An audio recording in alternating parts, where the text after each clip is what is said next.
Okay, we're here. I haven't posted it to Instagram, but you know what? Heck it. Whatever. I'm fine. So everyone will survive. I'll survive. It'll be fine. Hi everyone, how's it going? Oh dear. Another chaotic start to the day. I hope everyone's having a good day. Oh dear. I'm so sorry I'm so late. My alarm went off and then I promptly went back to sleep. So I didn't get up. That's my bad. That's my heckin' bad. Oh shoot, that reminds me. 2 seconds.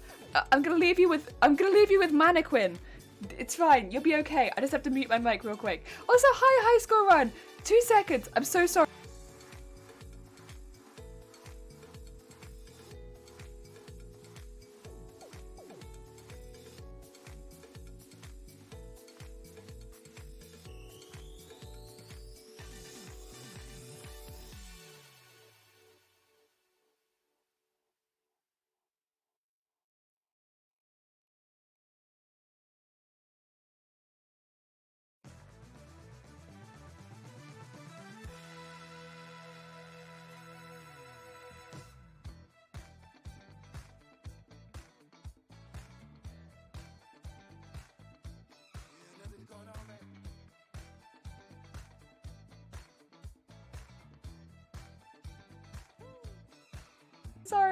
I'm sorry.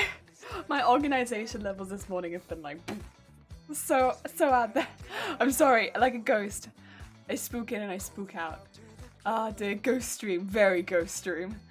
Ah dear, it's okay, we're back. I was very organized last night.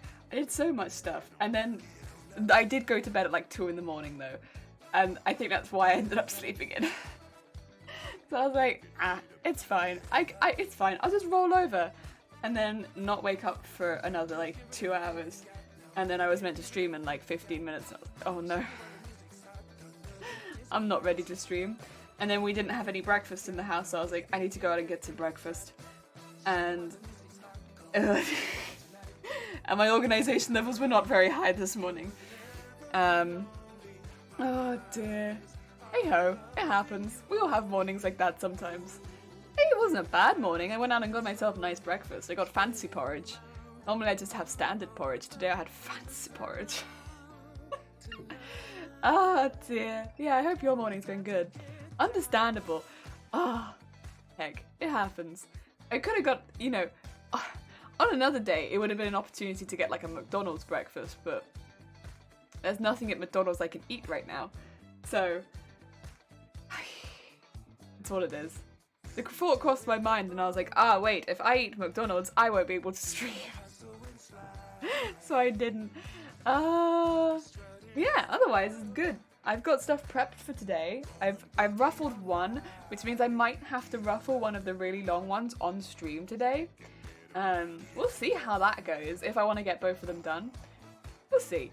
And then stream tomorrow might start again just a little late, because I got a message from the doctors that I need to go in again early for an extra test.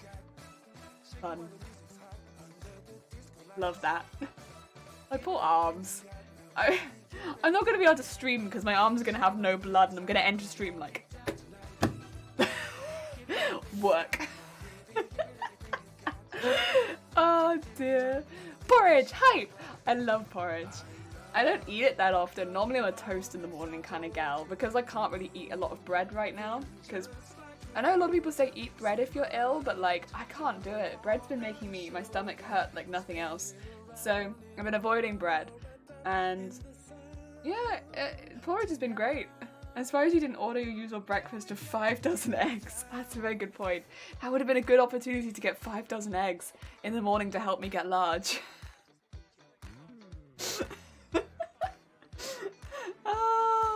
No bread, 1 hour looped. No bread, 1 month looped. Yeah. No bread, only porridge, only oats, only fish, only 5 dozen eggs. Only pure protein. Because I have protein porridge most of the days, which is like porridge that's got like protein powder mixed into it. Oh, it's great. Good, really good. and then I have it with a protein shake. I'm so strong. My god. You wouldn't tell from this physique, but underneath this is raw power. Oh, feeling a little sick. Got my second jab. Oh, you got your second jab. Jacob, I'm glad you managed to get it, but I'm sorry you're feeling rotten. Yeah, I mean, a lot of people find one or the other jab does make them feel a little rubbish. Oh dear. I hope you feel better soon and it passes quickly. Oh dear. Jelly is pure muscle, always have been. No brain, no bone, pure muscle. As a jellyfish should be. Just ripped. Danny, how goes it? You're earlier than usual? Oh, what a coincidence. I'm later than usual. Hello, Danny. How goes it? I hope you're having a good day. Oh, dear. Also, I don't know if any of you can see them. Just slightly in the background, we have an old friend of the channel here in the background. Subtly. Very subtle, because they're kind of behind my embroidery machine. Can anybody see them? You wouldn't have really seen them very much because normally they would have been the ones streaming. But we have a little friend here. They've been hooked up to my embroidery machine while I've been doing a few tests. It's not quite ready to run yet because unfortunately the tests and getting it set up took hours yesterday. But we've got it so that it will actually accept some of the stuff now. I thought my hoop was bigger than it was. My hoop's actually only 10 by 10, even though this is a rectangle. Apparently my hoop's 10 by 10, so I need to change a few of the patterns we've already done. I'm wondering whether I just scale them down to 10 by 10 and then reprint some of them so I have extra pieces. So the pieces are smaller, but I have extra, and I just layer them up a bit.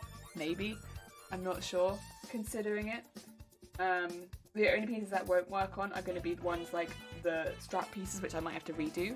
But they're the easiest and quickest to redo anyway. So yeah, I've had Bob in the background. I'm eating the best of a watermelon. Oh, heck yeah. That sounds lovely. Jellyberrian, yes. Bob's alive. Bob is alive. Look at little Bob back here. This is what we streamed on for like the first year. Poor Bob is a very old laptop and had a lot of issues near the end of streaming where it didn't want to open any of my Adobe products. Really didn't like streaming very much either, but it did it. It did it. He did it. He struggled, but he did it. But I think really what was kicking it was the fact that he couldn't open Photoshop. When Bob stopped opening Photoshop, I was like, okay, I might need to upgrade because I can't do anything for my stream anymore because I can't edit anything. So, yeah. And then it was getting steadily worse and worse as far as streams go. So that's when we upgraded. He's still here. He still works. He's just, you know, he's like retired. So he does like bits and bobs, but he doesn't do any of the hard work anymore. Also, Techno, how goes it? How are you feeling? Same as always, unfortunately. But I'm happy. I'm happy and I've slept well. Oh dear. Yeah, we got Bob back here. He's doing a little work at the moment because he's transferring files across to my embroidery machine. So you know, I'm using him for that just because he's a little closer. My computer's all the way over there, so it would be a bit difficult. Whereas this I can just go beep, boop, beep, boop. Much better, much better. That's the thing about Bob, very mobile. And it's not too much hard work on him to do that since they've got like the OneDrive, so stuff is on both of it anyway. And yeah, he's been great. He's been working very well. You're confused? What's back there? So this is an embroidery machine. My sewing machine that I use on stream is this one here. This is my embroidery machine. And then this is my laptop. My laptop is what I used to stream off of before I upgraded to a computer. Yeah, yeah. Judging by that smile face, you look happy. Heck yeah, I'm happy. Also, Changeling, how goes it? I hope you're having a good day. Welcome on in. How goes it? Danny. Yeah, oh, yeah. That's them back there. So we actually have a Bob emote because Bob used to be such a big part of the stream as far as like, so when I was streaming, Bob wouldn't let me do anything. So I couldn't open tabs on my computer because Bob would threaten to crash. I couldn't look at Discord while I was streaming. I could literally only have open Streamlabs, the couple things I needed to have open to have my captions and my music, and that was it. If I tried to open anything else while I was live, Bob would try to crash. And that was my streaming experience for like the first year of streaming, was like, I have to be so careful. That was part of the reason we originally was like, we can't, there's no point in you putting links in the chat, right? Because even if you put a link in the chat and I want to click it, I can't click it until after stream. You might as well put it in the Discord.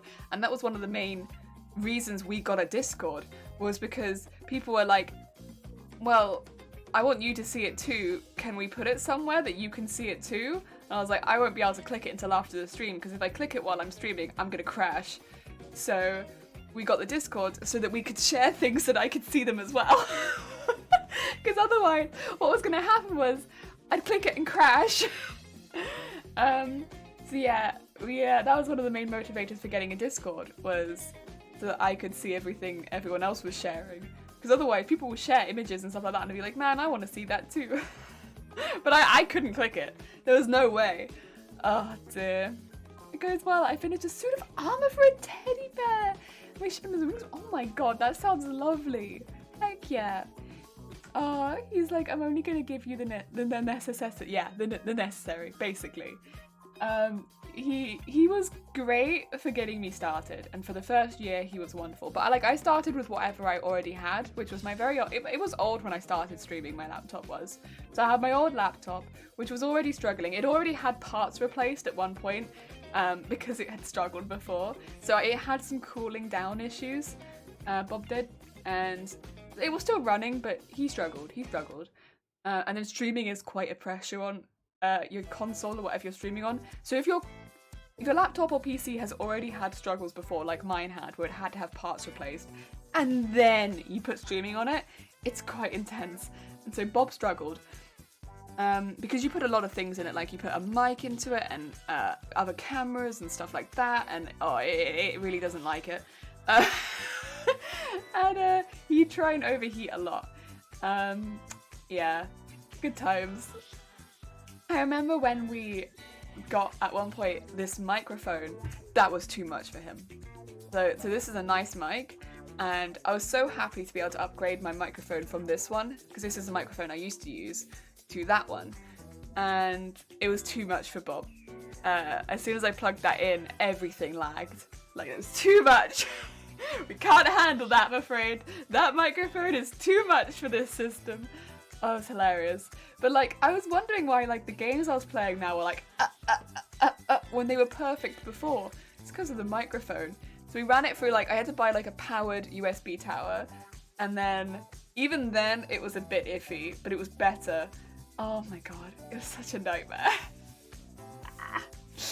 Oh, my uni tutor was like, Jacob, are you facing financial difficulties? I was like, no, why? And she was like, your MacBook is very old and your clothes look a little run down. Excuse me, leave my MacBook out of this. She works perfect and I'm wearing vintage Prada. No, your label's shade. Giving me this, but it's got you this far in the grade. The audacity, right? That laptop got me through my my degree. Yeah, I did great, but it has heating problems. But it's old, but it got me through it, you know? I had to get a powered USB hub for my joystick. It would keep pressing buttons. Oh god. Yeah, that's bad. That's not great. But yeah, I would say like the power tower, I still use it now because it gives me extra USB slots, which is wonderful, but like I don't need it now, but it's still a nice thing to have. I don't regret buying it because it gives me extra slots, but all the time I was just so like, I don't know what to do. How do I make this work? I've got this lovely mic and I can't use it. Oh, Mothercrafter, how goes it? Hello, hope you're having a good day. You too. How goes all of the crafts? USB hub, joystick, buttons, all of the technology stuff. But yeah. Now, first of all, this room is covered in wires. I should clean it and take a picture. That's the thing. I want to take a picture so you can see my janky setup. It's half my fault and half the fault of the power outlets in this room. Because our power outlets are already scuffed. I've said this before, but one of my power outlets is an extension from the other power outlet. I didn't do that. That's just how this house is. So we have actually one power outlet in this room, which is only half of a power outlet because half of the other power outlet is like hidden behind a drawer, and then it's got like a extension to the other power outlet, so the other power outlet is fake. Oh, it's very funny. So I actually only have 3 power outlets in this room, but 2 of those are an extension. It's just they don't look like an extension until you have a look at the other one and you're like, why is this one only a 1? Because it's running an extension to your other power outlet. It's weird. And then I have an extension out of that, but it's all protected and stuff like that because otherwise there's no way I'd have enough power outlets. Oh dear. Moodle, welcome on in. How goes it? PowerPoints be whack sometimes. PowerPoints heckin' be whack. But yeah, I kind of want to take a picture so you can see. This is like the most janky of my setups as well. Like the one where I'm at my computer screen is much better, I swear. But this one, so I have 2 screens. One of them's here, hi, great. The other one is about 2 meters away. And I can't read anything on it. So if anything pops up on that screen, I'm like, it's there. I can see it. I should really take a picture from over here as well so you can see what I see, which is, there's a screen and it's tilted towards me, so I know if something pops up on that screen. However, I can't see what it says. I just know that something's popped up. Because otherwise what happened before was things would pop up and I wouldn't know because it wasn't tilted towards me. So I'd just be getting like the windows like wow, wow, wow noise constantly, and I'm like, what's going on? Why is my computer so angry at me? Mac, welcome on in. I hope you're having a good day. You're good? Heck yeah, Moodle. Heck yeah. Oh dear. Playing space fight games and their joysticks with a ton of buttons and a throttle, and you can separate and you can put on separate hands. Problem is they eat a lot of power. Yeah. I mean, the only one I had that eats a lot of power, well, no, I say the only one. The cameras, specifically that one, and actually that one eats a fair amount too, but that one eats quite a lot. And my mic. My mic eats a lot of power. I don't know when I got this one actually. I think it was reasonably recently that I got that one. This one's a nice camera. I like that one. Oh dear. That one's good, but it's not as good as the price that I paid for it. I paid more for that one, and it's not as good as a camera as this one. But I've been buying them during a time when, in the UK at least, or at least in Wales. I don't know about the rest of the UK. In Wales, it's been very difficult to buy cameras the last year because everyone's been starting to work from home. A lot of people need webcams suddenly, which are the kind of cameras that I'm trying to buy. And there's been a lot of stock issues with reasonable quality webcams. The first camera that I got as a webcam was not a good webcam though. I still have it. I'm not using it right now because the color quality isn't that good. And I work with fabrics and stuff, so I want the color quality to be reasonably good. But I still have it. It's downstairs.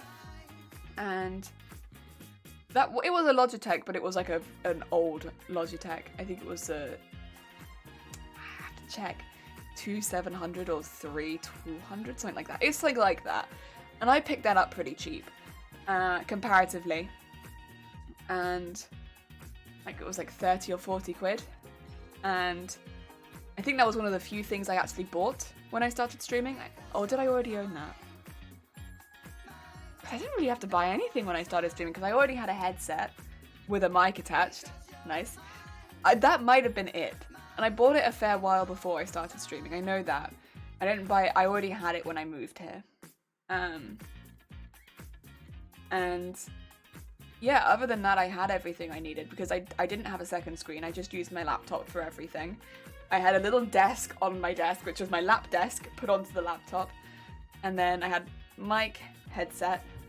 Yeah, I think that was everything. And then I put the other one up to there. I think that. Sorry, the metal collectors are outside again. I don't think you'll hear them, but they're there. Oh, you're talking about a game? I thought you were talking about an old phone. I was like, hi, Gen Z here. That would be awesome. Like a phone with a little joystick. 10 out of 10. Worldwide shortage. America has those shortages too. Yeah, I don't like to speak on like elsewhere because like I never know, but it wouldn't surprise me if it was more worldwide than that. When I got this camera, I got it alongside my PC, which was honestly the only way that you could get cameras like this, because I think this is a Logitech C9 2.5? I can't remember. I can actually find out, but I don't remember. It's like one of the ones people want. But I could only get it because I was buying a PC and you could have it as an add-on to your PC parts. And I was like, can I? I can get that as an add-on to my PC. Can I? Because I can't buy that anywhere else. Like that's not available. Not in this country. Are you sure I can add that onto my PC parts? And I could add it on for like 50 quid or like 60 quid, which is below the RP price of that camera. I was like, there's no way. There's no way I can add that on for that price. So I checked and I could, so I was like, alright, I'll take one. I want one of those. And so I did. And good, because it's a great camera. Like, comparatively to the other one, it has a much wider lens. It's much lighter weight, which is perfect for having it going top down. Because you're having a heavy camera up there, because I have mine really high. Mine one's like a meter up. So, and it's just held up by blue tack. It's still held up by blue tack. Never has anything changed that has stopped my camera being held up by blue tack. From starting streaming to now, it's always been blue tack that holds that camera up. And so having it lightweight is good because it falls down less often. And it means that I can have the camera that was there be this camera, which is honestly much better because that's quite a heavy camera. It's good because that one can also be vertical and stuff like that, but it's not such a good camera for being up there because the image quality wasn't as good. It didn't do colours as well either, whereas the colours on this are really like that is the colour of my hair. You can see where my hair started to fade nearer the top. Like, but this one would never pick that up. Like, that doesn't pick that up. This one does. And as much as, like, that might not seem like a good thing, it's great for fabrics and sewing. Like, you want that kind of detail. Especially because we, like, paint fabrics here, we do cosplay. It's a lot of specific colours. I mean, that was the issue that I had with my very cheap camera, was it didn't pick up a lot of the colours very well. And we had a whole meme when we started to, cosplay. I dyed my hair like tree green, like it was really green at times, and it never picked up on camera. Like it would always correct the color to blue, and so my hair looked blue for the first like 6 months of me streaming. Not one day was it blue. It was always green, and yeah, but the stream would never have known that. I had to take pictures and put it in the Discord to prove that my hair was green. And we had that issue with fabrics too, in that it would change the colour on the screen to a different colour, and I'd have to hold it up to the camera and be like, it's actually this colour. But on the top down, it looks this colour, so that was good. Some strong blue tack. It's been, again, for that camera, the one that's like this cam, it would fall down like once a week, at least. This one has not fallen down yet, touch wood, touch wood. Probably going to fall down today now that I've said that, but it doesn't fall down. I have got like a little safety thing on it. Again, it's very, what do you call it? Janky. Yeah, your hair is green? Not right now, Danny. Last year, when I started streaming, it was green. So for the first 6 months of me streaming, my hair was bright green. But there's no evidence of that except for on the Discord, where I take pictures of it, way back. To prove it, because they'd be like, oh, I'd love your blue hair, and I'd be like, thank you, but my hair's actually green. My camera's lying to you, my hair is green, but thank you. It was really odd, because yeah, I basically, Christmas 2019, I dyed my hair green so that I could dress up like a Christmas tree.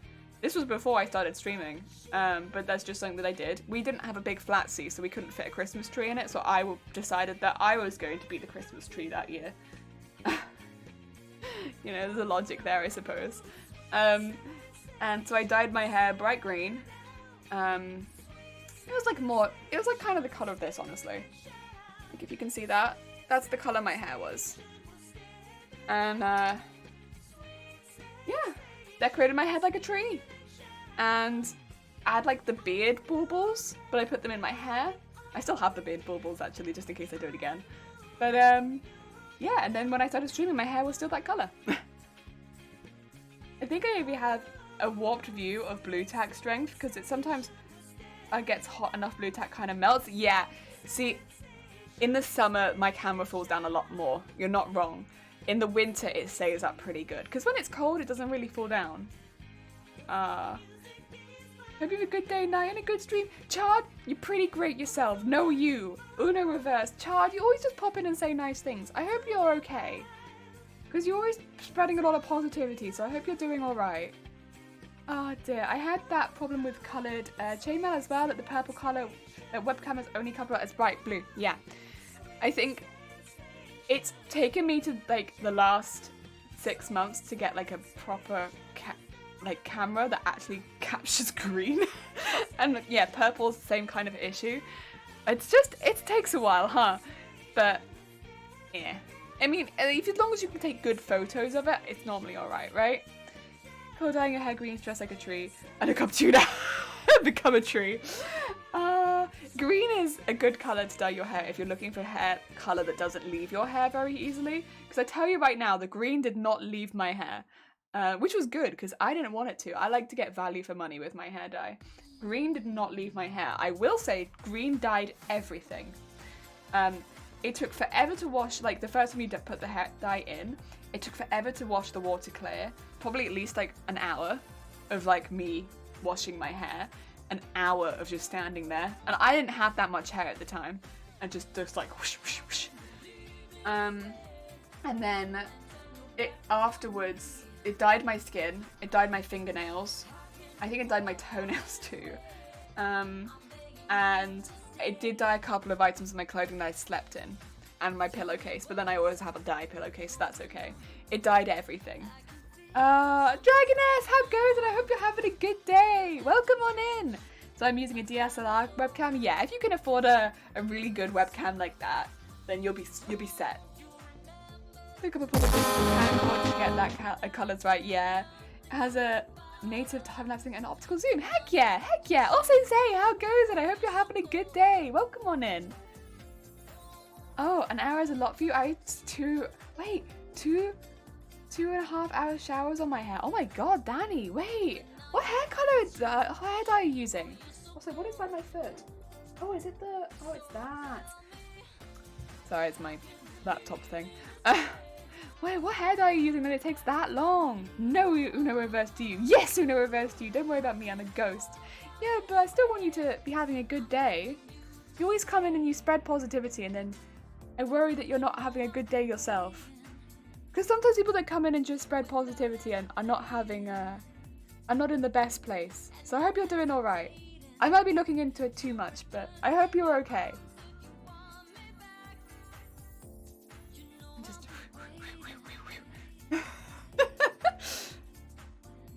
Ghosts deserve happiness too. Ghosts do deserve happiness too. Also, Sammy! Heck! Thank you so much for gifting a sub to Chard. Well, I'll Chard, you have a lot of emotes. Wait, did Chard survive? I didn't see. Chard, you might have ended up in the soup. I'm not sure. I think you did. Just looking at that. Chard, oh, well, welcome on in as a heckin' sub. And Sammy, thank you so heckin' much for the gifted sub. That's very kind of you. Ah, dear. Blue hair, yellow t-shirt, yellow in shirt, and red skirt. We are going for heckin' primary colours today. We keep it back to basics. Oh dear. I don't use hair dye, I just have curly hair. Ah, okay, so you have like your like hair process. That's fair. I'm lazy.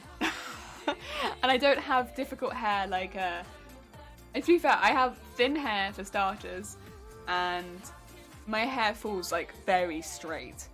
So I guess the only difficulty I'd ever have would be to try and get a bit more volume in it so that it doesn't dry completely flat. So which again is more something that I do after it dries most of the time. Yeah, I have the opposite where it's like meh, meh, nothing hair. Oh dear. You'll be assimilated, resistance and futile. That's really nice of you. Didn't have to do that. Thank you, Chard. Queenie, having a bad day. Just moved to uni and the room they put me in is totally unsuitable and harmful for my health conditions, and they're being very slow and stubborn about moving you. Right. Queena, I'm really sorry to hear that. Heck. I don't know why they... Normally they'd sort that stuff out before you have to move in though, right? Like, why they'd be... That's very slow. I mean, I've had... I know once they were going to move me... So, I went into halls at one point and they said, hey, we've got a room for you. And this is literally, like, my halls were very on it. Normally they try and make a mix of girls and boys in the rooms, but I think we had a lot more blokes staying in the halls than women. And so I was moving in with 4 blokes. And they were like, listen, they're lovely blokes, but I just want to make you aware that we have got a room for you, but it is with 4 blokes. If you're not going to be comfortable with that, we can find you a different room. And I was like, I'm fine with that. But like, they checked up on me. Like, and that was like 3 months before I moved in. They were like, just to make sure you're okay with this, you're going to be moving in with 4 other blokes. Is that all right? They were so, like, making sure it was okay. Like, and that was before I moved in. That was way before I moved in. Heck. My hair gets wavy when it's long. Thankfully, I cut it short so I don't have to do that. Yeah, that makes it a bit easier. Also, thank you for the lurk dragon. Take care. I hope your work goes well. Terrible, yeah, this is chill, I love it here. Sorry, yeah, we will start working in a second. We always have a bit of a chat off the bat when I have a cup of tea and it's still hot. Oh, hi Tutu. Oh, heck. Oh, thank you.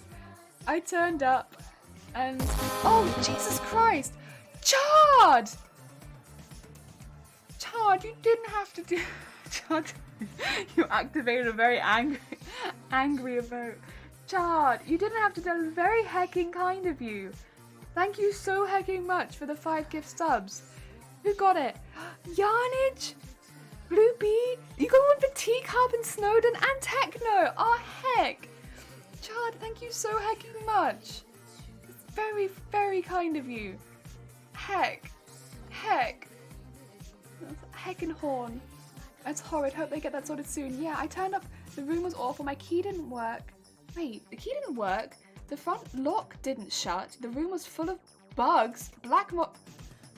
Oh no, that's terrible. Yeah, you can't live in that. That's not. Yeah, that's not good for your health, Queener. Oh dear. I'm glad you put your foot down, but yeah, you can't live in that. Jeez. And again, Chard, thank you so much. Jeez. Heck. Oh dear. Right, let me show you what I did last night again. Same as what I do every night, honestly. I ruffle. So I've made one very long ruffle into a slightly shorter ruffle. You get out of there fast. I hope you get out of there fast. Or that they get something in. Honestly, I hope they find you a different room. Because even if they clean it, that's going to take a while. I've dealt with mold. Mold's not a quick one. I hope you haven't put any of your stuff in the room either. If you can.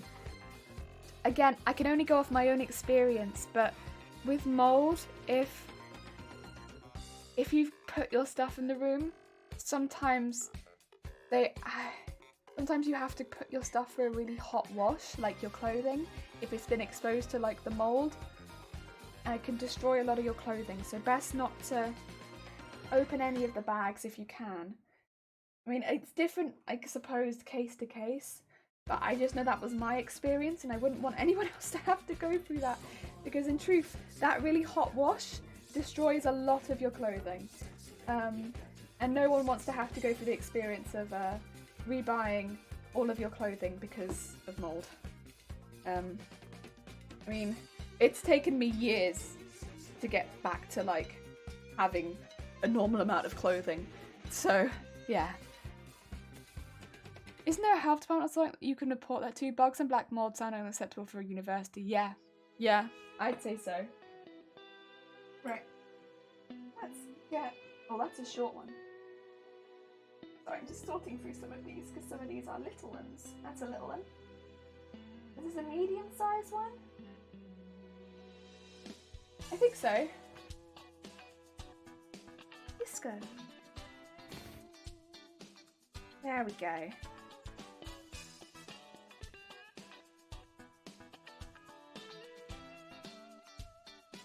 That's a lot of fabric. Yeah. So this bottom one is 16 meters ruffled down to 8, and then this is 8 meters of fabric. So we attach the 8 ruffled meters to the 8 flat meters, and then we get eventually show you one with the one. Here's one I made earlier, aka yesterday. We get all of the layers ruffled together and it looks a little something like this. Much smaller and more... Yeah, you would actually hold it. But it takes a minute to get to this point. Dear. Before you get to that point, you have to go through layers and layers of fabric. I've already ported them and they said I need to be moved ASAP, but there's a lot of freshers are moving in at the moment, so they claim they are too busy. I wonder if other people have had the same issue as you then. Because otherwise, what are they really busy with? Like the city, country, not the uni itself. Well, they can heck the heck up.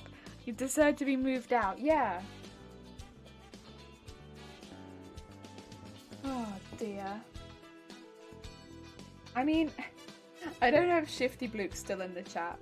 The Shifty Bluke is our resident. I'm not paying rent until you sort me out. That sounds kind of like, honestly, I wouldn't pay.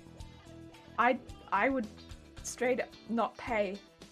Be like, well, you haven't provided me accommodation, so I'm not paying.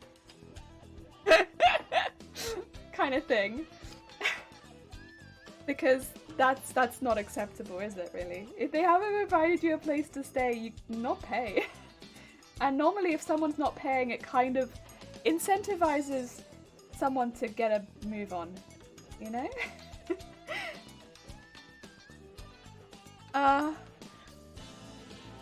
A ghost. Can't hurt a ghost. Have a good one, Jelly in chat. Have a good one, Chard. Look after yourself. Thank you for popping by and thank you so much for the heckin' gifted subs. It's very kind of you. Heck, I'll let anyone know who did it if they pop by. Who did it? Yeah, you're the professional non-rent payer. Yeah. It's you. At this point, if the uni isn't moving you, you move up to, yeah, the health department. Oh, dear. Morning, everyone. Morning, Tom. How goes it? I hope you're having a good morning. Me too, Chad. I'm definitely having to become a Karen in this situation to demand. No, it's not even, you're not, this is the thing. So, the typical, like, also, I don't even use that phrase because unfortunately every Karen I know is like, bloody wonderful. I almost said bloody delicious, not bloody delicious. Bloody wonderful. Like, I know two Karens and they're both so sweet. And I feel so bad. Oh, when all of the Karens you know are the sweetest people.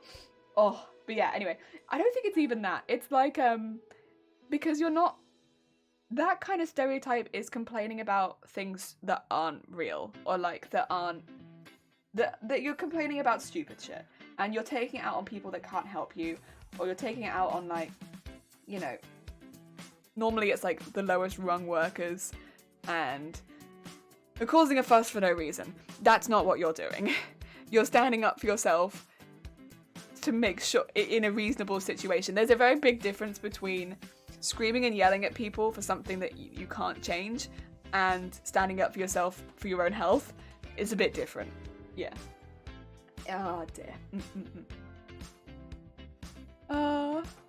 Look at the contract. If they're breaking their end of the contract, then don't pay them until they correct the issue. Also, make sure to take your local council. Yeah, that's a good point. Just look at your contract. If they're breaking laws, you're not obligated to pay them. Yes! Jelly eats people confirmed. I would never! If you're not a private university, then don't take money from the government. They take money from the government, therefore they have to answer to said government. Oh! You're not being a Karen. Karen makes problem out of something that's not a problem. There's a real problem here. Yes, you're all good. I am not due to pay rent until November. I am still in there. Zero chance they're getting a penny out of me. Yeah, I mean, I would say though, tell them now. Because I'm assuming your rent is from now to November that you're going to be paying. Well, I'm not paying today, I'm not paying tomorrow, and I'm not paying the day after, because I've not stayed those days. Like, why am I paying for days that I'm not staying? You know? Like, when I had to leave my house because of rent, I mean, they made us homeless 3 weeks before Christmas. Or was it 4 weeks? It was right before Christmas. For 3 weeks. And I didn't pay rent. They made me homeless. And they're doing the same thing to you. They're making you homeless or live in filth.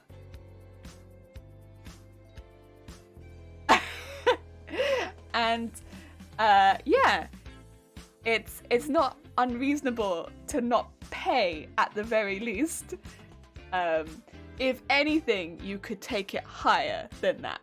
At the very least, you don't pay for being made homeless, you know? You don't pay for that. Yeah.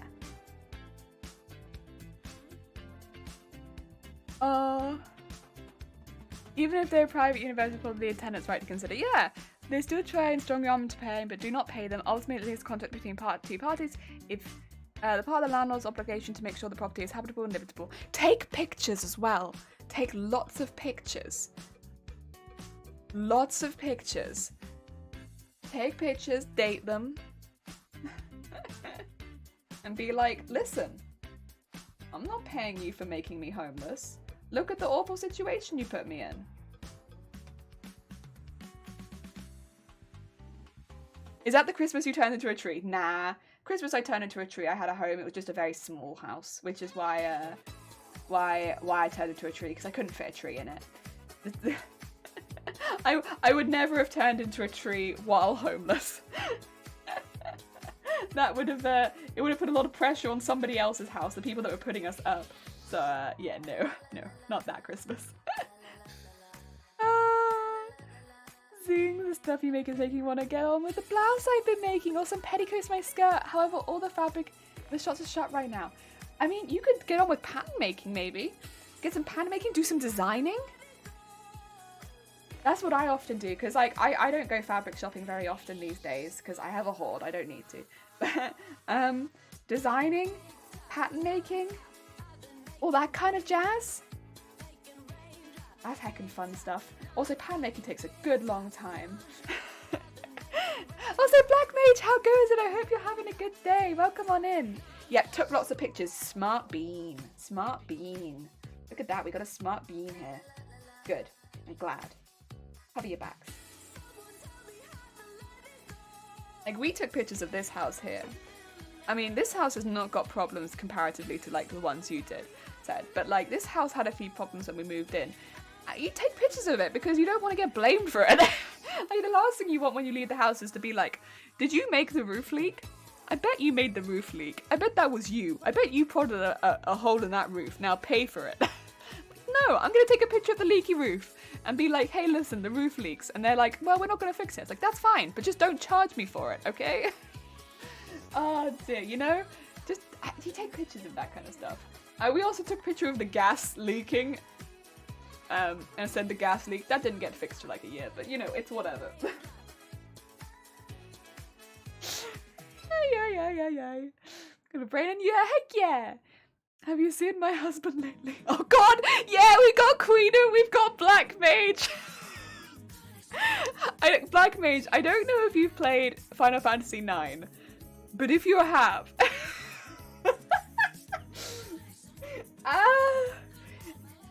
There's a character reasonably close to you who might have married Queener.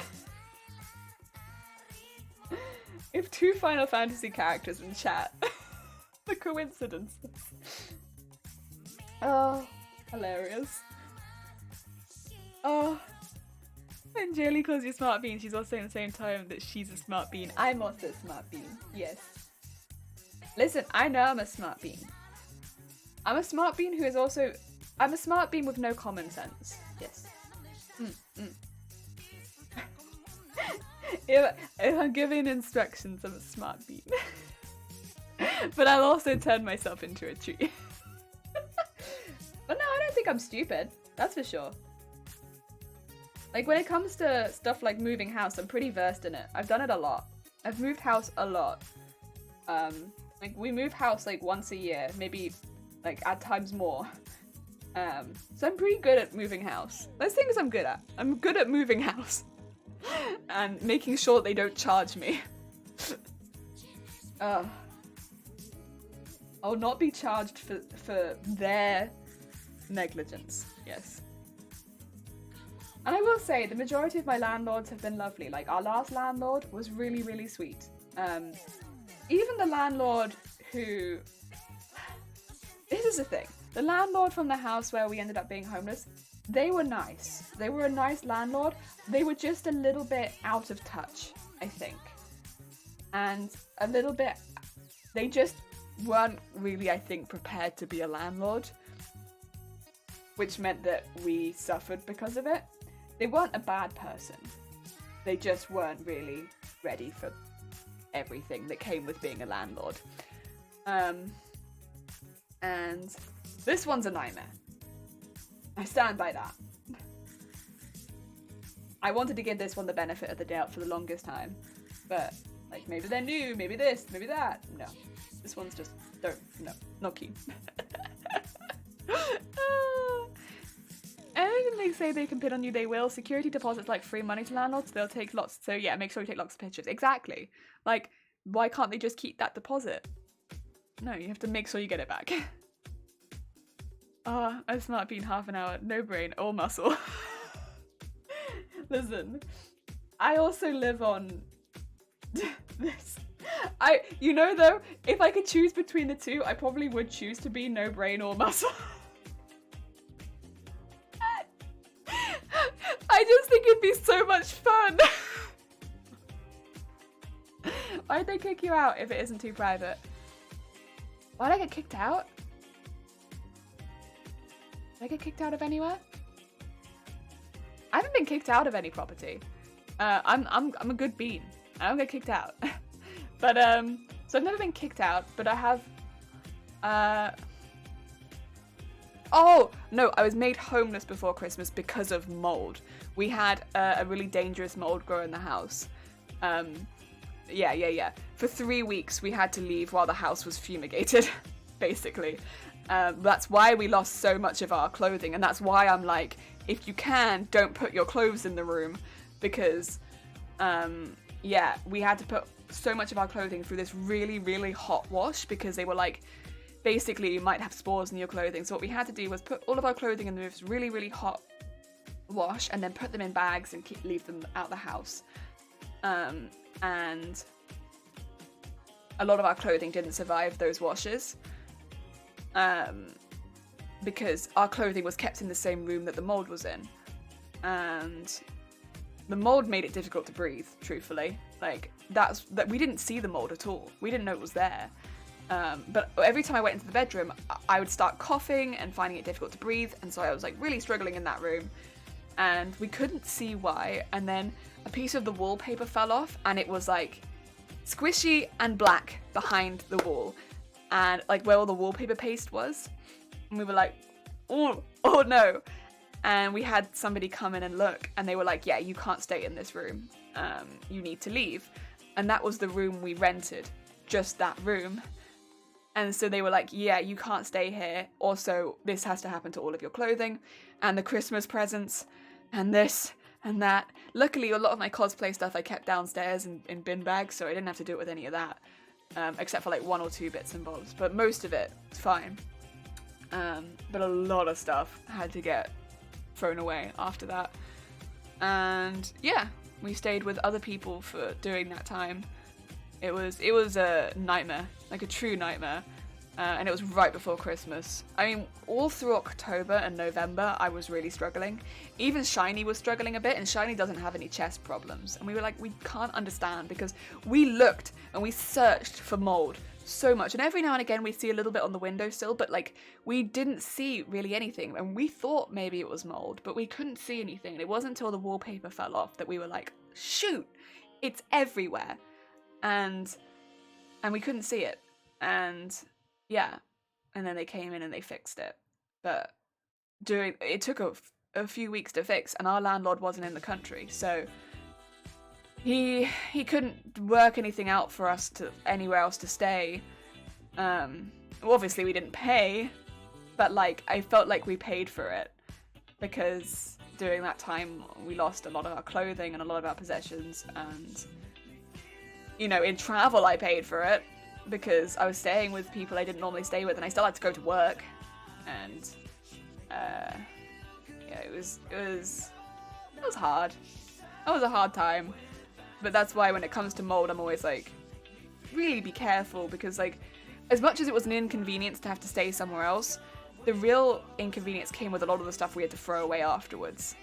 And losing 2/3 of your clothing, and like, you think just jumpers and stuff like that, but like socks, underwear, clothes, like jumpers, everything gone. It's a lot to have to replace just before Christmas, and then all your Christmas presents. Like, it's so expensive, and like, yeah, it's taken us a long time to recuperate like that amount of stuff. And so like, yeah, we didn't pay rent, but it's not like we got money back for all of that.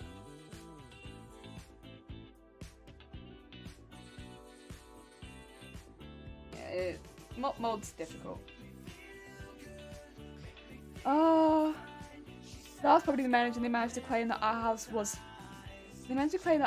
filthy. It wasn't. We took pictures that the garden was overgrown. It wasn't part of the contract, and that we left a bunch of furniture that was left by the previous tenants, which we again had pictures of. Unfortunately, lots of the students with renters got scammed out of the security deposits. Don't ever fall for it. Yeah, I've got every deposit back.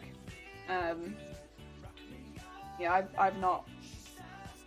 I think the only time I didn't get a deposit, like full deposit back, was in one house I stayed in.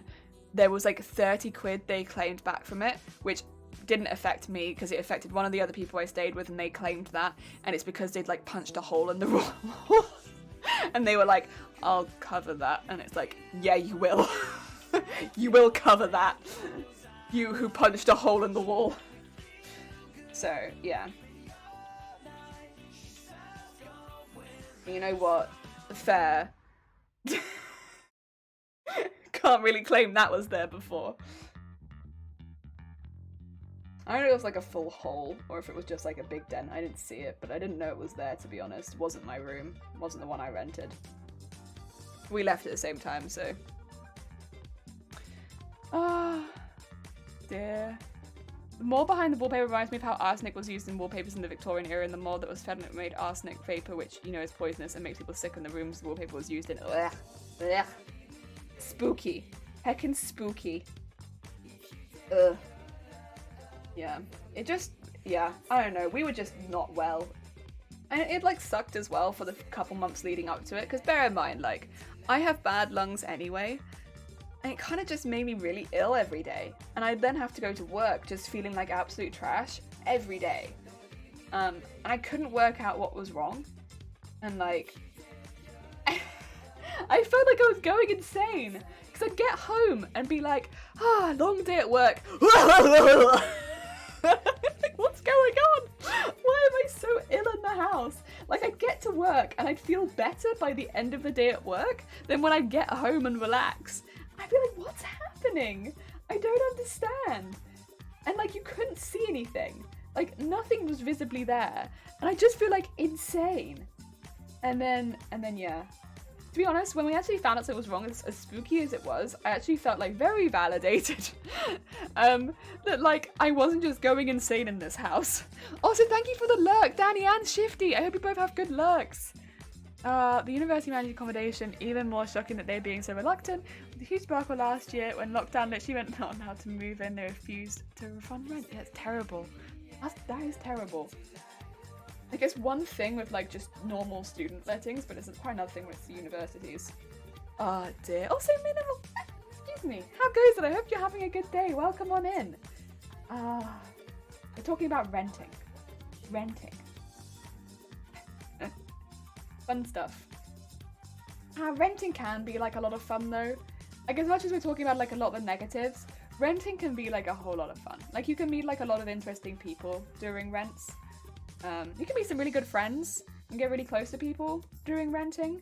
Get a lot of stuff nicked, but you can make some really good friends. You always have people around you, which is nice. Like, you don't feel like you're isolated. As long as you get along with the people you're renting with, it can actually be really good. I mean, sometimes if you rent with the people that you go to work with or you go to uni with, that can be really nice because you have people to commute with.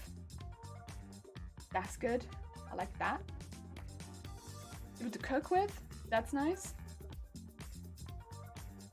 And it probably helps that I'm quite a chatty person, so I'll chat with the people that I rent with. Oh dear. Another crap day here, but thank you for asking. Hope your day's been a good one. Oh, thank you, Minimal. I'm sorry to hear that your day's been crap, though. I hope that it gets better. So far today, I've slept in and then realized we've not had breakfast, so I've had to go out and get breakfast. But I got a fancy breakfast because I had to go out and get it. So, got fancy porridge.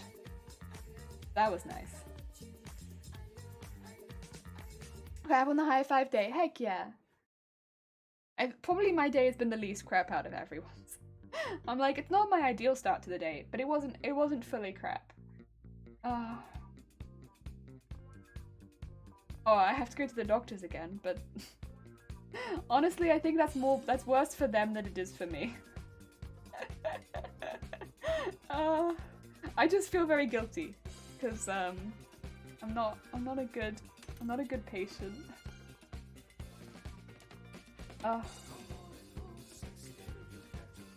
Mine's been good. Went out for a walk. Oh, I walked with my friend. Lovely. Lovely. Heck yeah. Heck yeah. That does sound nice, actually. I would consider going for a walk, but like outside it's tipping down with rain. And it's not the kind of day where it feels like I can put up an umbrella either, because I'm genuinely worried there's going to be like thunder or something later. I'm avoiding. I went out earlier. No, not again. It's too wet. Wet all day in Wales. You know, standard. I have a queue for you today. A queue? Oh, a question. Or like, are we waiting for something? Is it just me that really drags their feet watching the last season of a TV show? Like when you know it's the last season and you know that once it's done there's no more? So you watch a little more, pause and do something else. Okay, so Minimal, that's how I watch everything. I drag my feet watching everything. But I think you already knew that, right, Minimal? I don't like watching things. Other people in chat can probably give you better answers than me. Oh, dude. I'm sorry, Minimal. I drag my feet watching anything because I hate television. The last season, I don't drag my feet any more or less. But I will say, at the end of the show, I always feel like happy, sad. Because I'm like, it's over, but also, and I'm happy to see a conclusion, but also, oh, I want to see more. But I'm like that with every season of a show that I like. Every season of a show that I like. I think a good example, it's more anime, but would be Zombieland Saga. Every time Zombieland Saga finishes a season, I'm like left with that like empty feeling of Zombieland not being around anymore. And I'm just like, oh no, what do I do now that Zombieland has finished? I loved it, it was fantastic, but and yeah, I think that's probably the closest that I get. But I do watch things very slowly anyway. I can't watch things fast with lots of pauses and breaks. Sometimes I go back and rewatch bits of it though. Like again, Zombieland's a good example. I've gone back and rewatched parts of that last episode of season 2. I think it's episode 8. I thought it was episode 7, but I think it's actually episode 8 of season 1. I've gone and watched that a couple times again because yeah.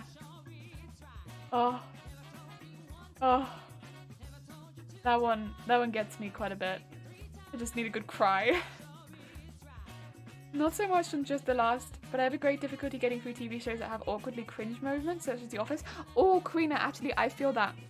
I really like comedy shows, so this comes up a lot. I don't watch a lot of comedy, but like, a lot of shows in general, but when I do watch things, often they'll end up being comedies. And comedies, sometimes they end up having a lot of cringe in them, right? And, I don't like cringe comedy. I don't like it at all. Slapstick I like, cringe I really don't like. And if it relies heavily on cringe, I don't like that. Oh no! I can't deal with it. It like literally makes me shrink into myself and I have to leave. Like I feel sick. Like I can't do it. Oh no. Like I'll make like 10 cups of tea during one episode. Like stop. I don't like it. It doesn't make me laugh. It just makes me cry. I really don't like that. Like, I can deal with like a little bit of cringe comedy, but like I can't deal with like a large amount of cringe comedy. If it's like the predominant style of comedy in a show, I won't like it. It won't make me happy. Oh, seen so much anime. I at the point where things are brought up are running, and I'm like, this is amazing. It just fades to the point where until somebody brings it up. I'm kind of at the same where like people say, what am I watching this season? I'm like, where am I? What year is it? What am I watching? God, I have no idea. I need you to tell me what I'm watching because I can't even remember no more. I'm out. I'm sorry. I got very happy the last season of The Good Place because I got it on Flixnet a day or so ago, but it's the last season, so I'm dreading watching it all till the end. Yeah, if you've stayed with the show for a really long time, I could see that. That's the point when I go to fan content. I can't deal with the cringe either. Same with miscommunications drama, that sucks too. Oh, yeah, I can deal with a bit of miscommunication if it's funny, but if it's just cringy, then again, I can't deal with cringe comedy. I don't like it. I'm sure some people do, but I don't like it. It's just, no. It makes me cringe. Also, SAS, how goes it? I hope you're having a good day. Welcome on in. We're talking about comedy and television shows and watching them till the end and how it makes you feel. Oh.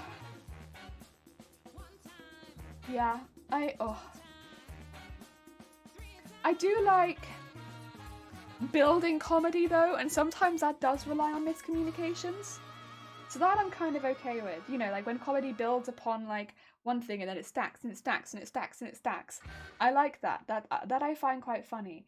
But if it's cringe and no. Oh, Merch, you hate it? I love binging shows, but then it gets so sad when there's no more. Oh. Yeah, so I think because I don't binge shows, maybe that's why I don't notice it as much. Also, how goes it? Welcome on in. Let's see if you survived this. Oh, no. Sorry, dude, I didn't look promising since the beginning. Welcome on in, though. I hope you have a good day. Oh, yeah, I think that's why I don't notice it as much, is because I don't binge shows. It doesn't probably affect me so badly.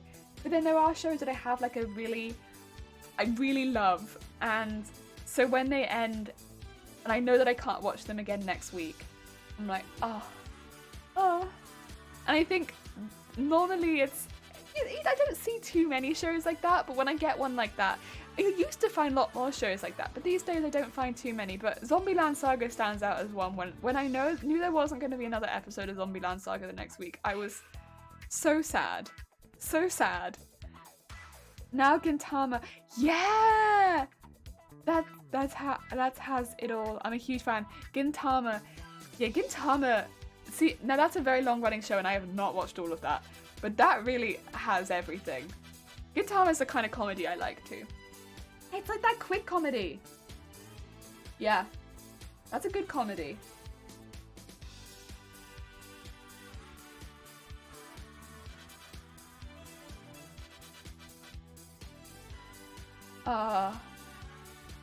Boo Boo came say hi. Love the outfit, love your jelly.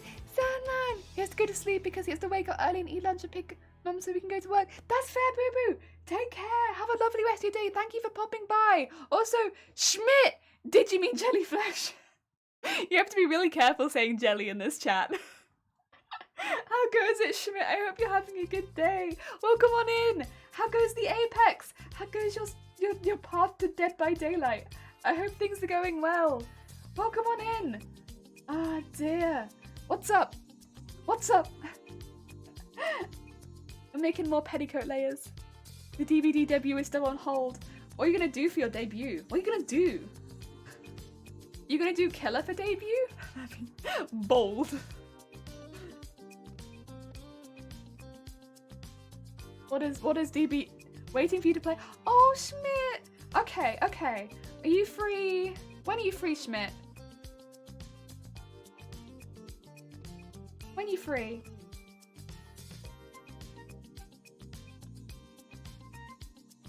Oh dear. gotta get you into the game. I'm not very good though.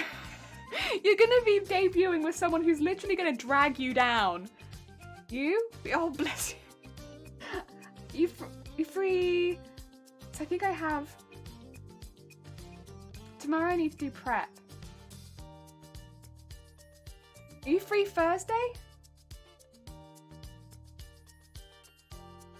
Maybe we can see if we get a couple of better players on board. The thing is, if it's just me, the issue will be, I don't know how high my level is.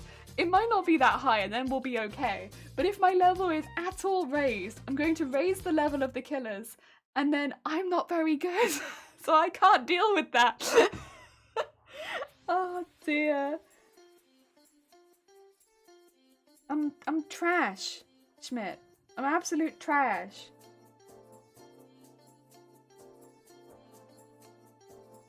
Oh dear. Oh dear.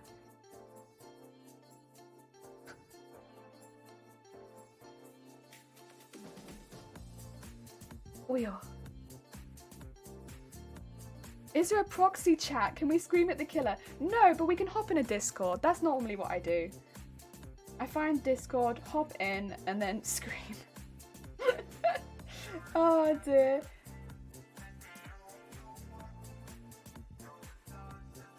Oh. I'll find your Discord and I'll hop into it.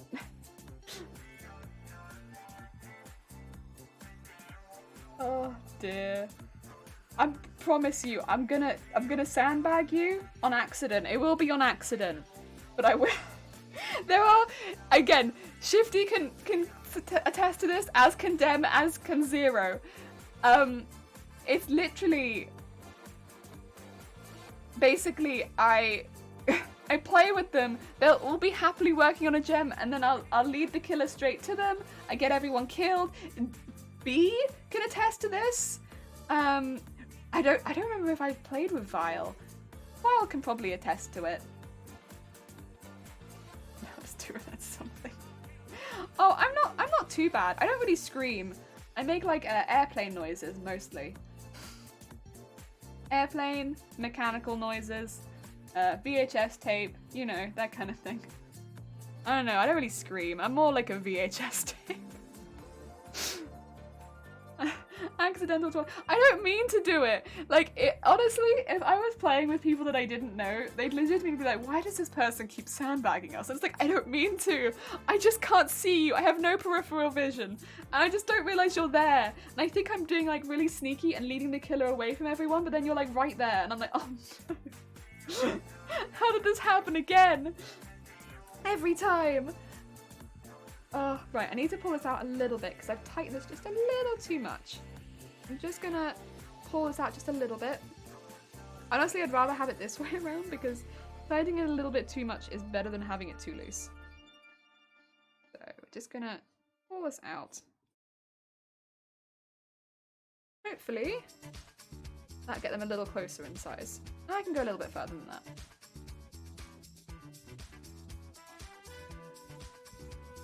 Oh dear. Jelly believes in the shotgun strategy. I don't ever want to be that bad. Also, Schmidt, if you I don't know if you know of the shotgun strategy. The shotgun strategy is walk around in a pool of your own blood for like 20 minutes and then hide in a locker next to the trapdoor until someone dies. Because we literally watched half an hour of somebody doing that, and it was something, that's for sure. You don't expect, and they were a higher level than me, you don't expect to see players play like that very often, but sometimes at low ranks you do, and it's kind of more acceptable to like newer players, but for somebody that's a higher rank than you to do that, it's quite intense. And they were just wandering around. They had the bird on top of them because they weren't moving, and they were just wandering around a pool of their own blood, and then they stayed right next to the exit in a locker. Again, I think the killer was newer because otherwise that strategy would not work. The killer would just be like, stop messing around, get on a hook. And they escaped. And that was the most upsetting bit, was that it actually worked. Because I died in minutes at the beginning. And yet Shotgun, over here sitting in blood with a bird on their head, survived. But it did take, like, a while. It was not quick. Okay. Oh dear. Balls right, I feel like this team is going to be not so much skill, but a lot of heart. That's true. Not so much skill. Well, there you go. If you want to see me become tape recorder, I'll go do that on Thursday with Schmidt. You have to go over to Schmidt's channel. Oh dear. Go over to Schmidt's channel if you want to see Jelly tape recorder. Also, or alternative title, if you want to see Jelly drag someone down into the mud their first time playing Dead by Daylight. Oh dear. No, it won't be on purpose, but I can guarantee it's gonna happen.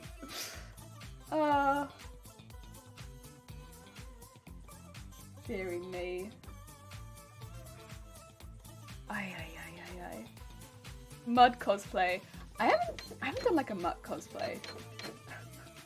Schmidt, don't be surprised if she leads the killer right to you. I don't do it on purpose. I have never done it on purpose. It's never been like my goal. Oh, also, I basically only play Bill, by the way, Schmidt. You don't really main characters in Dead by Daylight, however, I main Bill. And so, you're gonna hear a lot of like... Because that's what Bill sounds like. Also, I main Bill with self-care, no medkit.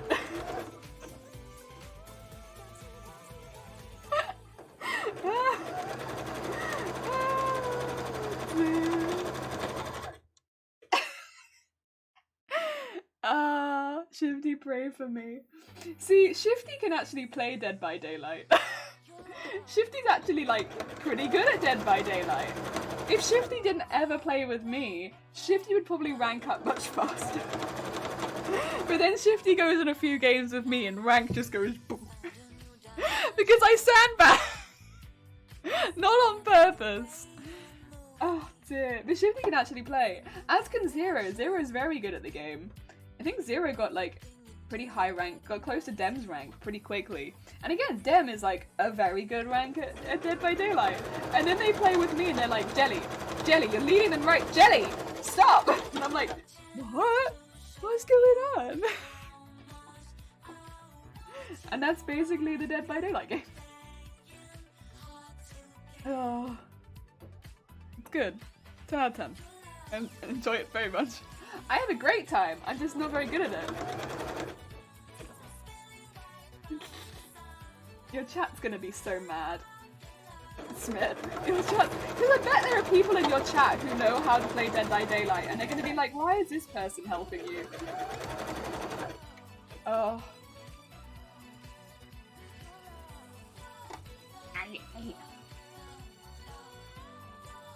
What?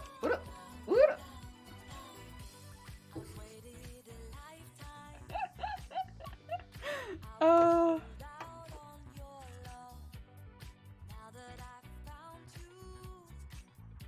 Oh.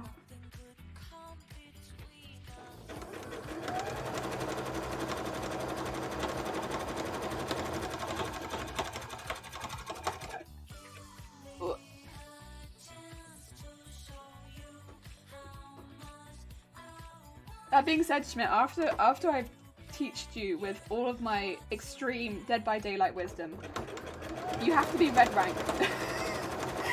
Red ranked within a month, right? That's the only way that can go. I can't imagine it going any other way. Have you ever played Hollow Knight? No, I have not played Hollow Knight. I've watched a bit of Hollow Knight. I've seen a lot of images of Hollow Knight as well. It's a very beautiful game, but I've not played it myself.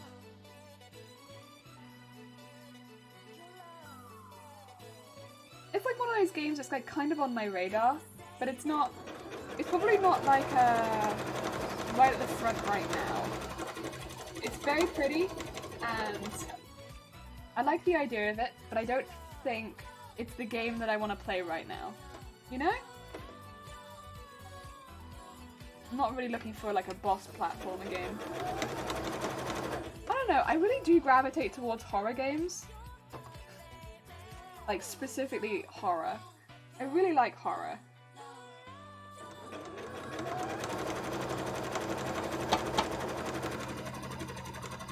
And I'm really gravitating towards playing Resident Evil 6. Much to everyone's dismay. It won't be, of course, till after October, because October we have a very busy month. But I'm really gravitating towards Resident Evil 6. I want to play the trash game, guys. Guys, I just want to play some trash. I don't know why I don't get support in that. Playing some trash.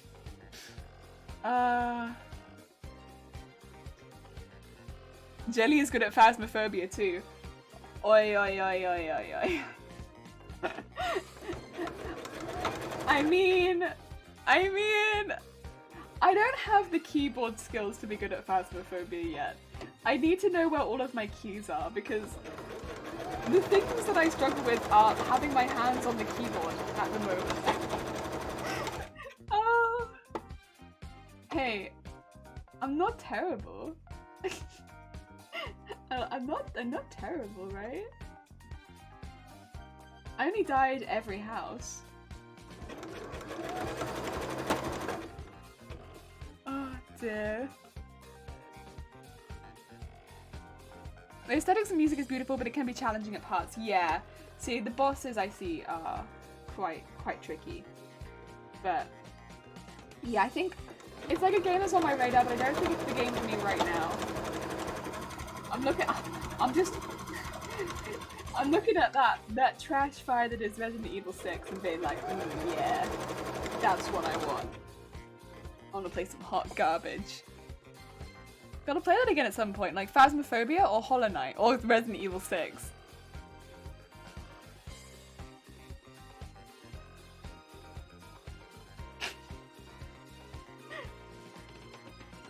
Which one?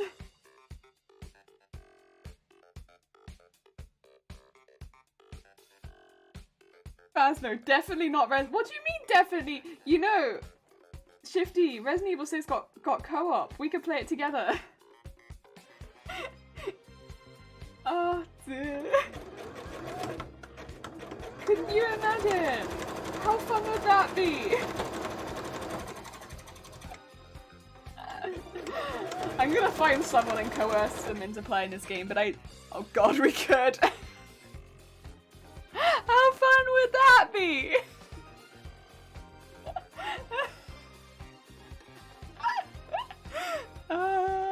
I've never played a Resident Evil game before either. It's the perfect introduction into Resident Evil.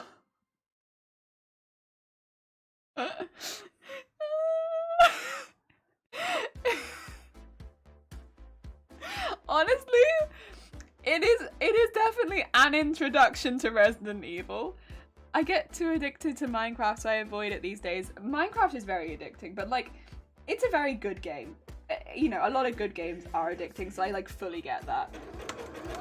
Because you can get so addicted into like your ideas and your builds and the things you're doing, your plans. Like I fully get that. Oh dear. It's a shame because I really like Minecraft, but I don't play it as often because when I do, I play a lot of it too. It will be my baseline for all Resident Evil games. I think that's a good thing. Yes. Resident Evil 7 kind of shit compared to Resident Evil 6, my first ever Resident Evil game. Me after being resurrected to Resident Evil by Jelly.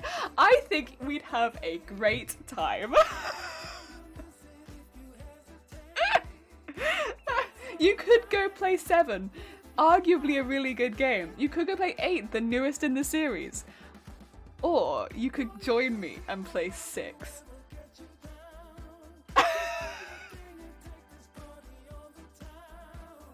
Like, what do you really want to do? Like, come on. There's no question. It's gotta be 6. I mean, the logo looks semi-lewd also. I don't want to I don't want to say exactly what it looks like, but if you look at the logo of 6, it looks semi-lewd. And I don't know who designed the logo of I don't know how they didn't see what they were designing, but like, it looks like something. It looks like something. It's all of 6 is also, I think 6 has like 4 pretty distinct parts, and you play as different characters if I remember correctly. So we could do it in parts. Yay! Woo! Doesn't that sound fun? Oh god, what do you mean, oh god? Doesn't that sound fun? I have to actually check this so that it is the game that I'm thinking it is. I'm pretty sure it's the one where you have different characters do different parts of the game. Yeah. It's good. Julie, please. What? Do you not want to do it? Doesn't it sound fun? Oh, I think it'd be great. I think it would kill Zero inside. But I think it would be great. Oh, it's a spooky game. Very spooky. Very horror. Oh my god. So scary. At first I didn't see it, but then I saw the people draw it out and oh geez, yeah, you see it now? Like once you see it, you can't unsee it. That it kind of looks like a giraffe and a person doing something kind of lewd.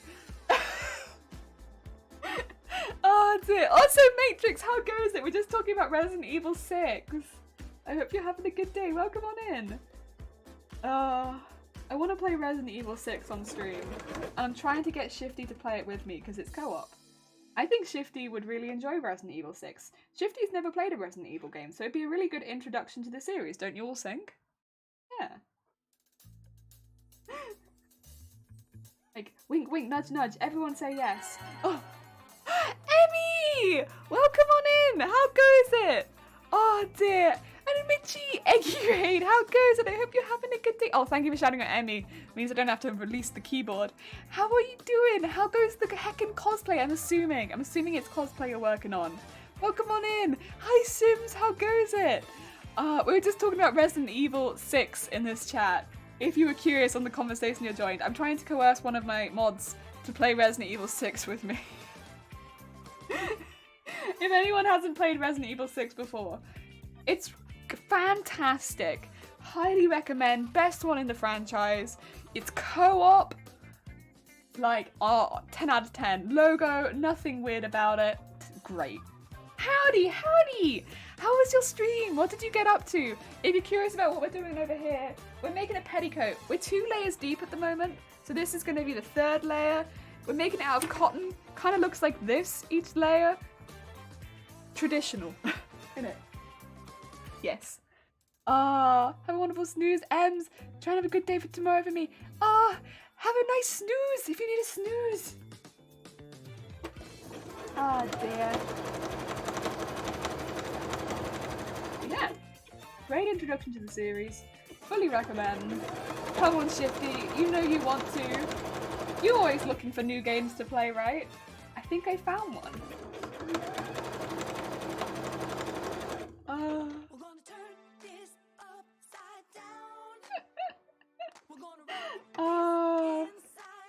It's gonna be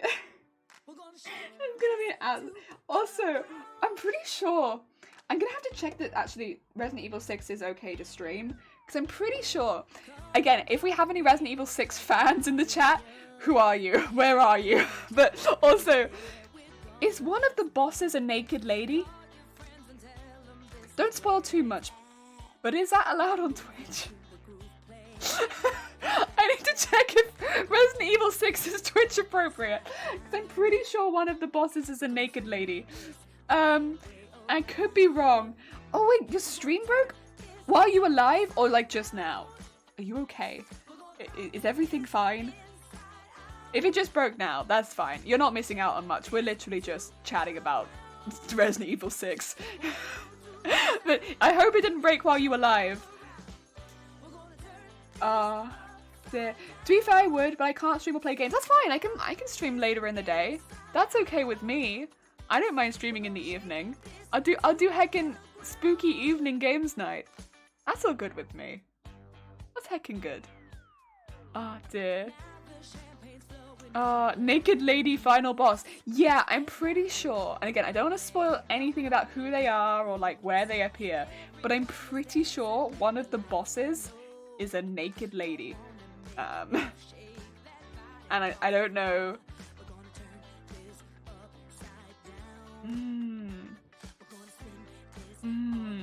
I just don't know. I'd have to check if it's allowed to be streamed on Twitch. I'm assuming that it would, because it's not a sexy naked lady. Well, I guess that kind of thing is maybe you're into it. But like, I think it's like, I don't think she has nipples. I don't know. I'm gonna have to check. I don't know how to search that on Google. Does the naked lady in Resident Evil 6 have nipples? Oh dear. I would, but oh dear. Is Resident Evil R18 now? I think probably not. She's like, I don't really remember that well, but I do remember her being nudish. Go on, I come back to, if the boss is a naked lady, I would like to go to work then, I think. I think I would like to go to work. Oh, I see! If your boss is a naked lady, I'd like to go to work. I get you, I get you. Also, Bones, thank you for the follow. Let's see if you survived the meat grinder. Ooh, no. Oh, I'm so sorry, Bones. You were heading that side. Okay, fair enough. Sounds good. Heck yeah! There are 5 people currently streaming RE6, so I assume it's okay. Okay. That does sound more promising. If other people were streaming it already, then yeah. Because that's the thing with Catherine. Like, there weren't really anyone else streaming it, so I was like, oh, this is a bit weird. But if other people are streaming it, then that's good. I've watched anime for 30 years. Naked ladies don't make me buy video games. Oh dear, I'm immune! I'm immune. Yeah, I think especially like in a Resident Evil game though, like as well, like, just because they're naked doesn't mean they're sexy. Again though, subjective. Some people are gonna like it, but like, it's a heckin' Resident Evil. There weren't many people streaming Catherine because you can't legally show the ending. I know. Gotta keep the ending secret, even though you can go on YouTube and you can watch all of the endings. Just putting it out there. You can't stream it.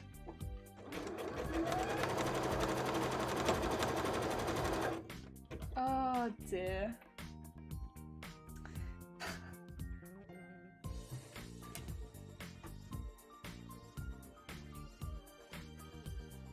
Go.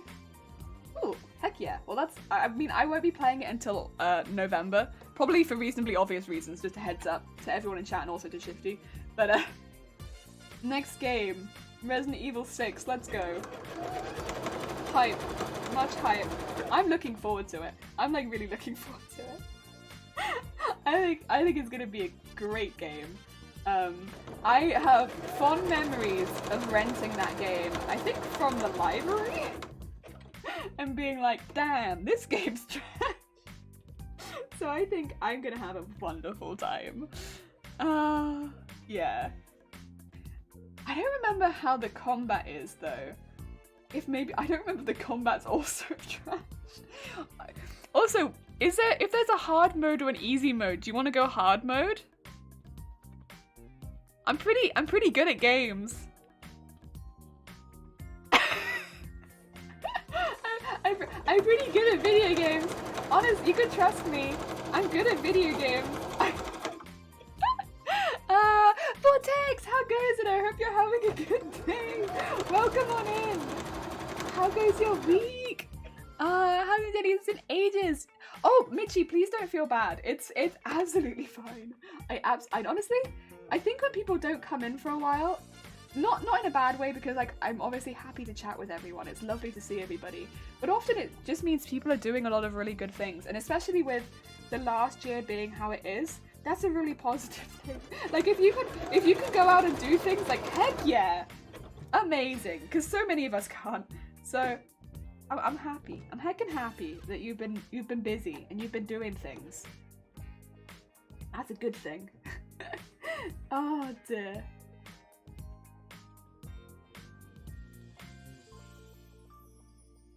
I am a good video game person. Yes, yes. I'm a good video game person. I'm having a great day. Been so busy. Heck yeah. You're a good friend. You're a good friend. No, I think yeah, when people don't come in here for a while and then they're like, oh, I'm sorry, I haven't been here. No, good. Heckin' good. Not that it's not nice to see you, but like, yeah, no, it's good. It's good. It means you've been busy. And especially in today's world, it's not easy to be busy. So it's good that you've been able to be busy.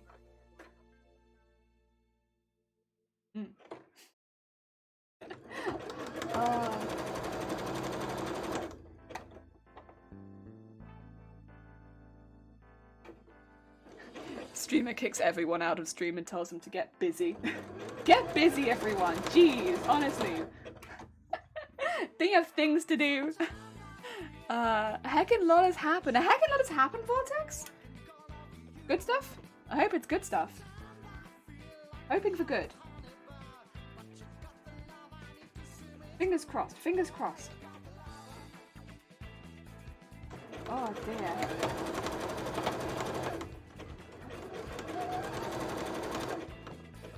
And again, that is the same streamer that's been telling you for like the last 20 minutes that Resident Evil 6 is a fantastic game, so take everything I say with a grain of speck.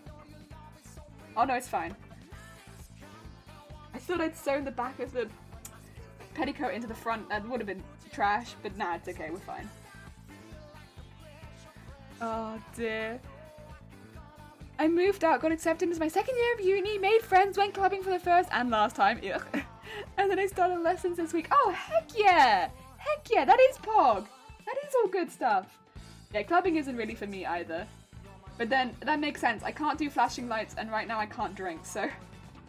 like, what do I have nothing to gain from clubbing, really. Except an incredibly sober and with my eyes closed. Like, what's the point? I feel you, I feel you. It's not for everyone. Also, everything is sticky. But then again, that's also like half of the pubs around here too. So everything's sticky. Some bad stuff, but mostly good stuff. Heck yeah, heck yeah. No, I'm glad. I'm heckin' glad. That sounds like a really heckin' fun time. Whoop, whoop, whoop, whoop, whoop.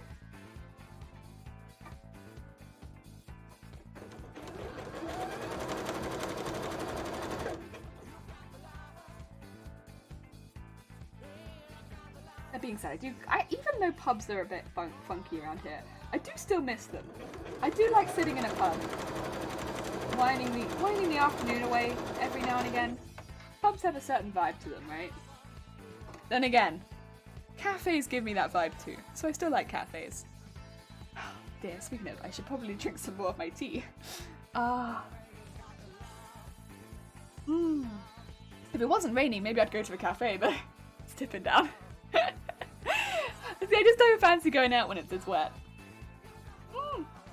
Hi Jelly, hi Hooded, how goes it? I hope you're having a good day. Welcome on in. How goes your week? I'm making a petticoat and talking about Resident Evil 6. I need to find someone else who's played Resident Evil 6. Eventually someone will come in and be like, I've played it. I remember the times when I played Resident Evil 6. Those dark, dark times. I remember.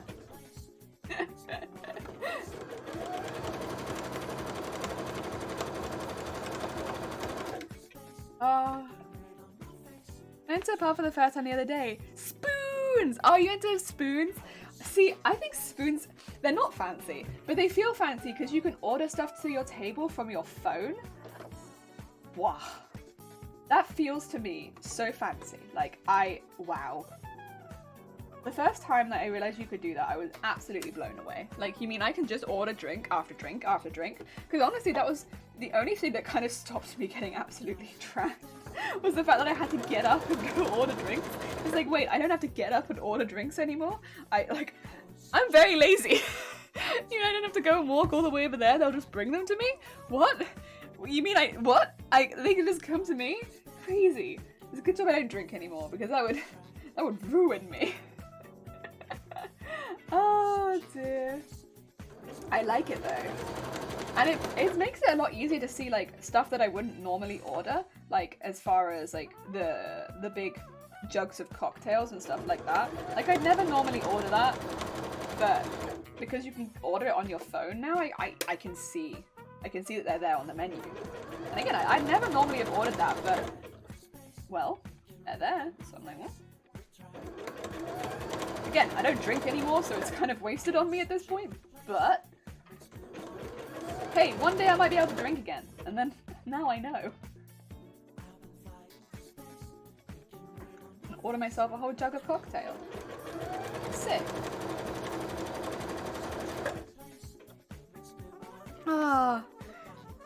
I feel very strange at uni being constantly older but looking very similar age to students. Their interests are very different. Yeah, I mean, to people that go at a different age, like they go older, we had people in my, I had a small uni group. I think I've said this before, but there was only like 11 people in my class on average.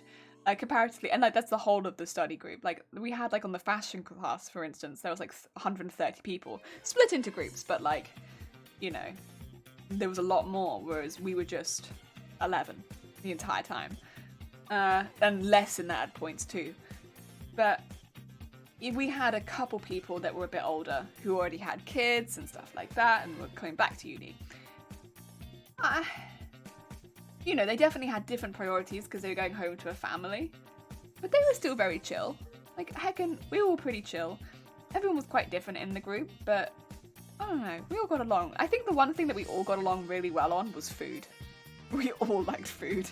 Every single person in the group was like, food. So, food. Heck yeah. So even though we didn't all get along as, like, we didn't all have the same drink kind of thing, like we didn't all want to go out and get smashed every night. Food, yeah, we got along well on that. We all had the same priorities when it came to food. Petticoat is the one you wear beneath the dress, right? Yeah, that's right. So it's like the one that, like for instance, this one behind me is a petticoat. It gives the dress the shape. So, because this is a shorter dress, you will see a little bit of a petticoat from certain angles, which is why I'm spending a little longer to make it look nice. Because also, if I want to get judged, my petticoat will also get judged. But, yeah, so it will be judged, but also I want it to look a little nice because you will see it underneath a skirt that comes just above the knee. And I want it to look traditional, so I'm making it out of cotton. Yeah. They come to you? Yeah, if you sit at the table, you just order it on your phone and they just come to you. I got a steak with peppercorn sauce and lemonade straight to my table. I don't drink a lot. Yeah, steak is good. I also like, they have like curry nights and stuff like that. That's good. Fish and chip nights. That's good. Yeah. It's good. Oh, now I'm craving Greg's. Bruh, getting judged sounds intimidating. It's not. So bear in mind, people that are judging you are other cosplayers for the most part. Maybe they work in like potentially the costume industry, depending on who's judging you. But there are other people that are passionate about costumes. They love creating and they love costumes and they love the stuff that you love too. So they're people on the same wavelength as you. They're not someone completely separate to you. And they'll ask you questions. And they'll ask to, you know, can I see this? Can I see this? Would you mind talking me through how you did this? And you'll talk. I'd recommend, if you've not been judged before, maybe to make a few note cards about things you specifically want to draw attention to. So for instance, if you've done a certain amount of techniques, maybe just list those techniques down so you can hit each of them. So for instance, if you've done foam work, embroidery, and seamstressing, you write all of those down so that you can actually mention that you've done all of them. A lot of the time you would have done a lot more than that, but just so that you write down every technique that you've done so you can say every technique that you've done, because otherwise you'll be selling yourself short that you've done more techniques than you've actually said you've done. I think that's always a good thing to do, because they won't know otherwise. They won't know. Every now and again they might ask, did you make this or are you just wearing it? Especially when it comes to things like your shoes and stuff like that. I'll be like, with your shoes, did you make them? Did you make a color for them? Just because it isn't always as obvious, but they're not rude about it. They just want to know. And then if they can't immediately see, like, what is this made of, they might ask, like, what's that made of? How did you do that? Oh, that's really cool. And your wig, you know, how did you do that? Do you mind if I ask? Can I just touch this bit here? Cool, amazing. And then they'll be like, yeah, looks really cool. I look forward to seeing you on stage. See you in a bit. And then you go out the back and that's that. It's like 5-10 minutes. And so you get a good amount of time to talk through your stuff. And they're normally really chill about it. Really, really chill. It's a good experience, and then afterwards you'll get feedback on a sheet quite often if you go to a bigger one. But you can also ask for specific feedback through emails, which I would recommend to do. Because even if you win a prize, even if you think you've done really, really badly, one way or the other, getting the feedback of what you could do better, or what they might recommend, or what you did really well, is useful for the next time, so that you can feel more confident going into it next time. Because a lot of the time, it might be really simple stuff. Like, for instance, when you came in, you know, we couldn't really see the back of your costume. It would have been nice if you just turned around a bit more. Because, you know, unfortunately, every time we went to move around, you'd continue to face us. So we could never really see the back. It could be something really simple like that. Or it could be, you know, and, you know, that's nothing that you've actually done that wrong. It's just an etiquette thing. And it could be, you know, you were really nervous, which meant you probably didn't say as much as you'd done, like you'd written. And we can see that you'd done it, but because you were so nervous, you didn't say it. And we would have loved to have heard it from you. Or quite often, like, the stuff that I'd get would be, you know, we need to see a bit more mixed media. Like, you've done this amazing seamstressing stuff, but it'd be amazing to see you do a bit more. Like, seamstressing, fantastic. Could you maybe do more embroidery on top of that? Or maybe use a few more techniques? Because at the moment, you've got one thing really down, but I need more. And it's great to have the one thing, but you need to expand. Because the people that are winning have more. And it's, like, good to know that kind of thing, because otherwise you're going to keep putting yourself into competitions, never winning and never knowing why. Because you could be the best at what you do in one thing, but you've not expanded, and you wouldn't know, you know? So, yeah, it's good to know that kind of thing. And it could also be you get feedback on how you hold yourself on stage, because although a lot of the competitions that I enter, except for, like, masquerades, don't really include performance, I did actually get, although some feedback about my last performance. They were like, you need to perform more, because I had a costume where I couldn't do much performing in, and they were like, your costume was fantastic, the way you held yourself in that was amazing, but your performance, and I was like, I know. My performance was lacking. I mean, I kind of knew, like, comparatively to a lot of people, I had a very boring performance. I needed to do something a little more exciting, and I'm very aware of that. Like, if I enter more masquerades where there is a performance aspect, I need to actually have a performance. Posing is not good enough if I want to get that points up. But, you know, it's good to get that feedback, because even if you win a prize, and I did for that one, I came first, but I wasn't, there was so much I could have improved, and you know, you still want feedback, and I still went and got feedback. Came first, still had so much feedback that I could have done better at, you know? And I think it's really positive to go get judged if you have an interest. And of course you can improve without going into cosplay competitions, and it's not for everyone, but there are lots of different types of cosplay competitions, and it's a really great way of improving, because you're getting you're getting tips from the best of the best. You're getting tips from the best of the best. They're giving you 100% of their attention, and, like, where else are you gonna get that, really? Like, where else are you gonna get that? 100% of the best's attention on what you could do to do better. And it's nice advice. It's not mean, it's not rude, it's not judgmental. It's just like, you know, this was great, you're doing this good, keep doing that. What you could do better to actually raise your points would be this, this, and this. Give that a go next time. And yeah, that's it. They do the same for everyone. And it's there for anyone, but you don't have to take it. So it's always good to go and ask. Petticoat should be the floof provider. It is the floof provider. I think I would do a brave and invite my bestie. Oh, Natasha, out for drinks and some karaoke. Cool. That sounds amazing, Mitchie. That sounds really fun. Do it. Holy floof. I haven't sung on mic live since my days playing backup and vocals. That should be fun though. Like, just have a fun time. Relax, let loose, some drinks. Then under the Seam Freshers event at the Spoons near me the other day. It's right next to a bunch of students' accommodations, and they had little, oh my god, Atkinson, welcome in, sorry. I hope you're having a good day. Hi Nostradamus, how goes it? I hope you're having a good day. Oh, Shifty, thank you so much once again. Saved me from getting the keyboard out. What were you doing? Arts. What kind of art were you doing? Welcome on in. Took me a bunch of them and emptied out all the alcohol. Heck yeah. Oh, that's cute. Nice, love that for you. I'm not a drinker, but I live in bottles. I take joy in simpler things such as tiny bottles. That's fair. What does count as seamstressing? Like patterns, constructions, does it include details such as pin tucks or hand-finished stuff or like boning or something? It's literally any sewing. In cosplay, it's do you sew? Yes. So it's anything sewing will count in the sewing category for cosplay. Because bear in mind, cosplay is so broad. But if you sew your cosplay, if it's predominantly sewing, you'll be in the sewing category, or seamstressing or tailoring or whatever. But you want it to be neat, you still want finished edges. The only reason they won't be finished if it's purpose, and then you want to make them known that it's purposeful, because otherwise you'll get marked down for that. Any sewing work counts towards that. Any foam work counts towards armor, and if any electronics work will count towards electronics and FX, yes.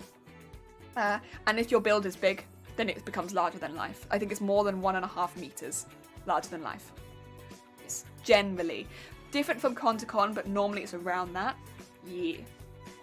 Oh dear. Hi swimming, how goes it? I hope you're having a good day. We're just talking about cosplay competitions over here. I hope you're all having a good day. Hello! Hello! Having a good day, thank you. It's been productive. How are you? I'm good, thank you. How was stream? Making a deep sea fish into a nightmare? Heck yeah, heck yeah. That sounds like my kind of cup of tea. That sounds lovely though. I hope it went well. Oh dear. Oh dear. We're making a petticoat over here and chatting about cosplay. Oh dear. That makes a lot of sense, yeah. Because cosplay is very varied, so any sewing. You can get really, really large. They don't look like worn outfits at all, but they are all sewn, which is what I'm doing today. But, like, I'm going to be making armor, but it's all embroidered and sewn. Because I want to expand more upon seamstressing. But that's kind of what you want to do. You want to push the boundaries of what seamstressing is. Boning would be an extra skill that you'd add, right? So when you list out the things you're doing, you have sewn, you have made everything really neat, nice edges, everything's hemmed, perfection, like beautiful. Everything fits well as well, of course. But then on top of that, you've maybe boned a corset. That's another skill. Maybe you've added your own grommets. That's another skill. You have drafted your own pattern. That's another skill. If you followed a pattern, that's a little different. See, following a pattern would maybe not be classed quite as highly as making your own pattern. And what else would there be as far as seamstressing or tailoring and stuff like that? I mean, making your own... Oh yeah, that's another thing. Making your own hoop skirt versus buying a hoop skirt. Making your own petticoat versus buying a petticoat. This kind of stuff is stuff you don't think about, but it adds up. And I didn't think about it the first time I went in, and they asked me, did you make the hoop skirt? And I was like, no, I didn't. And they were like, right, they're sorry, it's just stuff we need to know. Because the other competitors did. And I was like, whoa, okay. It's just another skill to show, right? And if you can make a hoop skirt, impressive. It takes time. It takes a bit of learning. Also, if you make your own hoop skirt, you can make it a lot more custom. But it's not something that I'd thought of at the time. I thought, oh, I can make all the petticoats and stuff, but I don't need to make the hoop skirt. That counts as underwear. But other people had made their own hoop skirts, and so they initially got that edge on me. And if you're going into these competitions wanting to win, that's something that you think about. Of course, I am probably talking more about, like, championships of cosplay, ultimate cosplay you know, World of Cosplay, stuff like that. I'm not really talking about like masquerades. I'm not really talking about the fun ones with the performances and stuff like that. I'm not talking about local cons, because those won't probably judge as harshly for that sort of thing. You know, these are more for worldwide cosplay competitions. These are big ones. But it is something to think about if you're looking to enter that kind of cosplay competition. Like, you probably want to look at making that kind of stuff. Because they will ask. I tell you, when I got asked the first time, I was like, heck! I didn't make that. And same with some of my appliques. I'd made some, but there were some that I'd bought, and they said, which ones have you made and which ones have you bought? And they asked, and I said, well, these ones I bought. And they were like, right, fair enough. Other people had made all of their applique. And it sets me aside from those when you haven't made all of your own applique. And, you know, I thought going into this, I've done very well. And it was still a fantastic costume, and I'm still very, very proud of it. But it wasn't at the same level as the people that won. And, like, I'm happy to admit that, you know, I still had a way to go at that point. And entering those kind of competitions and getting the feedback there really opens your eyes to that sort of thing, where it's like, right, I just need to be doing this extra stuff. And a lot of it was not stuff that I wasn't physically able to do. It's just stuff that I didn't realize I needed to do, right? Where it's like, you know, I could have made a hoop skirt. I just didn't realize, like, that was the level I was going to, you know? What materials do you use for a petticoat? Does it have to be specific ones? Generally, making a normal petticoat, I would use tulle, which is 2 seconds. This. This is another petticoat I've made. I would normally use tulle, which is this, because it's very springy, it holds its shape really well, it doesn't need iron or steaming, which is lovely, no steaming, and it's much thinner and easier to ruffle. So tulle you can buy on rolls. It's already cut to this length as well. So you can see the line there. It was already cut to that length. And so you just roll out the amount that you need. It's cheaper to do it like that too. I'd recommend, if you were making a first one, to make it out of tulle. It'll be much easier, much cheaper. And then I just sewn a ribbon around the bottom to make the edge look nice. Tulle also doesn't fray, so you don't have to worry about hemming every single edge, because tulle doesn't fray. Tulle also comes in a lot of different colours. The reason I'm not using tulle this time, oh god, there they all go. The reason I'm not using tulle this time is because I specifically want to go for a very traditional looking petticoat, and also I want the dip dye. So it had to be cotton for the dip dye, and instead of polycotton, and yeah, I wanted traditional, so this is kind of the material that I'm looking at. It's not optimal because I will have to steam this, which is not great. I'll have to steam it when I arrive at any convention so that it looks nice. It will be heavier than this, probably like 3 or 4 times as heavy as this. It will be thicker and hotter than this, but it will look a lot more traditional. So, for the costume that I'm making, which if you want a picture of it, it's underneath the screen. If you want to search it up yourself, do !cosplay, it'll give you the name. Because I can say it, but the spelling you might need. Because Final Fantasy Tactics Advanced Mateus is something where it's like, yeah, you might want the spelling. And yeah, it's up to you, because technically you can make one out of any material, but tulle is the most recommended just because of the lightweightness, the fact that it doesn't fray, the fact that it comes in a lot of colours. It's best, generally. Also, Lil Zan, or Jan? Thank you so much for the follow. Let's see if you survive. No! Everyone's going straight into the heckin' soup. Well, Lil, I'm so sorry, but welcome to the soup. Cosplay, there it is. Yeah, I'm sorry. It's a heckin' mouthful. You can copy paste it, put it into Google, and it'll take you to some pictures. I'm gonna sew the entire costume as well. All of the gold detailing on it, it is under the stream if you want a picture of it, but all the gold detailing on it is going to be embroidered pieces, which we're going to make with our embroidery machine. This one here. Oh dear. But we need to get some of the undergarments done first. We have got like a bodice though, a bodice undergarment. We've already boned the bodice too. It's got cups in it, it's got boning. We've done quite a few of the more technical pieces already.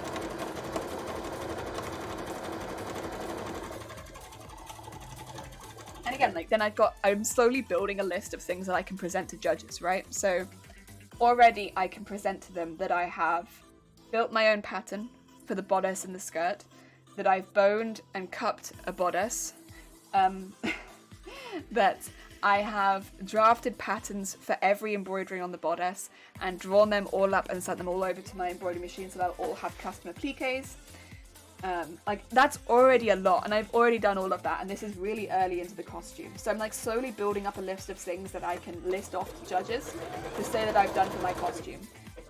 And when it really comes down to judging, it's, of course the execution is important, but a lot of it comes down to how long is your list of the things you've done for your costume. How well does it work for the character, the things that you've done? And how impressive is it? Like, is that an impressive list?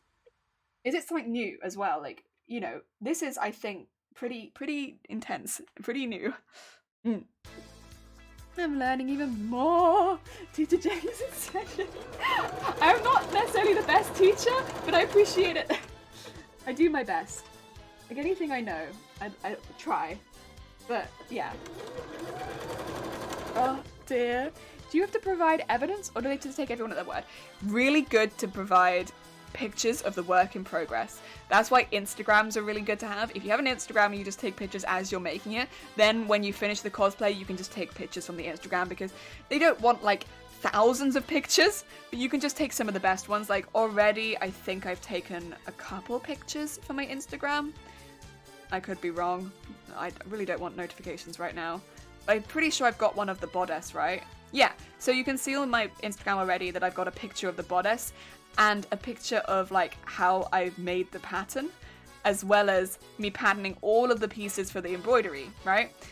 And that really gives me good evidence that I've done that bodice, because the bodice is one of the most difficult parts. So I really wanted that evidence, because otherwise how was I going to prove it, right? So I probably will use that picture of me patterning the top. I don't necessarily think I'll need a picture of me boning it, because I've shown that I've patterned the top. Like, who else was gonna do that? Oh dear. But yeah, you will want evidence of you making it. You can't just turn up with the finished product and no, you know, work in progress. The other thing is, I have a whole VOD library of me making this. If you go onto the VOD channel, every single stream of me making it is in the Final Fantasy Tactics Advanced Mateus build. It's all in there. So, worst comes to worst, I have every stream of me sewing this. Which I know a lot of cosplayers won't have, but like, I really cover my tracks and like, yo, I made this. Good luck trying to disprove me. Because I have had it before, like people have asked for extra evidence, just because I haven't shown enough. So I've sent extra. I've just taken clips from my streams, like I've just taken screenshots from my streams and sent them that. But generally I would recommend people, if they don't have an Instagram and they don't have like what I have, just take plenty of work in progress shots. But the Instagram's been a really good motivator to take work in progress shots, because otherwise I don't do it. I just get stuck and I'm like, shoot, I don't have any work in progress shots. What's happened? I'll probably take a picture of all of the... I should probably take a picture of me doing this, honestly. I just do it. Yeah, go on. I'll get a nice picture of this. Thanks, Queena. Actually, do I have my phone up here? Probably.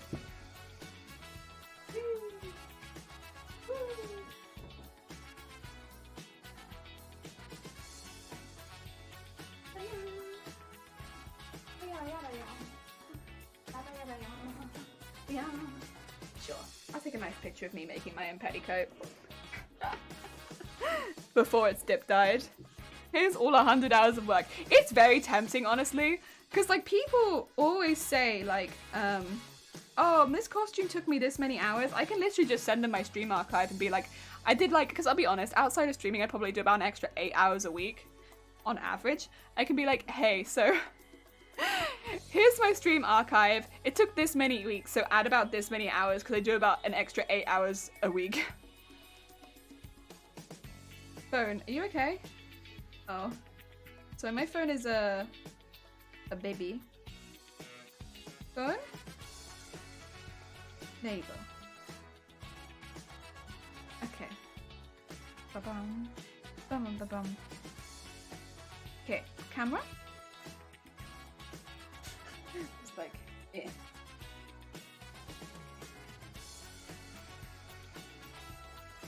Oh yes, very nice.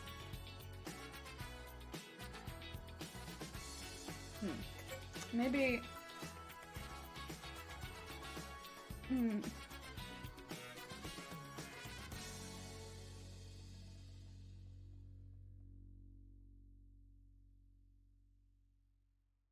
Is that a good photo? I don't know. Meh. It'll do. I'm doing the stuff, so I think it's okay. It'll do. It'll do. Oh, I don't know how many hours is in that one so far. I could find out.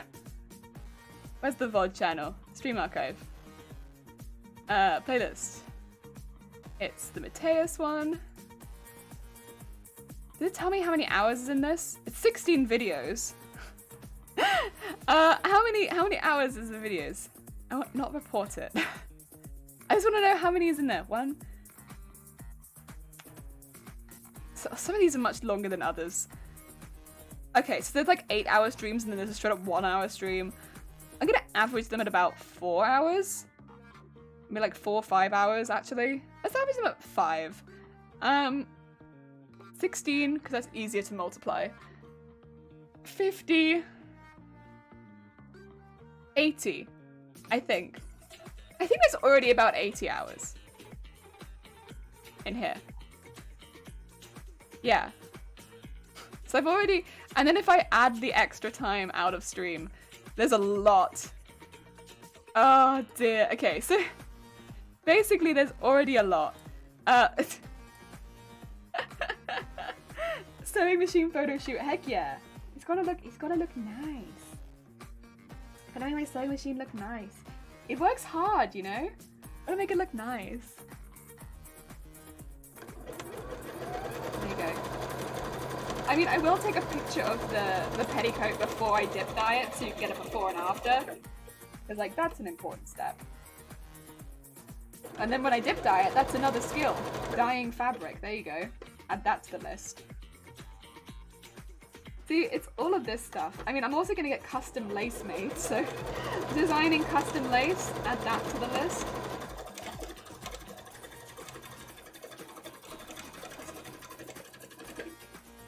It's just, it seems like very mechanical and not as fun when you put it out like that, but it kind of is, because you're just sort of building a list of skills that you've learned doing this cosplay, if that makes sense, and then presenting them to someone. Which, again, it sounds awful, but it's not. It's actually very, very fun. And it's very rewarding too. Very rewarding. When you list all of the skills you've used doing a cosplay like that, it's like, wow. Wow, I really did a lot, huh? And it make you feel very, very proud. Like, geez. Look. Oh, shoot. Unless you do something stupid like I just did. It makes you feel very, very proud. Again, unless you do something stupid like I just did. I just cut through the stuff that I meant to ruffle with. I can fix it, so don't worry too much, but let me fix that. So, we're gonna do that.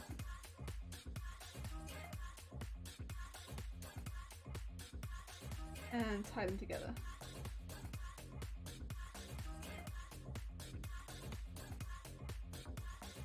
Ooh. I shouldn't have gone the whole way through. I thought this was for some reason the bottom. I don't know why I thought that. Clearly not. This is the top. I went from the bottom to the top. But silly me. Unfortunately, my fingers don't have a whole lot of grip. So tying tiny, tiny knots is like, ah! Do it! The fingers say, no, we're not doing it. We're not going to tie your tiny knots. There we go. I got you. Got you in there. Okay. And on the back, we do the same thing. So I'm just going to pull out those threads. And just Maybe start ruffling it. I start gathering it from the back. And there you go. I can make these bits longer. There you go. Okay. Good stuff. Ooh! And then I'm just gonna sew this down with a zigzag. Ah! I'm a silly, but that's okay. We fixed the silly mistake. I thought I was neatening it up, but I was actually making it messy. Yeah. Nice fix. Oh dear. Are you going to be wearing this to a con? Hopefully. Hopefully May next year. We'll see. I know that seems like a long way off, but this is a big costume, so it's going to take a minute. Ah dear, but I'm hoping May next year. I still need to get enough money to actually go to the Comic-Con. But I'm hopeful. I'm hopeful. I think I can raise the money to go. The thing is, you need like 500 quid to go to flipping Comic-Cons at the moment, which is too much in my personal opinion. But I'm hopeful that I can go to May Comic-Con. Because, yeah, there's no way I was affording to go to October. But, and also would have been right in the middle of boobtober and stuff like that. But I'm hopeful. May. And then I'll have this costume. And maybe I take another costume that we already made. Yeah. Although, to be fair, if this is big, then this might be the only costume I take. Because, you know, sometimes big costumes take up a lot of suitcase space. We'll see, we'll see. Ah, dear Blocker, how goes it? I hope you're having a good day. Welcome, I'm just checking through the petticoat to make sure that it's not got any gaps or like inconsistencies. Better to check now. Rather than sew it into it in a second when I do a top stitch. It's looking pretty good though. I have to do so much unpicking in a minute once all of this is done. That's okay, it looks good. There we go. They doing a con in Wales, or do you have to come down to London? So they do normally do a Welsh con, although they skipped it a couple years ago. There's normally one in Wales, but it's very small comparatively. It's a very small con. The reason I want to go to London is because that's where they have the big cosplay competitions. So the one in Wales normally has a masquerade, but it doesn't normally have like any big cosplay competitions. So if I want to go to a big cosplay competition, I have to go to London. Yeah, well, it's the easiest one to get to for me.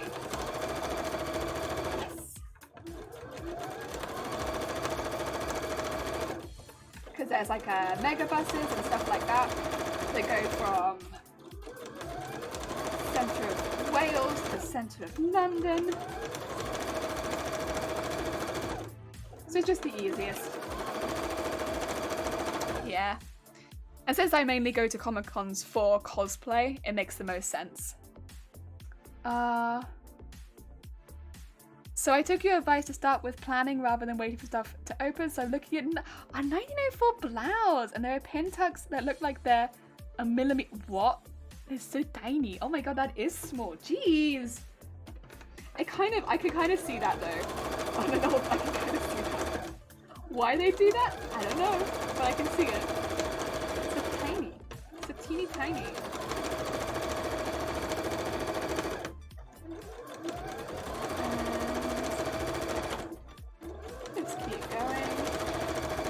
Solidify that in there.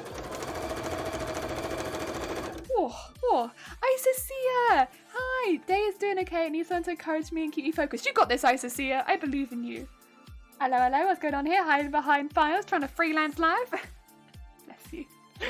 Oh dear. Apart from having a massive headache, I'm good. Oh, Blocker, I hope you feel better soon. I hope looking at a screen is not making it too much worse for you. Look after yourself, Blocker. Oh dear.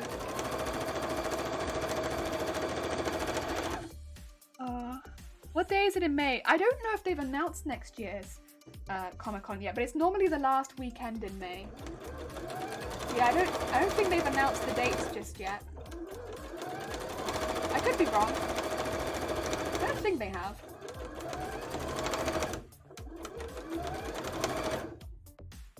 Oh dear. I love pin tucks, they're so cute. Well, the extra as well, Victorians, for that matter. Thanks to pom pom waving. Thanks to the pom pom waving. Anytime. That's what we do here. We wave pom poms.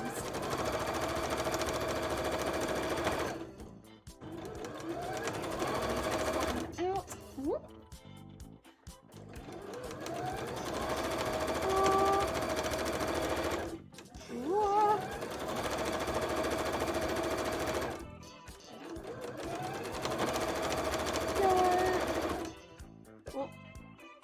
Black thread sewed into it. Like, thank you for the lurk.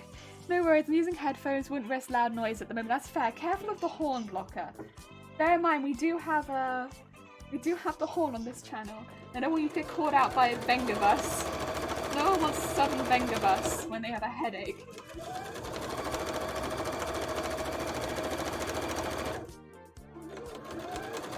Oh dear.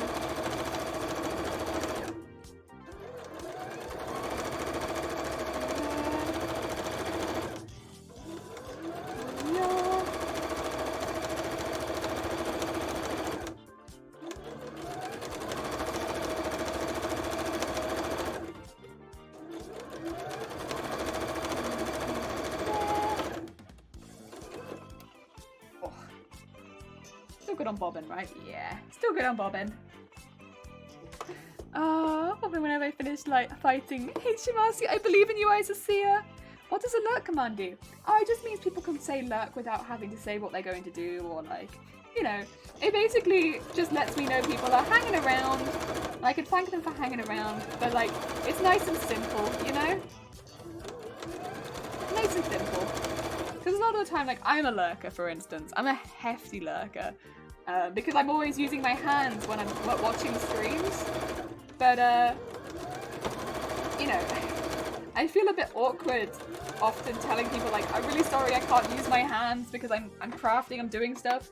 So I'll just use the lurk command and pop myself into, be like, I'm still here, don't worry, I'm still watching, but I can't talk. And so that's what the lurk thing does. It's like, it basically just notifies me, like, oh, thank you, you're still here, but you can't talk. And I can feel that I appreciate it.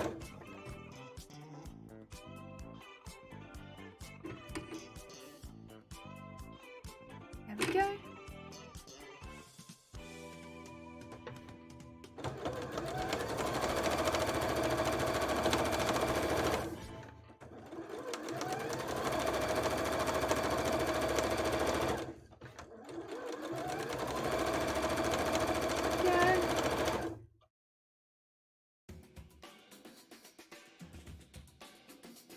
Okay, we can fix this. So, small problem, very small. I've sewn this in backwards. Okay, let me get up to this and then I'll fix it. What I'm gonna do... How did I not notice I was sewing it in backwards? It's the first time I've done this, to be fair, but it was gonna happen. I always do this at some point. I'm going to turn the seam backwards. Yeah, there it is. Okay, where's my unpicker? Thank you for the clarification, that's so good. I feel like whenever I have to announce, when I lurk. If I'm not, I'm a creep. No, you don't have to announce it. I mean, sometimes I go into people's chats and I just don't talk. I'm like, I'm there. I'm just not talking. I've been called out on it once or twice as well. Like, they'll be like, I can see you're in my chat. And I'm like, no. But the thing is, when I'm lurking, so when I'm normally sewing off stream, my keyboard isn't here. It's over there. It's like, again, 2 or 3 meters away from me. So it's not like I can quickly just be like, oh, hey, yeah, no, I'm here. I have to run across my room if I want to reply to you. And when I'm replying, I can't see what I'm replying because my text pops up on this screen and I'm typing all the way over there. So it's like, it's very difficult. So that's why I tend to just put it on and just not say anything. I get called out for it and then I'm just like, yeah. Yeah. Small Gremlin will not reply to you. Because Small Gremlin can't use keyboard now. Yeah. Again, it's more to do with the fact that my setup is very janky, but It's what it is. We live. We're living. We'll get by. It's fine.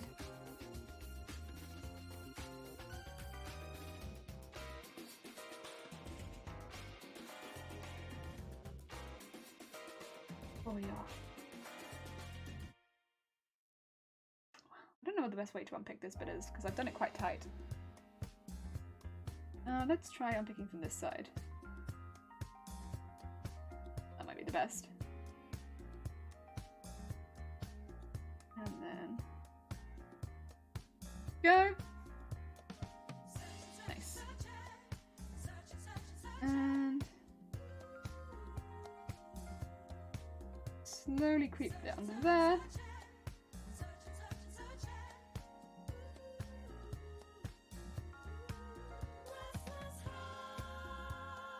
And then this will be able to get pushed the other way. It's not going to look perfect, but it's better than redoing the whole thing. Okay. And then we go down this side. And go.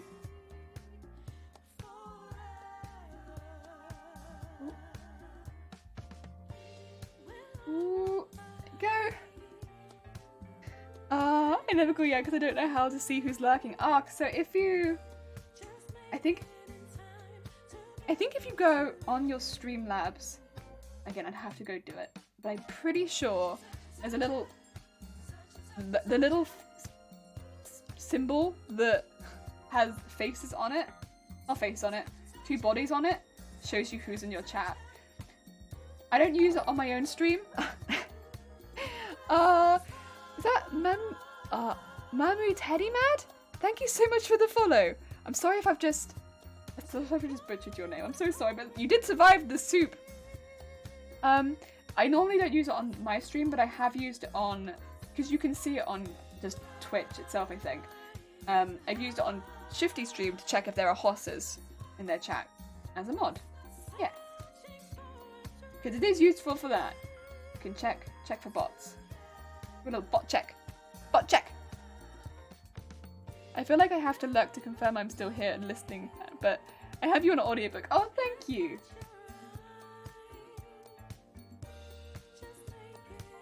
Ah, I do the same. Oh, the sewing machine noise helped me concentrate. That's very fair.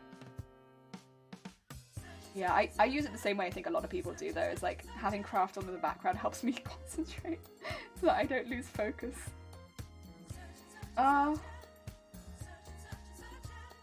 we go. Oh, is there another layer? Shoot, I didn't even know. Did I do 3 layers on this? Jesus Christ, past jelly. You really went all in, huh?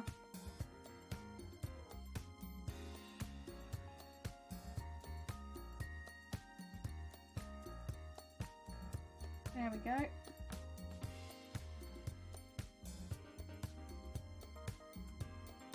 There we are. The one time I didn't want to do a good seam. 3 layers. Jesus. How unlike me.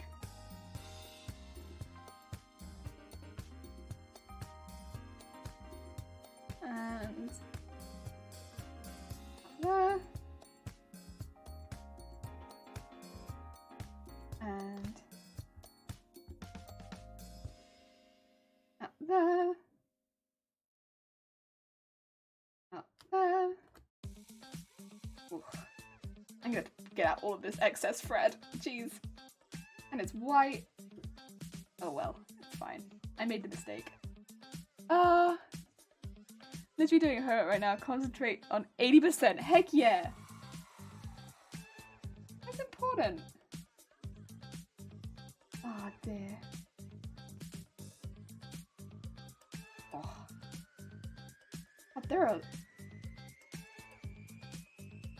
The weather outside is hecking frightful. Hecking frightful today. Every now and again I just get like the window just being like... This is the wind. Jesus. Jesus.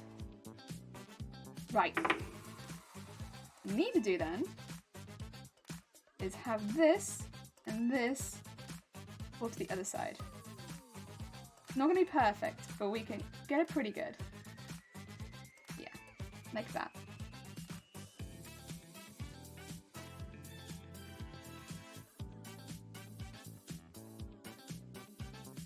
Ooh. Oh my god! Oh my god! Vixen! How goes it? I hope you're having a good day! Surprisingly productive. Yeah. Welcome on in. Again, please nobody look at my keyboard. Nobody looking. Heckin' dance. How goes it, Vixen? I hope you're having a good day. Well, what do you do for your stream? Just chatting? What were you chatting about? Welcome on in. We're making a petticoat. I did just mess up on a part, so I'm just fixing that now. Where did I leave the bit? Oh, there it is. I had to just unpick a part and we're just redoing it. We are making a traditional style petticoat with cotton rather than tulle. And yeah, pretty good over here. I like it. Cardine, how's goes it? You blame Vixen. Blame Vixen for what? Beautiful. I was chatting while doing my coursework. Oh, lovely. That sounds heckin' relaxing, that does. There you go. Let's get that re-sewn. On the correct side this time. I'm a bit paranoid that I'm going to re-sew it onto the wrong side again and have to redo it. I think we got it this time. There we go. Around there. And get that right up into the corner. Very nice. And then let's do a zigzag over the edge to prevent it from fraying. Especially since it's had so much work on it now, I feel quite bad for this piece of fabric. There we go. And then back to 1 again, or 0 in this case, and we can sew that down. Okay. And just... what?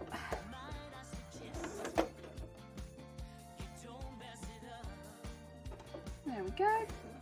And all the way down.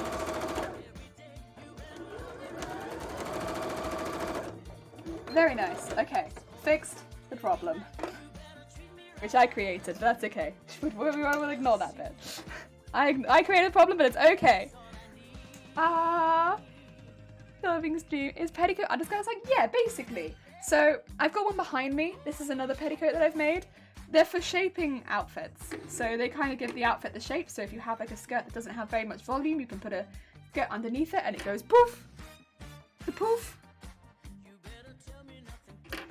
In this case though, I'm a bit hesitant to make the over the skirt pattern until I have the petticoat because I want to know how much proof this adds. Oh dear. Go. The fashion sets give it floof, all of the floof. This song just said, I suggest you don't mess it up once you're fixing it. Yeah, you know what? This song has the right idea though, because like, I do, you know what? Yeah, you're right, song. I shouldn't be messing it up. I don't want to mess it up again. I'll take your advice next time, song, and I won't mess it up again. I'll listen to you better next time, song. No more messing it up. Right. Let's keep going. I need to actually sew the rest of the top down, but I couldn't keep going because I was going to sew over the bit that I needed to turn inside out. There we go. Let's keep going. That's better. Oh. What a kerfuffle. Have fun, good luck. Thank you! I appreciate it. I got this. I've made petticoats before. This one's just a bit annoying because of the fabric it's made out of. This kind of fabric doesn't agree with petticoats, but that's okay. It looks nice and it's gonna do it, whether it likes it or not. Oh dear. Oh, there we go. Sometimes you just have to force the fabric into submission. Like, oh yeah. There we go. This is only the second layer as well. I still have to add another layer into this, but to be fair, it's a much shorter layer and it doesn't have a right side or wrong side. So, should be able to mess it up like that.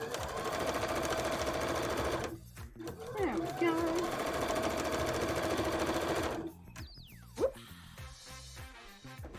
Very cute. Take that along there. I keep seeing these tiny threads and I really just don't want them. Get out of there. I mean, I guess I could unpick this later, but I just see it and it annoys me. Oh, I don't want it in there.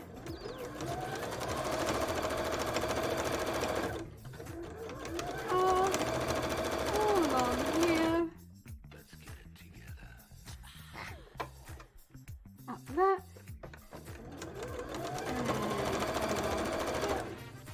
Oh.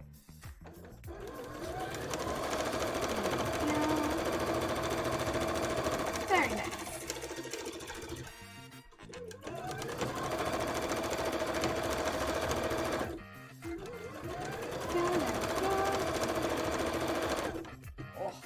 Oh.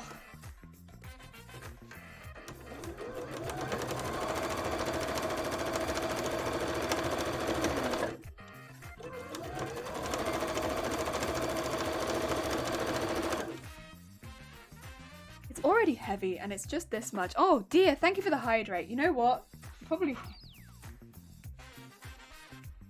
I am gonna aim to get, hopefully, both layers that are left done today. So it's gonna be a bit of a longer stream. But I just really want to get both layers done because we're not going to be working on this at all during October. So I really just want to get the petticoat done. So we're going to see if we can ruffle a bit of the big one on stream. You'll get to see what I mean when I say that the heckin... Well, I mean, you probably already knew, but the 16-meter one is a bit of a beast. You'll see. I'll probably be ruffling it for about an hour. Truthfully, it's a whole thing. But I'm kind of looking forward to showing it to you because I don't normally ruffle anything that big. Drink the biscuit tea. It is the biscuit tea. How did you know, Isacia? How did you hecking know? It's just so good. It's just so good. I don't normally drink caffeinated tea, but that one's just so good. I can't help myself. I love it. And on such a rainy day as well, the biscuit tea is lovely. It's like exactly what I wanted. Like such a comforting brew.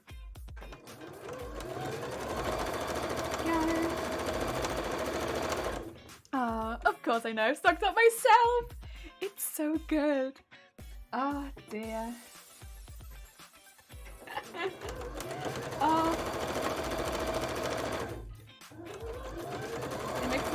It just makes me really warm and happy inside. Then, like, the other thing is, because I have it nearby, everything smells like biscuits. It's really nice, like in a really pleasant way. Like having a candle nearby that smells like biscuits. It's just very pleasant to have around. There we go. All the way to the end, and finish that left bit. Go. Lovely. That is another layer added. Okay. Oh, the top stitch. Pretty. Heck yeah. Looks good. We're 2 layers in. Now we need to go and ruffle. Be free. Do some ruffling. Do that now. So I've already actually started on this side, so I'm just going to keep going because I started on this side. And we need this one to be tight. I remember this one. Gotta be tight. I have the short piece behind me so I can measure it nice and easy. But it needs, basically, to be all of the tightest ruffle. And then just dragged along. Oh dear.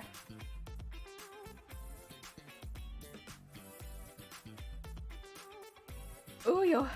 George, how's it going? I hope you're having a good day. Thank you for popping by. You know, I'm having a pretty productive day, George. I've made one mistake so far, but that's not too bad 2.5 hours in. I hope your day is going well. More petticoat stuff, but it's coming along well, and it gets to a point where you start to see your project taking shape, and it's very satisfying. And I'm kind of starting to feel that. Starting to feel the petticoat looking pretty good. Ah, dear. There we go. Ooh. I hope things are going well in George's land. There we go. Ooh, ooh. Wiggle that out.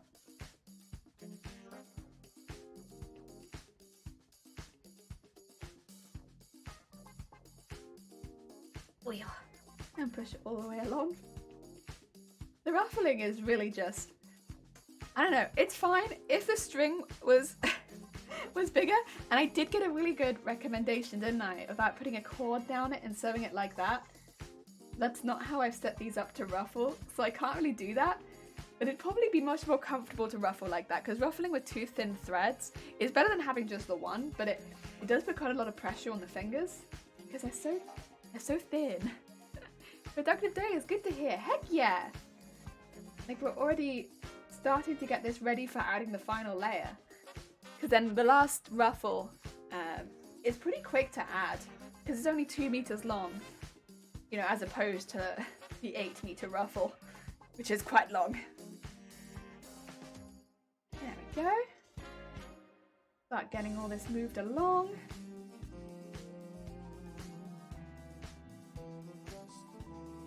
Or even the 16-meter ruffle, which is very long. No, not the 16-meter ruffle. Too long, too long. There we go.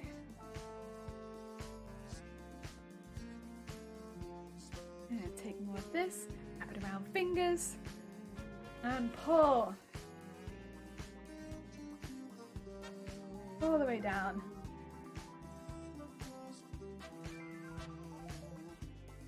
Wrap fingers. Make sure it goes further down. Still got a long way to go. I don't know if I'm even halfway yet, so.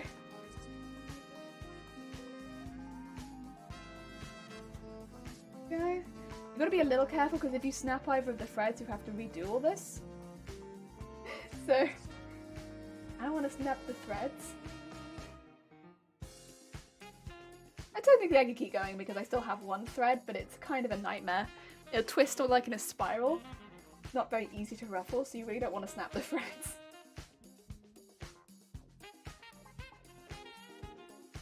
Go. Pushing all those up. And yeah. I'll tell you one thing that's happened that's not ideal. We've had both the lights in our kitchen go. We thought originally it was the fuse, but we've just been very unlucky. And we've got, I don't know what you call them, but the long lights. The really long, thin, skinny light bulbs. And I've never changed one of those lights before. So I'm a little hesitant, but I'm looking forward to trying.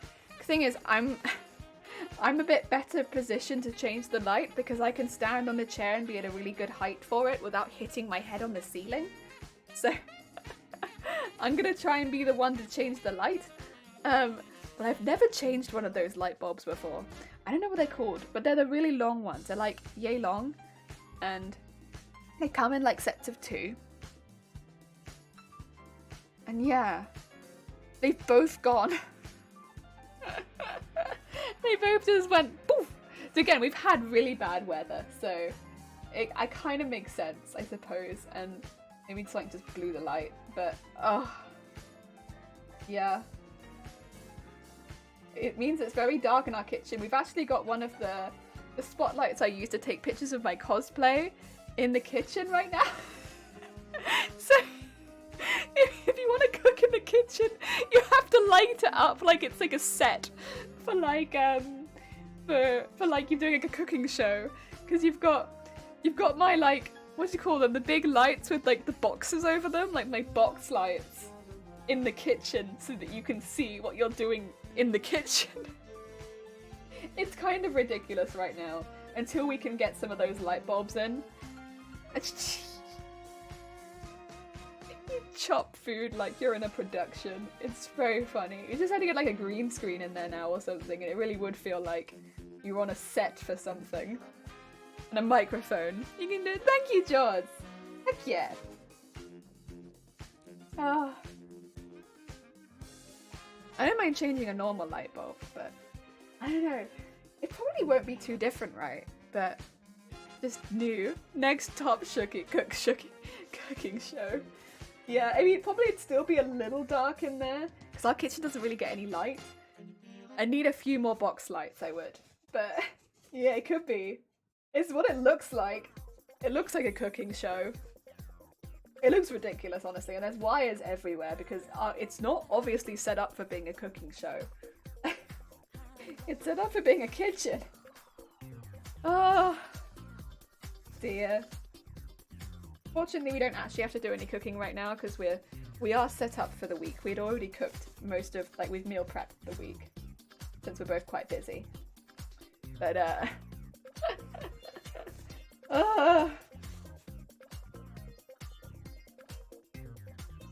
dear, you embracing the streamer house. You can film from anywhere.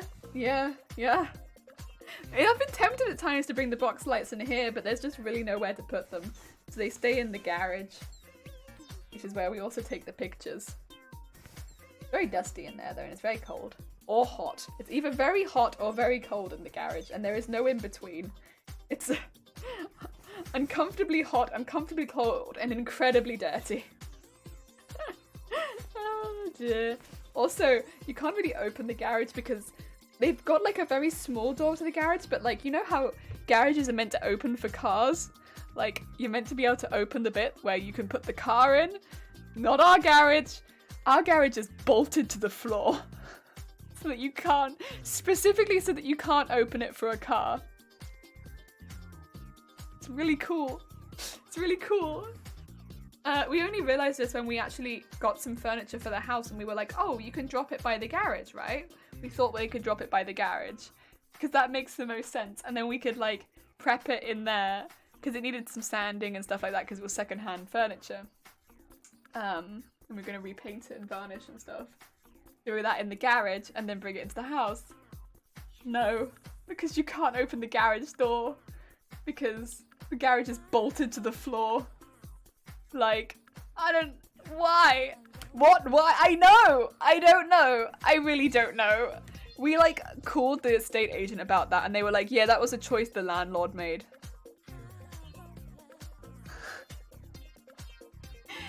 So you've advertised the property as having a garage, which it does have.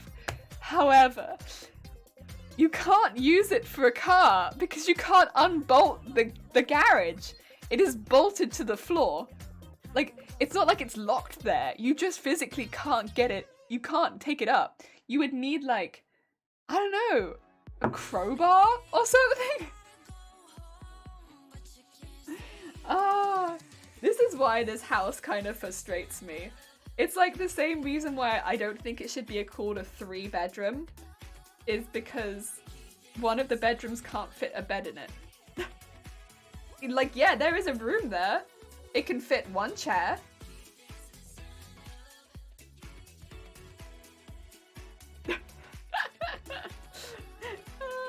We use it to store a couple of cardboard boxes for when we inevitably move out.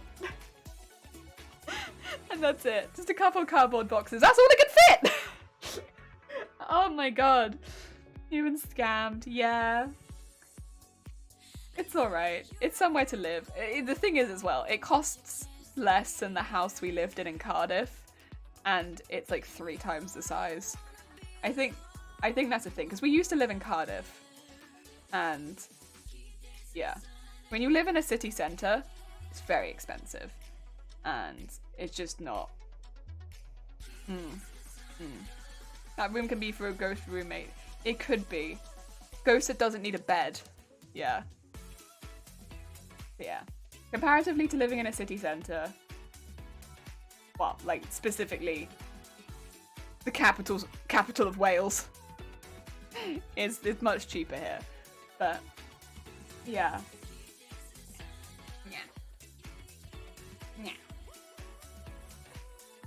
Yeah. That being said, I straight up don't agree with a lot of what the landlord does. They also kept inviting people around to our house during the lockdowns without telling us. That was iffy. But then we rang up about that too, and we're like, can you stop? Can you stop inviting people around our house? I think I mentioned this because this happened during a stream where I was getting really freaked out because I was hearing really loud noises, and I was like getting really super freaked out during a stream because I was like hearing really loud noises, and I was like, what's happening? I don't like, it almost sounds like they're in our house. And I was getting like super weirded out, and like I kept taking like small breaks because I was getting like a little freaked out. So I was like, I can hear really loud noises and I don't know where they're coming from, and I didn't like it, and I couldn't see anything going on the road, and I didn't understand. And so I decided to end my stream because I was just like getting a bit freaked out and I didn't like it. Came downstairs, sawdust everywhere. Literally everywhere. What's happened? They've decided to saw out our oven and just remove the top of it. And we had no warning. No warning. We didn't know that they were going to come in and do this. And like, yes, it needed to be replaced. It needed to be replaced for a whole year. Like, we had told them a year ago that this oven, like this hob didn't work, right? The hob didn't work. And so what happened was you turn on a tap and it just spewed gas into your house. That's why the house wasn't gas safe. And we told them over a year at this point before this, that this didn't work. Like, we had no indication that like a year and 2 months later, some guy was going to come into our house and saw off the top of our counter. And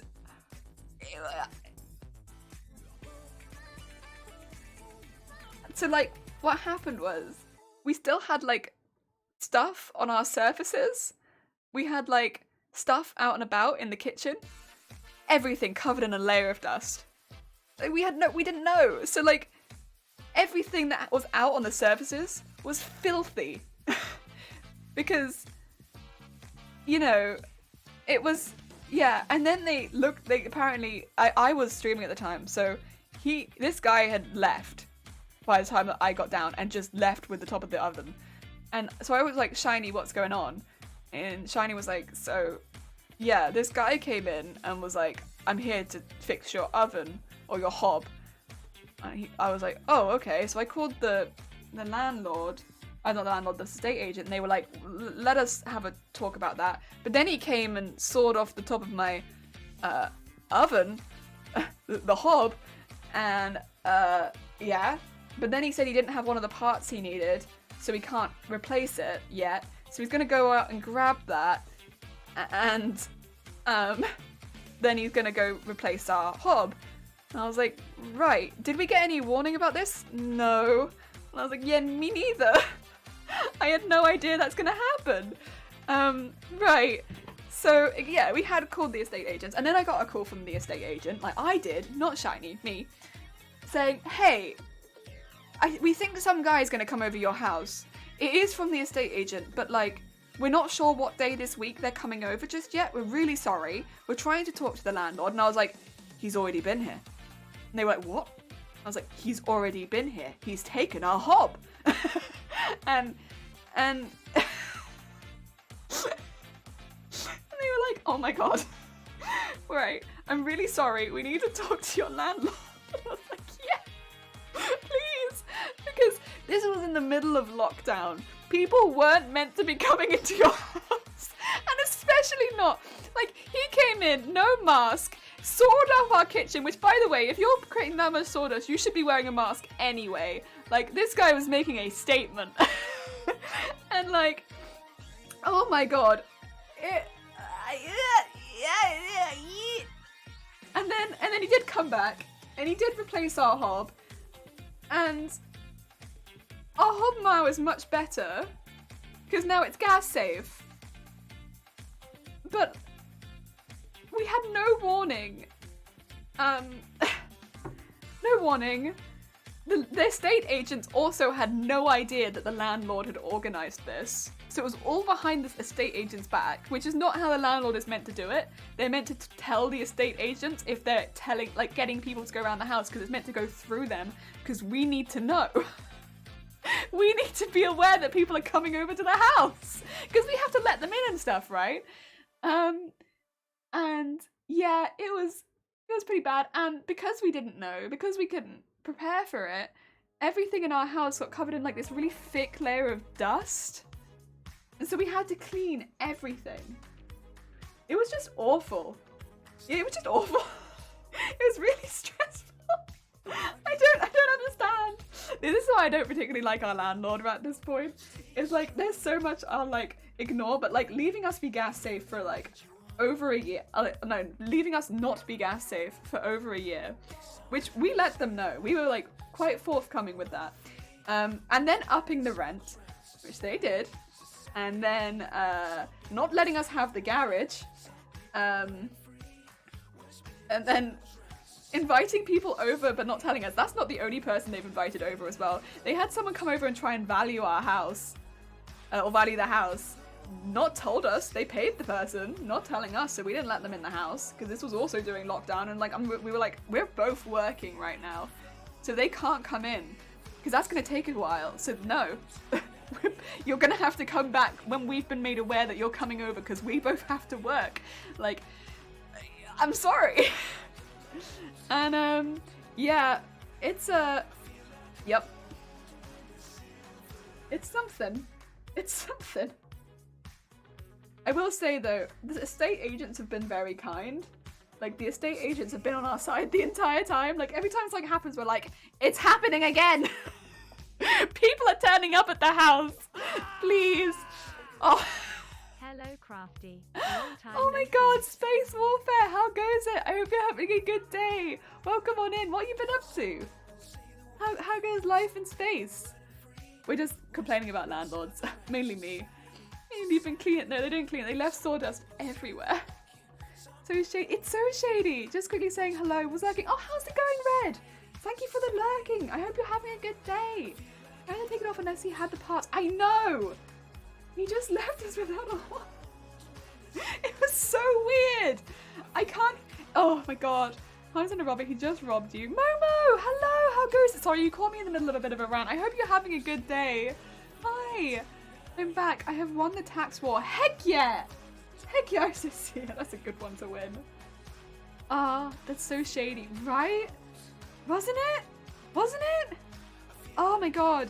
I just remembered, like, being in stream and hearing these really loud noises and being like, what is happening? Is that in our house? That can't be in our house. Like, that noise wouldn't be coming from our house. But it sounded so loud. And, like, getting really nervous and anxious because it sounded so close by. It's because he had, like, one of those circular saws and was putting it through our counter right underneath me. And I was, like, literally so anxious. And I didn't think there was any way that noise could be coming from our house. But it sounded so close by. It was literally underneath me. And I was, ugh. It's my day off. I am preparing for the gym. Life is okay. Applying for jobs. Away from my sewing and drawing time. Oh, I hope that's going all right. Job hunting is not the most fun, so I hope you're doing all right. That is quite a taxing thing to do. Yeah, I hope things are good. Just doing some chores while having you in the background. Now gonna stream myself. Oh, I hope your stream goes well. Hope Heckin Craft's all going good. Heck yeah. Heck yeah. Oh dear. Good luck, Red. Good heckin' luck. Oh dear. Right, sorry, I need to do some measuring.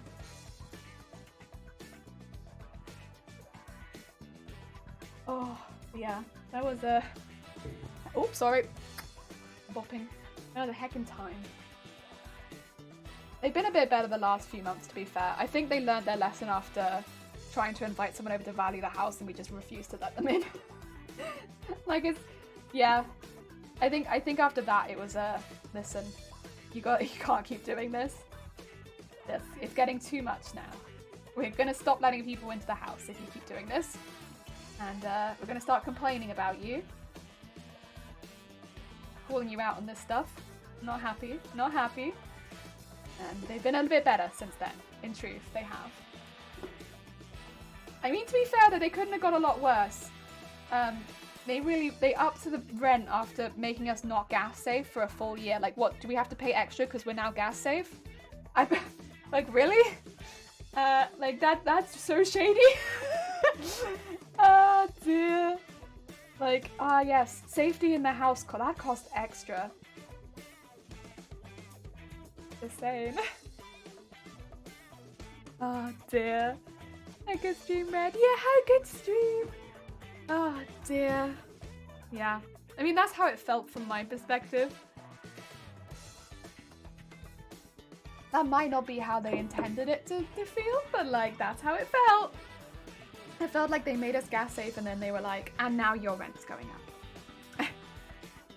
Like, okay. Okay. I see how it is.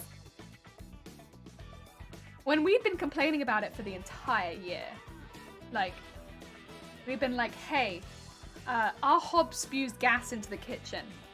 Can you fix that? Hey, our hob is still spewing gas into the kitchen. Can you fix that? Hey. Like, we've literally been told since day one that this house is not gas safe. Can you fix that? Hey. And then they fix it and then they're like, and your rent's gone up now? Yeah? Have a nice day. Mother Crafter, take care. Have a lovely day too. Look after yourself. Ah, dear. Yeah, it's yeah. That's part of the reason we want to leave this place. I mean, it's the house itself is not bad, but I just don't trust the people that own this house very much, you know? I think that's what it is. I just don't trust them. And when you don't trust your landlord, it leaves you in kind of an iffy position, right? Where it's like, well, what are they gonna do next? What's the next thing they're gonna do? Ugh. Of course, again, it's been worse. It's definitely been worse. But it could be better, and thus, we leave.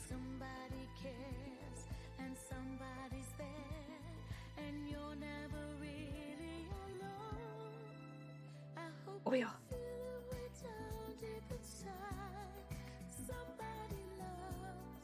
Also, to be fair, if I leave, maybe my stream setup will not be as janky. Who knows? That'd be cool. I think that's probably wishful thinking, because it'd be me that'll be setting it up, which means it'll probably be just as janky. But that'd be kind of cool. Oh, I'll probably still have blue tack holding up cameras and wires. There are 4 wires right now that are just hovering in midair next to me. Like, that's bad. Like, there doesn't need to be 4 wires hanging in midair next to me, but there are. That, like, prevent me from getting that way. Oh, that's dangerous, I'm sure, but that's my setup. That's my setup. Danger. I mean, to be fair, it's a camera, another camera, a mic. Oh no, wait, there's 1, 2, 3, 4, 5, there's 6 wires. Ignore me, I can't count. Because there's a camera, another camera, a mic, mouse, keyboard, and headphones. All good. But I would say the camera one is one of the worst, because that's like literally like going across my microphone. You can't see it, but it's there. I have to position my camera specifically so that you can't see that one, because that one's a bit intrusive into the space. That one's the most intrusive, yeah. But hey, you know what? That's the nice thing about streaming. You can just quickly show the box of like what you want people to see, and then not show all of the garbage that's hanging around the side. In my case, it's just wires. So many wires. But then I have a lot of things plugged in, but it's a lot of wires. If I think about it, it's like laptop, embroidery machine, sewing machine, light, camera, monitor, mic, and then all the computer stuff. And then of course mouse, keyboard. But all my computer is over there. So It all has to run over to that. I could make it neat. I could. I'm not going to. Not going to. That would take more organization skills than I have. Someone who likes organizing things could come in here probably and fix all this up. But not my brain. My brain says, it works, it's good, I keep. Good stuff. Oh my god, that rain. Jeez. That's one thing. The other monitor tells me, like, the weather updates. This one doesn't, which is a bit sad. Not that they're particularly accurate, because I'm pretty sure it tells me the weather updates for, like, all of Wales as a whole, not, like, you know, my area. But it would tell me when it's going to stop raining, probably. It feels pretty cold today as well. Like, recently it's been raining but hot. Today, no. It's actually pretty chilly. I've got some of that actual, like, autumn weather.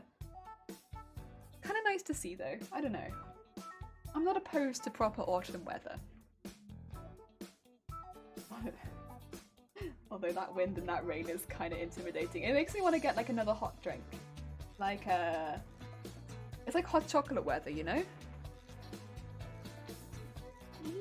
Can you hear it on mic at all? Or nah? Probably not. It is hitting my window, which means it has to be going like... Because my window has like a over bit. Oh. Yeah. There we go. Ooh, ooh. And up to there. Maybe that's what I'll make for my next drink. Probably not actually, because that takes a minute. We have some hot chocolate in the house, but it's like... That's something that I spend money on. So I'm quite thrifty. I think I don't like spending money on things if I can help it. But I do spend money on hot chocolate. I love hot chocolate. And I like good hot chocolate. And there's a place that does really nice hot chocolate. I'll see if I can find... Actually, no, I can find the brand because I have some of their buttons. Not that I have them still because I finished the buttons, but I store other things in the boxes that do their buttons. Like, I'm pretty sure in here is resin. Yeah, resin. It is Marimba. Marimba. They do hot chocolate, but they do ruby hot chocolate. If you're in the UK, you should be able to order from them, but I don't know if you'll be able to order from them from abroad. They also do, like, really, really large buttons. But Marimba, they do some amazing hot chocolate. The ruby one in particular, if you've never had it, I would absolutely recommend it. It's so good. I'll pop that down now. Oh my god. It's like a different kind of cocoa bean, I think it is what it is. And so the hot chocolate ends up being pink. But it's like almost like a slightly fruitier hot chocolate, so it ends up being less heavy, which means you can drink it quite easily. Because I find hot chocolate can get very rich and very heavy, so I can't drink it as easily. Whereas with ruby hot chocolate, don't have that problem. I can drink that easy, because it's got that like slight tartness to it, but not the same tartness as dark chocolate, like a slightly different tartness. And so you can just drink it. It's great because it's still sweet. It's sweet like milk, but it's tart with a bit of fruit in it almost. It's so good. I really like ruby hot chocolate. They sell it at like Costa, I think, as well, if you wanted to try it as just a one-off drink. But, oh, it is good. Really good. I much prefer it in drinks and ice cream than I prefer it as like just the chocolate on its own. I think the chocolate on its own is a bit much.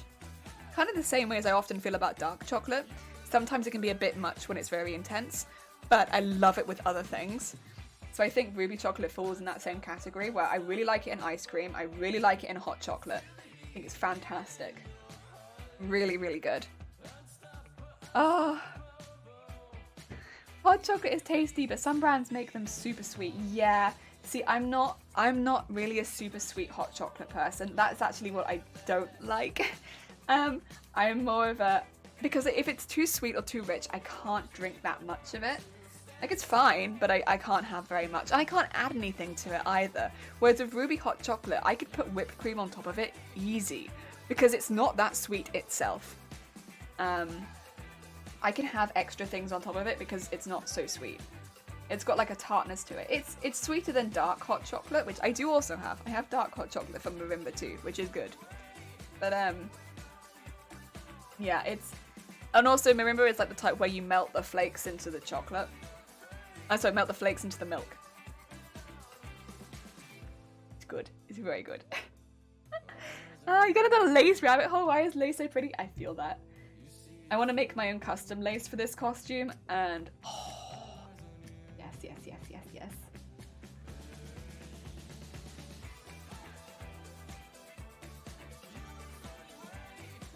Oh dear. Now I'm talking about hot chocolate. I'm kind of hungry. It's been a while since I had chocolate. Oh dear, but it's so good. Oh, like on a rainy day as well. Just having like a nice mug of hot chocolate. Maybe I will make some on my break. If you don't mind like waiting, I don't know if we have a lot of milk though actually. I probably shouldn't because then I'm going to use up all the milk. You won't have enough for tea. Maybe another day, maybe tomorrow since it's going to be rainy like most of this week. I'll maybe do it then.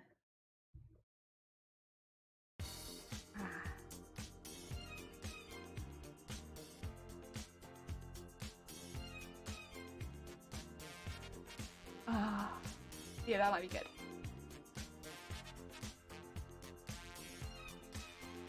It's so good though.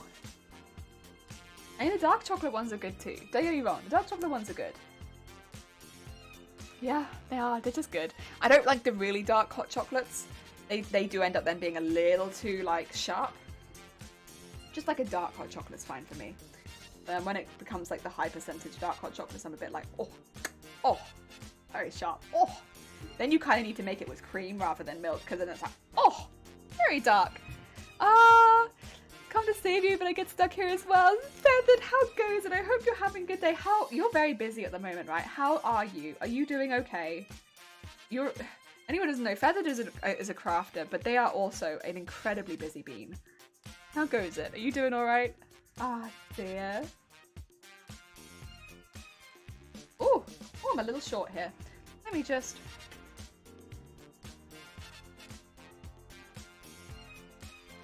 pull that out.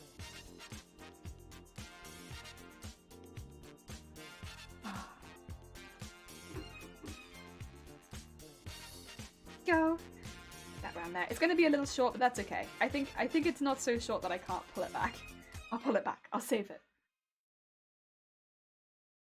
A couple inches. That's probably the furthest I've been off so far, honestly. It's not ideal, but we'll bring it back. What we do is we go at diagonal. And then... Ooh! Oh my god! Vile for 6 months! Jeez, Vile! Jeez! That's a heckin' long time! Wow, that's heckin' half a year! Vile, what are you doing hanging around here for half a year? That can't be good for your health. I hope you're having a good day though. We're just talking about hot chocolate. What have you been up to? Ah, dear. Right, there we go. So it does look a bit weird at the top. I might unpick a bit of this.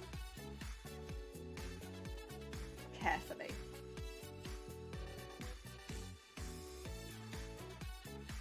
Very carefully unpick a bit of this.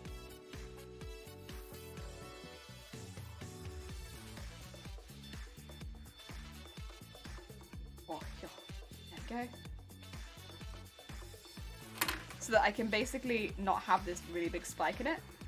I don't mind a little spike, but this is a bit much.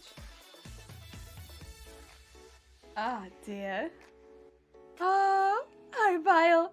I have a lurgy and a general feeling of ookiness, but otherwise okay. Things are quieting down for now. For weeks, so that's probably why the cold's got me. Beginning of October, stuff goes nuts again. Just to clarify, it's general lurgy, not the lurgy. Oh, I hope you're feeling better soon. Yeah, no, I feel you. I've had to say that a lot too. Like, I'm sick, but it's not that sick. It's different sick, you know? Other sickness. I'm down with a sickness, not the sickness, you know? Oh dear. Understandable though, because of course, like, a lot of people are gonna worry because people just want you to be okay. I hope you get better soon.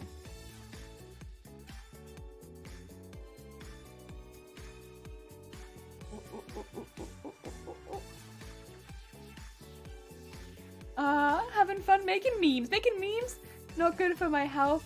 Being here long term, nah. Long term exposure is bad for your health. To this channel, yeah, long term exposure to this channel, very bad for your health. You want to be careful. Lots of side effects if you're here for too long. No! Shoot. Like that. That's a long-term side effect right there. Hecking up your thread. That's a big bad one too. You don't want to heck up your thread. It might not seem that bad, but long term, that's gonna heck you up. It's gonna heck you up. Take it from Dr. Jelly. You don't want to heck up your thread constantly. Ugh. Okay.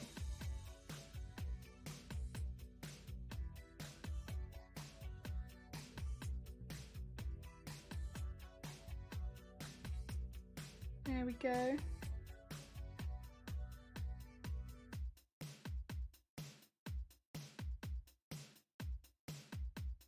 Oi, oi, oi, oi, oi, oi, oi, oi. Okay. Get the other side, please.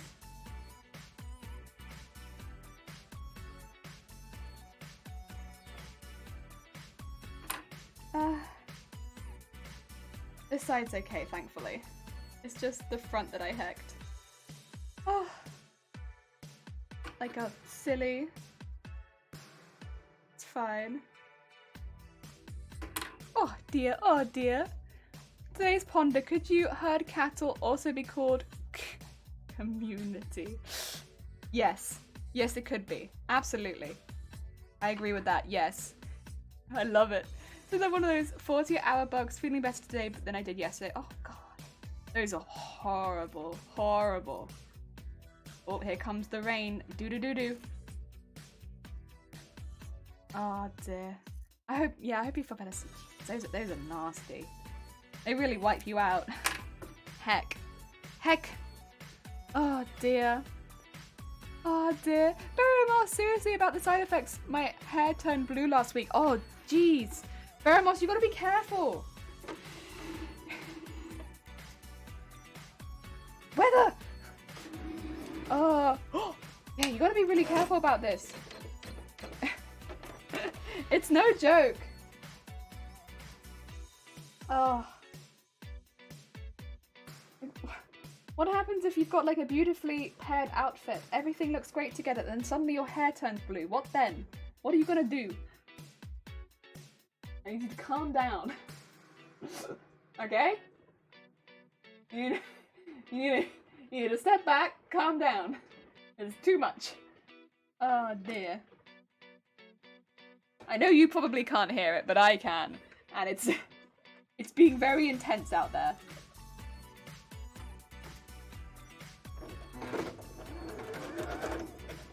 Oh. Was it at least the hair on your head? Your arm hair.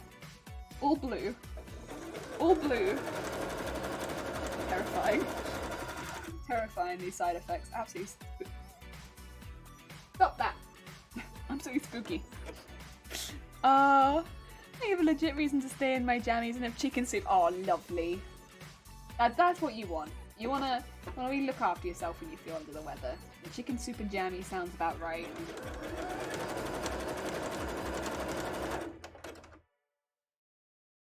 Oh yeah. Right, my window's doing the thing where it threatens to open itself. That's why I'm yelling at it. It's doing the it's like threatening to open. Don't you dare! It's tipping down outside, and if you open, you're gonna suck my curtain out. I know it. Oh dear. That's why I'm threatening my window. Oh dear. It's being a butt. It is being a butt. The thing is, I have a curtain there, but I also have like a really nice scarf over it, so I don't want it to get sucked out the window. But the wind is buffeting. You've probably got a window open somewhere in the house, and that's why it's like sucking my window. Because that normally only happens if we have other windows open in the house, and it will like create this like suction thing in our house where it just goes, and the other windows are like, I'll open too. Please, no. The weather is bad. I need you to stay closed. Hopefully Shiny will realize and close whichever window is causing this. It's probably the bathroom.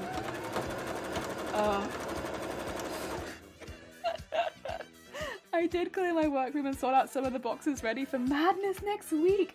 Oh, that's the fact that you did that when you were ill. Wow. Fucking wow. Big ups to you, jeez. When I'm ill, like, when I have, like, a stomach bug like that, I really struggle to do any, like, it's fine if it's, like, what I have right now, which is only after I eat, but, like, if I have, like, a stomach bug where I just feel ill all the time, I can't do anything. And I've only really had it once or twice, but I just lie on the couch and sound like a Wookiee. I'm, like, completely dead to the world. Like, I just sound like going most of the time. I'm like absolutely useless. Can't do anything. Oh dear. Yeah, it's yeah. So nice going, jeez. I don't know how you managed that. Is your window named Margaret? I haven't named the window. I like don't see it very often, so I haven't felt like naming it. The only time I open it is like when it's really hot in here, but it gets so much sun that I honestly don't like my window very much. It's either too cold to open the window, or it's so hot and the reason is because of the window. So I don't like the window. It's a head cold rather than a stomach bug. I'd be hiding if it was a stomach bug. I don't do those at all. Oh, okay. I'll be honest, I'm not very good with head colds either. If my nose gets blocked, I'm done. Anything else, like sore throats, fine. Coughs, fine. Nose blocked? Nah. I'm out. Sorry. You'll have to find somebody else. I'm done. I've been taken out. My nose is blocked. I can't do anything. Oh, dear. I really hate having my nose blocked. I just really hate it. It really just gets me down, you know? Like, having a blocked nose really just puts me in a bad mood. Damn windows. I know! The thing is, I can feel the draft from somewhere. Like, it's not there, so I don't think that's opened. It's there somewhere. Something's open in the house and I can feel it. I feel it in my bones. Oh. Yeah, no, if I get a blocked nose, I'm just... I really hate it. I really hate having a blocked nose. It upsets me so much. It upsets me to my core. But like, I can deal with sore throats. Oh, actually no. I can deal with sore throats to a point. When I had my tonsils removed, I didn't deal with that very well, truthfully. I got like 2 infections, and I had an infection, starting to improve, and then I got another infection, and I was really bad then. So I can deal with most throat pain, but that I didn't deal with very well. That really hurt. Yeah, no, I couldn't deal with that. But most, like, head cold, throat pain I can deal with. As long as it's not, like, my tonsils have been removed. Then I'm okay. Oh, dear. And coughs, I am honestly a pro at coughing. Like, chest infections do not bother me. It should probably bother me more, honestly. Any cough, throw it my way. I'm so used to having a cough. I'm like a pro at coughing. The only thing is my coughs often don't get taken seriously because I always have a cough. So it's like, alright, how is it different from your normal cough? It's more? Okay. Had the sore throat yesterday, sucked some aspirin and the usual that kicked that into touch. Most sensitive ever, but it works so much better than any other method. But blah. Yeah, I can't take aspirin, unfortunately. But I hear it's really good for pain, because of stomach problems. No aspirin. But, yeah. This is a thing, actually. I had this conversation with someone this morning. This might be different abroad, so I apologise if this doesn't make a lot of sense to anyone abroad. Paracetamol is huge comparatively to other drugs that you can get over the counter. And, like, you take paracetamol when you're in pain, and, like, the cheap ones are, like, the big, the white powdery ones. I am pretty good at taking, I take medication every day, right? And I'm pretty used to taking pills. And yet, paracetamol is hard because it's, like, powdery, so it gets stuck to your mouth. It tastes foul if it gets stuck to your mouth. And it's big. And so when you're in pain, it's like not a pill you want to take. Why is it like this? Why is it like this? I see aspirin and I'm like, that looks like a nice easy pill to take. Why is paracetamol such a nightmare? I don't understand. And I know you can get capsules, which are easier, but they're also like 10 times the price. I can get the powdery one for like 20p. And then I can get the capsules for like £2 something. Why? Why is paracetamol such a nightmare? And when you're in pain, you don't want to do that. You don't want to take that. I only know because when I take them for migraines, it's ugh. I hate it. I hate it. And I choke on them so often because they get stuck to my mouth, and I'm like ah. And then I had the taste of paracetamol in my mouth, which is not nice when you have a migraine. It tastes very strong suddenly. Good evening from the other side of the world! Are you doing fantastic today? You know, I'm being very productive today. Probably not very quick, but I'm doing a lot. I hope your day is going well, Gone. How goes the arting? Oh dear. Oh. Talking about colds and blocked noses and stuff like that. I don't like having a blocked nose. Then again, I don't normally take anything for colds. I don't know why. That's one thing. I think it's because I'm so used to saving anything for a migraine that if I get a cold, I'm like, nah, I'll just suffer. I don't take aspirin as such. I let them dissolve in my mouth so that the undiluted medication hits my throat. It really does work. So yeah, but dear God, it tastes so bad. It tastes bad. Okay. I think the only thing I normally take for colds is like a strepsil. Take a strepsil. But otherwise I don't really take anything. I don't know why that's become like my go-to is to just take nothing, suffer, and do strepsil. I think it's just because I got very used to associating paracetamol with migraines, and that's it. That's all I take, paracetamol. Migraines. And yeah, I can't do aspirin, unfortunately.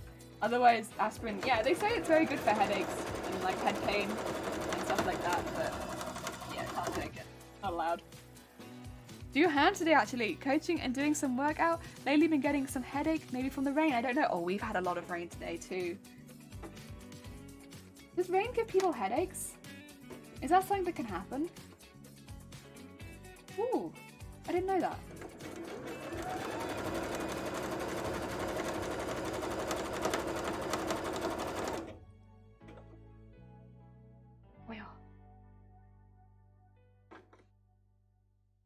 I like lockets as well. Lockets taste really strong, but then they have honey in the middle. Don't think I do the same. I just used to suffer badly from strep throat, so my time my throat starts hurting, I try to get it sorted as quickly as possible. That is fair. Very fair. Yeah. Oh dear. I mean, my throat hurts. My throat hurts quite a bit anyway. Like, even now my throat hurts, but my throat hurts kind of like all the time? I don't know if that's bad. It hurts a lot anyway. But then I find honey lemon ginger. Well, I guess honey lemon ginger tends to make it feel a little better. That tends to be what I do. I think my throat hurts because I talk a lot and I also cough every morning. Probably, yeah. I like to give the immune system a good workout. The only medication it gets is when I'm really ill. Yeah, see, I guess that's kind of how I feel. Is like I just don't feel right taking paracetamol for anything other than migraines. Like, I have to be in a good amount of pain before I take it. Otherwise, I'm like, are you really in enough pain to take it? I don't know. I don't know if you're really suffering enough yet. Maybe suffer a bit more and then I'll take it. Like, do you fancy suffering just a bit more? I think you should suffer for a bit longer and then take it. Like, get to a point where you're in a lot of pain and then take it. I don't know why. That's kind of how it's gotten. Oh dear. It's a mindset, that's for sure. Rain, but like very sunny at the same time. Something gives me a very bad headache. I don't drink meds, it would destroy me. Oh really? Heck. That's my problem. Why I love drinking cucumber lemon water if I can. Yeah, me and you then. We got that same. We talk and we also cough. Yeah, it's like not a bad throat. It's just like a little, like it's often a little sore. Like, not to the point of like when it feels like you have a cold or anything, but there's often like a roughness or a rawness to it. That's why I often say that I have a weak voice. Because I think if you're someone with a strong... Although that being said, wow, you have a very strong voice. I always think that people with stronger voices probably don't have that problem where they get like a sore throat after talking, you know? Whereas I always do. Even though I talk so much and I'm like very used to talking this much, I still get a sore throat after talking. If I think about it. I don't think about it. You had a chronic cough for years. Ayy, chronic cough crew. Chronic cough crew. Not. That wouldn't be a good name. That does not roll off the tongue. Ah, dear.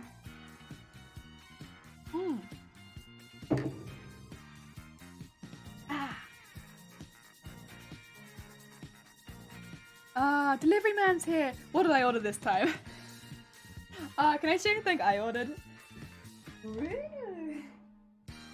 So, I was originally going to go out and buy some fabrics in person, so I didn't have to waste fabric, but instead, I ordered this because I've not really been well enough to go out to get them, and thus, I have lots of little fat quarters of satin for the bras that we're going to be making. So, I have 2 of each, and they're like kind of perfect for making bras. They're just the perfect size. Like, look at all these little ones, like, they're so cute. And, hopefully I won't generate too much waste with these. So I got all these tiny little fat quarters. Effigy! Oh my god. Oh my god.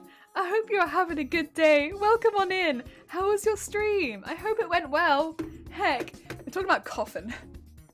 Not really, it does get dried out scratchy. I sometimes stream and sing in the vibe. Sing in the vibe? You sing during stream? Heck. There we go. What were you up to? Oh! Was it a run? Did you do a run of 10? And if you... Not 10, 9. And if you did, how did it go? Oh! If you did, what was your time? Ah, dear. Anyone who doesn't know, Effigy, if I remember correctly, does speedruns. And a lot of people here like speedruns, right? You guys like speedruns. You watched me do speedruns of 9. So if you have interest, maybe you should go check out Effigy. Someone who actually does this kind of stuff. Who would get a reasonable time. Unlike someone who... It's been amazing, but I gotta head to bed. Oh, take care, Moodle. Thank you for popping by. Look after yourself. Get some good Z's. I have a lot of samples from Textile Plaza. It's so good and helps me so much. Oh, I love some good samples. Just practice. It was awful. Oh god, where'd you get to? What was the struggle? What was today's pain? Oh dear. I remember the practice being really painful too. Oh.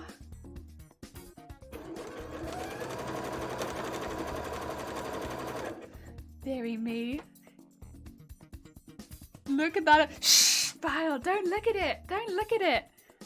Was for the neighbour. Poo. Oh, that is poo actually. Huh. Huh. Watch some of the 8 speedrun champ. Number 8. Watch some of the number 8 speedrun champ. Like, yeah, the slowest speedrunner. The slowest. In fairness, I've kind of given up on competitive time, so it's fun to try to rescue awful mistakes. Yeah, I've as much as I act hyper competitive at all times, I really just enjoy it. I really just have fun. Oh dear. I'm expecting some snacks in the post, hence disappointment. Good. Get some snacks. Get some heckin' snacks. You deserve snacks. You've been busy. You deserve a lot of snacks, honestly. You've been so hecking busy. You deserve all of the snacks.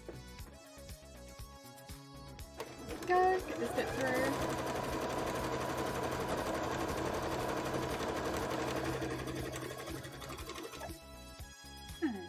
Here.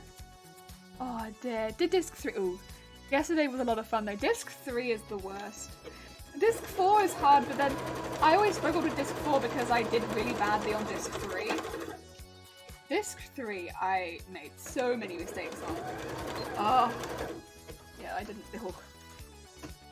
I think, although to be fair, I actually in practice made a lot of mistakes on disc 2 too. Disc 2 felt the longest, disc 3 was the hardest.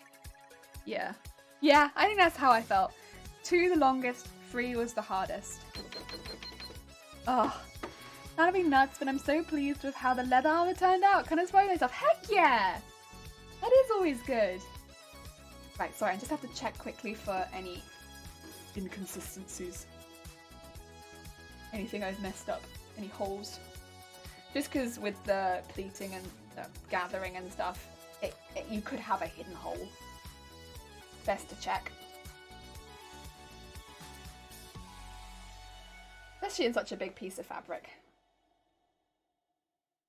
Oh yeah.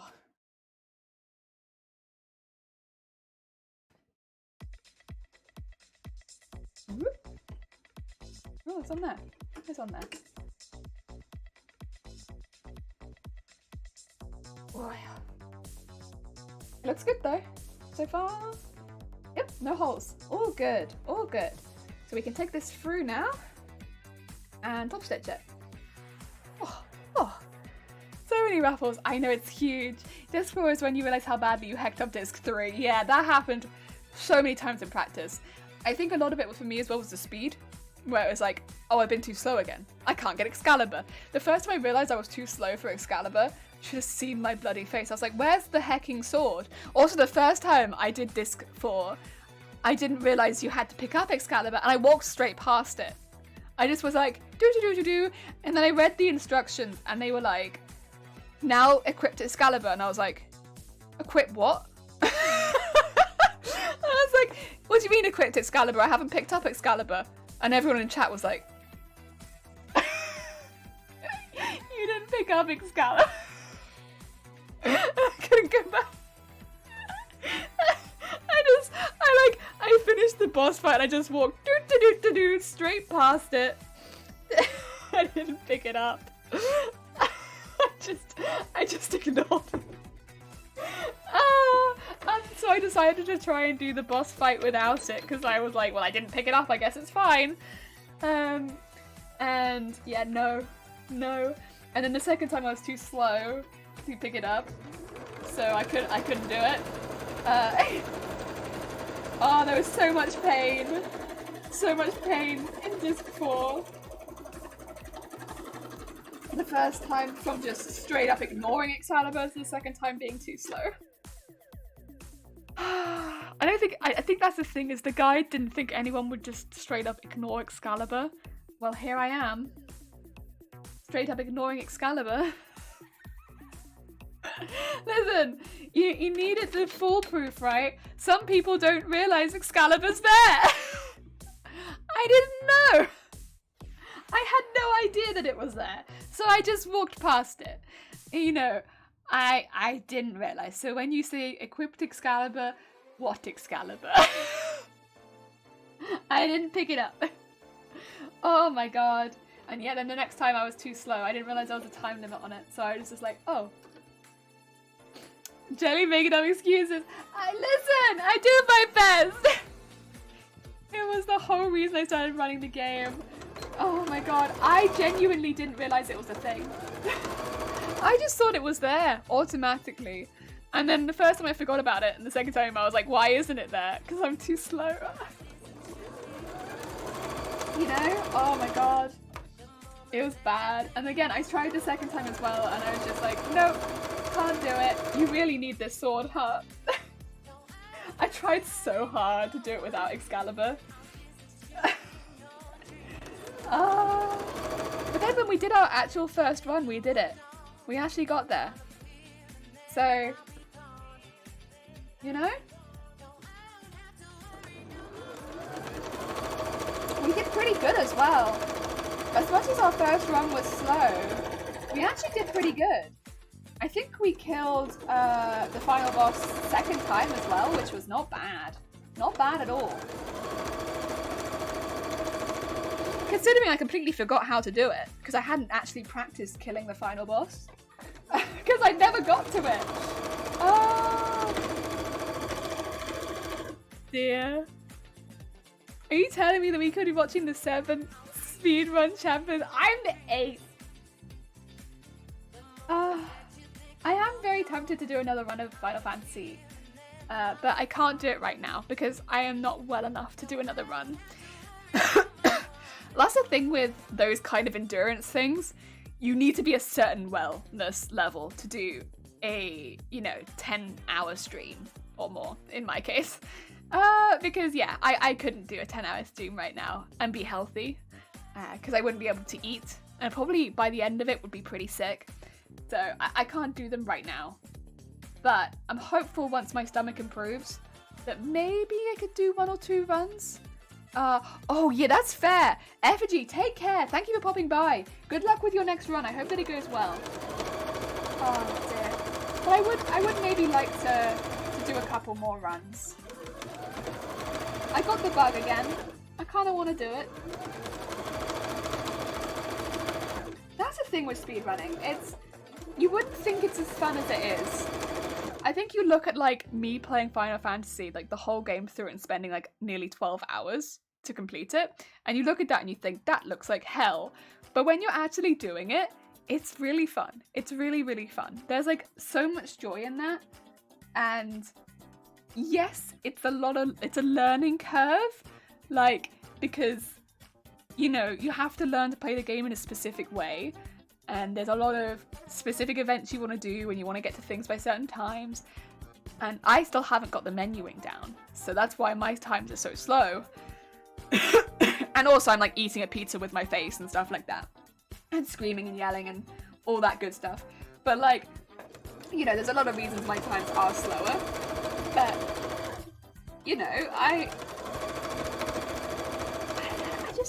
there's a lot of joy in like watching your times be faster and getting things good. Like, I'm very tempted to like start playing Final Fantasy again and maybe just practicing some of the menuing and stuff like that. I just don't know how exciting that would be for everybody watching. Because that's like something that I want to do, and I don't think most people here subscribe to like, the idea of me just like sitting here being like, I gotta practice menuing, guys. Just face down in a pizza while playing. I don't think you were here, were you, Vile, when I was doing my... Were you here when I did my first speedrun for Final Fantasy? So the first speedrun I did for Final Fantasy, Domino's arrived halfway through the speedrun. So I was like, it's 2 seconds, guys, I'm gonna get my pizza. and so half the speed run, I had this big pizza box. And I just be like,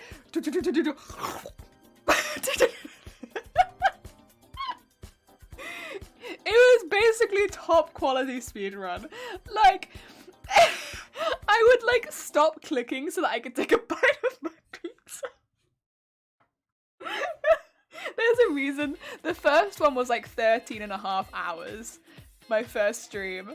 And the next one up for the next fastest stream was like 9.5 hours. Like, I was so far off. Oh my god. Might have lurked a bit. Aw, thank you. Oh, but yeah, it was slow. And there were reasons it was slow. But I had such a good time. Like, that was my, the speed run, that was my 1-year stream anniversary. So when I streamed for a full year, I did a speedrun of Final Fantasy 9. So I was like, you know what, this is a game I really love. I want to get a speedrun. I want to do a speedrun. I want to get my name on the board, and I want it to be for a game that I really love. So it's got to be Final Fantasy 9. I love that game. And I know it's a long one, so let's do it for my stream anniversary. So my stream anniversary was me speedrunning Final Fantasy 9. But we'd practiced for like a couple months before that. So I kind of knew, I'd been practicing since Christmas. And my stream anniversary was in April. So I had done quite a bit of practice. But it's a long game. So there's a lot you kind of have to learn. And yeah, that's kind of how the beginning of the year started on this channel. We only practiced on Wednesdays. The rest of the year, the rest of the days we just did sewing as normal. But oh my god, there was a lot of heartache doing that practicing. Same as kind of what Effigy was talking about. Like, I really messed up a lot in disc 3 a few times. Like, I didn't get characters learning the right things. I messed up in disc 4 multiple times. Like, it was hard. And these discs took hours, and then you'd mess them up and you're like, I have to start again? Oh my god. Jelly didn't want to start speedrunning a game that could be completed in, say, 20 minutes. She started speedrunning a career with a career that was 12 hours. I wanted to do a game that I loved. And so that was Final Fantasy IX. Had to be. Yeah, this is basically what everyone in my life has said. Like, couldn't you have done like a Minecraft speedrun? Or like, you know, like a Mario Maker speedrun? Or something like that? Why did it have to be Final Fantasy? I was like, because I love that game. They're like, yeah, but could you have loved a shorter game? Like, everyone has said this. Everyone. Like, my friends, my family, Shiny, have all been like, could you have loved a shorter game, maybe? Like, no, actually, I like this game. This one. This one's my game. Oh, but hey, it was a really fun stream.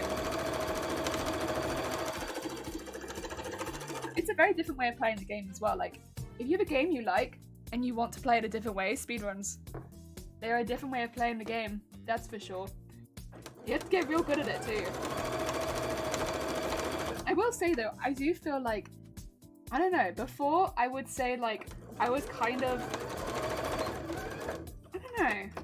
I wouldn't say that I felt very good at any particular game, whereas now, I would say that I feel pretty good at Final Fantasy. Specifically Final Fantasy IX.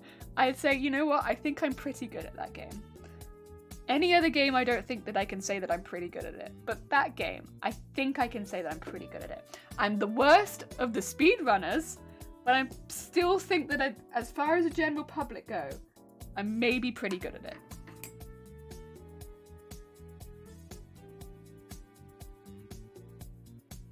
And that's nice. Oh, thank you for a hydrate. I appreciate it. You love the game that was multiple... Yeah, it's 4 discs.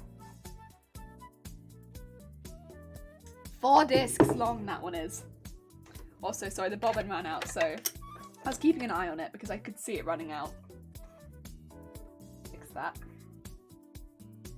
Catch it before it does me a bobbin betrayal. Sometimes it's like that though, isn't it? Sometimes the game you want to speedrun's really, really long. I was wondering how long a Miitopia speedrun would take. Just curiosity. I don't think I'm gonna do a Miitopia speedrun. That was quite long.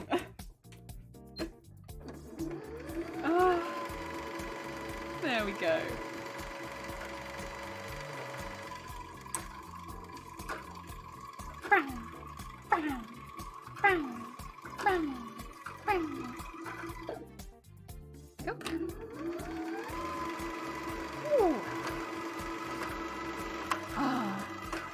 Yeah. I still recommend speedrunning to people though, like any day. Like it's hard. Like when you get a game like Final Fantasy IX where it's really long, like that's hard work and it's physically quite taxing. And I tell you, like no word of a lie, when I finished that, I didn't even barely eat any of the pizza after that stream. I just wanted to sleep. Like I was so tired. So tired. Like I barely ate that day. Like I ate the pizza that I ate on stream and then I finished the stream and I was just like, I can't even eat. I'm so tired. Like it's physically so exhausting. I still find it, like, cause I guess I'm not used to speedrunning, but I find it physically so exhausting, that stream. And I've done long streams, but like just that. And then I think I just had a drink and went to sleep because I just couldn't do anything else. I was so tired. I was just like, my body was exhausted, my throat was exhausted, but then I do also scream Melodies of Life at the end of each playthrough, so that's probably why. And then, yeah, I couldn't do anything else. I was so tired. And yeah, I think just focusing that long, because I don't know, it's not natural for me yet. Maybe once I play the game a little bit more, a lot of it will become a little bit more natural. But right now, speedrunning 9 is not natural for me. And so I feel like I'm still focusing a lot on the game. And focusing for that long talking for that long about what I'm doing.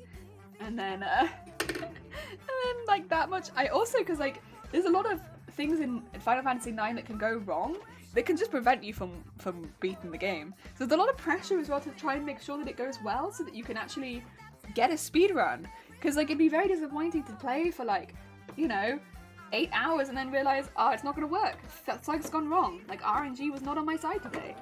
And yeah.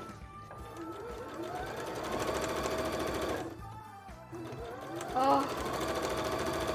So it's like all that pressure releases. You're like, you've been screaming for, in my case, like 12 hours at least. And then, yeah, it's exhausting. It really is. But it's so much fun. So much fun. Like, I'd say this year, those are probably some of the most fun I've had on stream. Like, easily. Like, I had so much fun. Yeah, that is the last one on this part of the petticoat, and then we have free layers. I might actually have a little look at how free layers looks, because if it's very poofy, we'll see how poofy it is. Because if it's really poofy, I might not have to add another layer. We'll see, we'll see. Yeah. Oh, I got something in my eye. Did I get it? Oh, I don't know. It feels like something in my eye. Maybe it's all this love for Final Fantasy IX. It's got stuck in my eye. Ah. Yeah. I have been tempted to run 10, but I'm not sure yet. I've watched other people run 10, which is what's kind of made me think maybe or not whether or not I'd want to run Final Fantasy 10. Because like 10 was a game I played when I was younger too, but I just don't have that same connection to 10 that I have to 9. I love Final Fantasy X. I do. Like, it was a very fun game, and I enjoyed it a lot. But 10 is much more encounter heavy than 9, which is annoying to me. I don't like the encounter heavy ones. And I don't know if it really fits what I'm looking for in a speedrun so much. You know, what I look for in speedruns. 8 and 9 were my favourites. Would you ever do a speedrun, Vile? Just out of curiosity. Not that if you say yes, you'd have to commit to it. But just, you know, would it ever pique your interest? Or is it just, like, not something you'd want to do? Like, you don't have an interest in playing a game in that way? Ah, dear.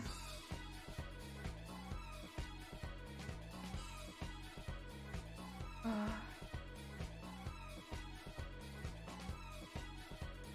don't know if I've watched any 8 speedruns. I wonder if there's any live at the moment. Always curious. There's often 1 or 2, like Final Fantasy speedruns going on. I would do speedruns of Super Nintendo games. Ooh, okay. Which ones? Which heckin' ones, Vile?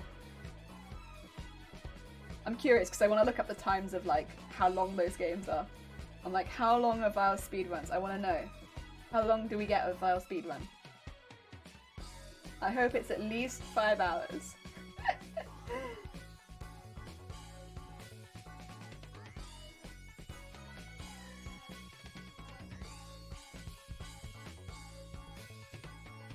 Yo. Moxie, how goes? And I hope you're having a good day. We're just talking about speedrunning. Would you ever do a speedrun, Moxie? Get yourself on the speedrun leaderboards. There's an old Blizzard game called Blackthorn. Okay. When you played it the first time, Vile, how long did that game take you? Because I'd say that's got to be your time to beat, right? The time that you first played that game. How long did it take? You got to beat that time.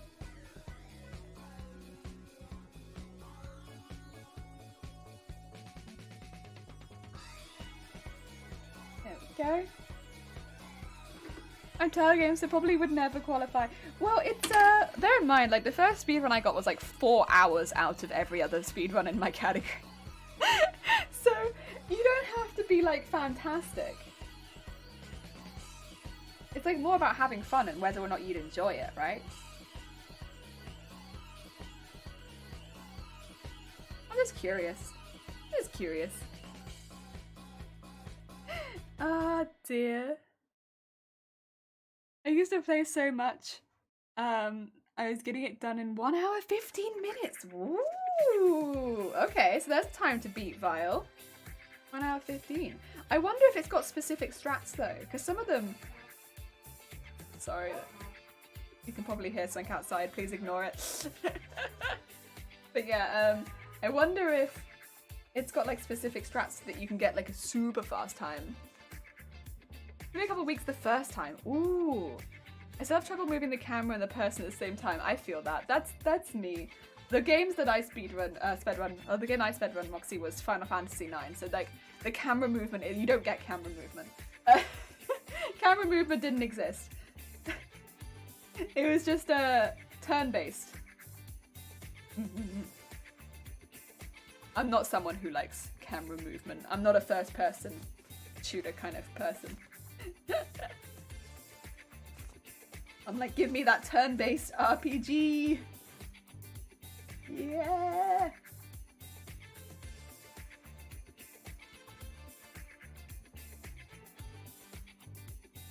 Yeah, I don't think I'd be any good at like speedruns like Celeste or anything like that, where you have to be really quick.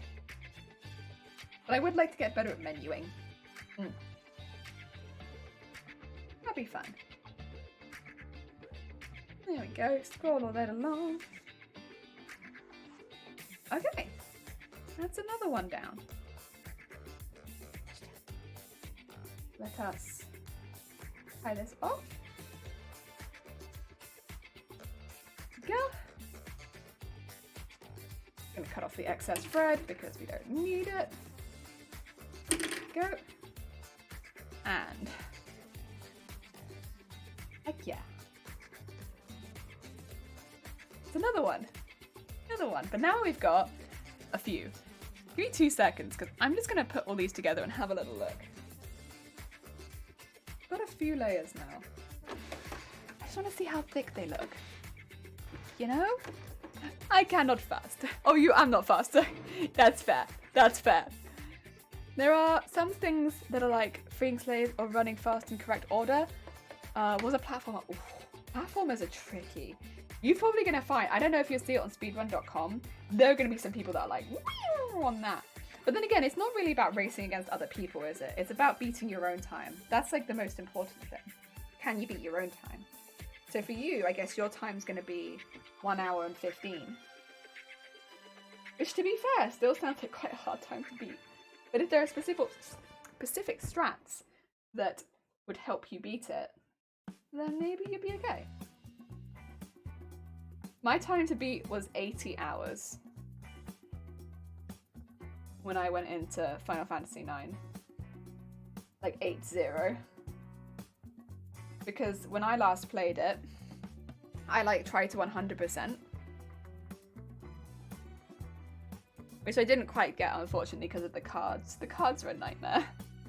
That was my goal. So it took me about 80 hours to get close. Oh dear. I'm just going to pin this in the middle. They're not quite the same, but we'll work that out later on. And the next one.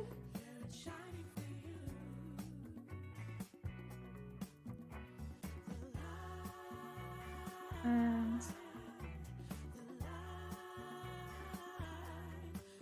that's the outside. Pin this one up here. Yeah, this already looks quite thick. I mean, I might still want extra thickness, but better to check. Because I don't want to make it too thick.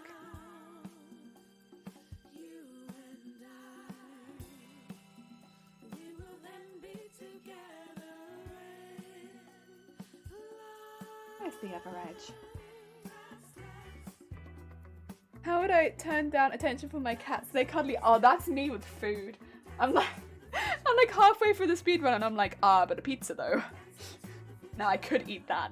I could run fast or I could pizza. I feel that in my soul. Other things sometimes take priority. I need to put in a specific CD at the beginning and try to beat it before the CD was done. Thick. This is thick. Okay. Oh, right. Heavy too. Give me 2 seconds. I don't know if you're going to be able to see me.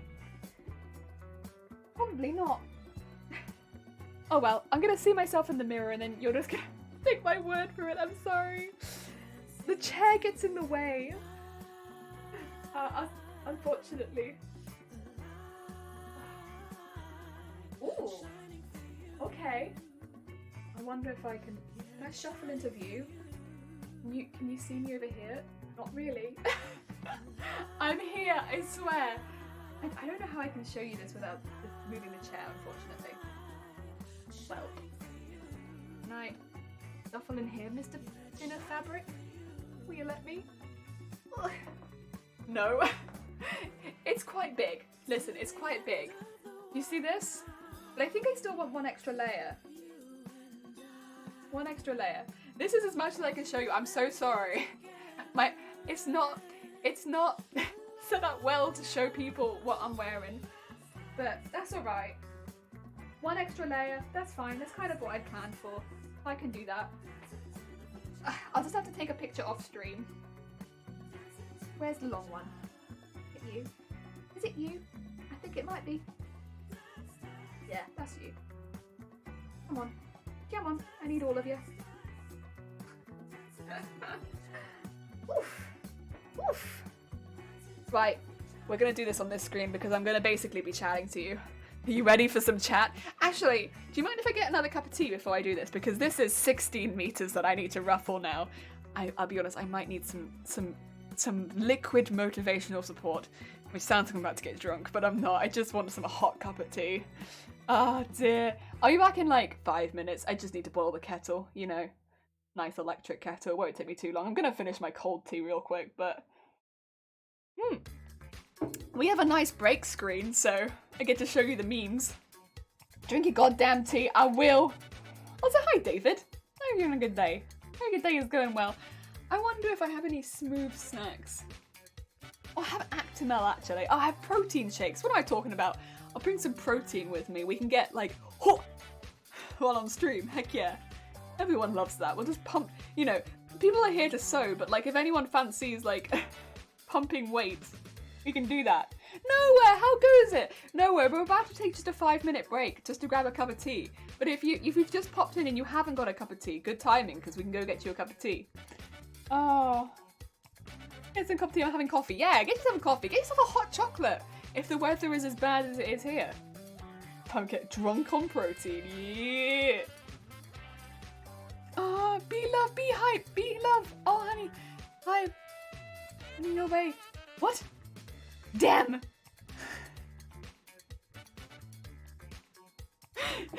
Wait. Oh, B. Wait. Did you raid? Did you raid and they wouldn't tell me? Thank you so much for the raid. That's very kind of you. Oh, and Dan, thank you for shouting out B. I tried to raid and it failed. Oh, bless you. B. Right. That's fine. I don't know if I can make a noise and not show it. I'll make fancy noises. Bring, bring. Oh my god, is that B? Did B raid?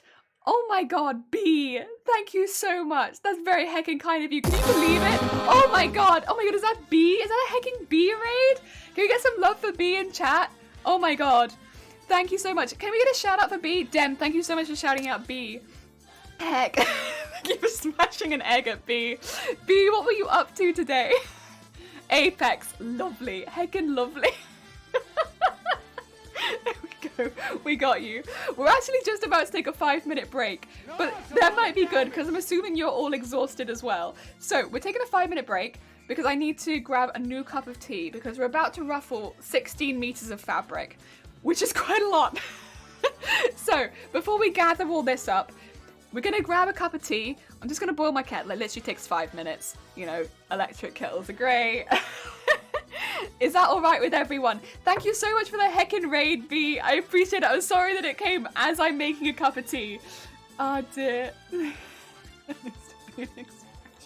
Egg smashing time. The raid is coming and we're like, no, get out, eggs. Snowden, how goes? And I hope you're having a good day. Welcome on in, Johns. Welcome on in, Dem. Oh, dear. It's a lot of ruffling indeed. It is. 16 meters takes me about an hour, which is why I'm like, I need a new cup of tea. I need it. I need it. And protein. Oh. That really ruffles my fabric. Oh, dear. And yeah, we've got, so far, we just finished this. So we got, this is 3 layers. It's so thick. 3 layers so far. It's big and it's heavy. I'll weigh this afterwards. And then you can know how heavy my undergarments are. Yeah. That's what everyone in chat wants to know. How heavy my undergarments. Oh dear. Yeah. To be fair though, I honestly think in cosplay it's pretty impressive how hefty your undergarments can get. Because it's stuff you don't see. It's like your harnesses, your corsets, your undergarments, all the smoothing stuff as well. Because like I wear shapewear underneath my cosplays so that you don't see harness lines, you don't see like lines from all of this stuff going together. It's heavy, all of the stuff that goes on underneath. I'll weigh it. It's the wink for me. Anytime. Right, let me put you on a break screen. Let's all make a cup of tea.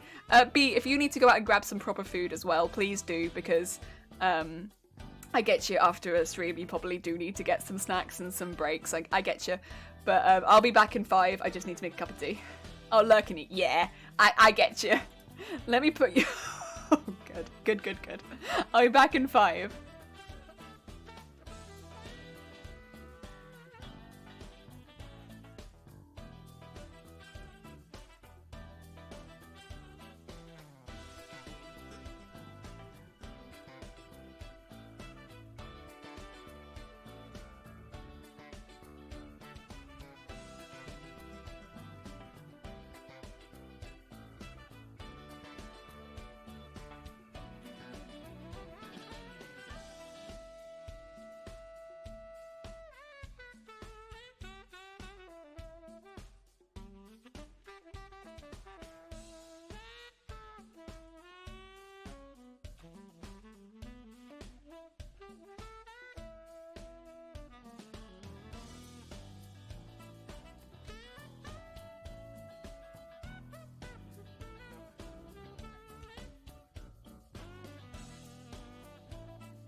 Okay, I'm back. The weather is so bad, my god. I knew it was bad, but our whole house is like dark. Oh dear. Oh, George, you're heading to bed? Take care, George. Have good night. Let me just change screen really quickly. Yeah, here I am. Nice. Ah, dear. Cursed. It was just I'm very cursed. Bah. Good night, B. Good night, B. Heck yeah. Oh dear, biscuit tea. I actually just got normal tea this time. I have also brought a snack, which I think a few people might really hate, and I'm very sorry. It's just I can only really eat like smooth and like specific foods right now, so I apologize in advance for my snack. I literally have tinned tuna. Don't think about it too much. They're amazing, aren't they? They are. Vile made quite a few of them. I think I made about half these. You did! The face there. Naughty, no daddy. Oh, it is Yorkshire. It is Yorkshire. Yeah. But I thought, I had a look at the time and it's already like 3 in the afternoon and I haven't had lunch. And I'm probably going to keep streaming for a while, so I should probably eat something. Apologies. I just know a lot of people aren't going to like this. But like... it's one of the only things I can eat at the moment and it's actually not that bad for you. So I'd rather eat something that's like reasonably good for me, has some good stuff, and that doesn't make me ill, so that I can keep streaming. Yeah, so I'm just gonna snack on some tuna. I've also got my protein shake, and yes. Because... it's Yorkshire, I approve. What is it? It's tinned tuna. It's like a...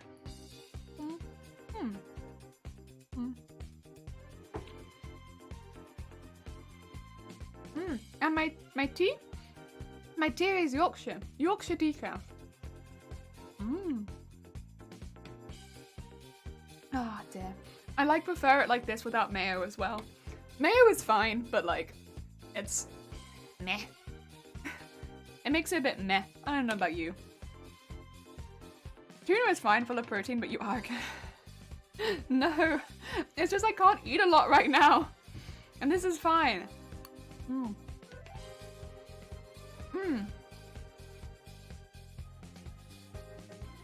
It's like just really nice. I don't know. I normally wouldn't eat it. Like, I'd normally eat it with things. But most of the stuff that I'd eat it with, like bread, I can't eat right now. So, that's the issue, is normally like, yeah, a tuna sandwich, great. Tuna pasta, great. But I can't eat pasta and I can't eat bread. So, I don't know. Yeah, difficult, right? So easier just to eat the tuna, which I know that I can eat, and go with that. Yeah.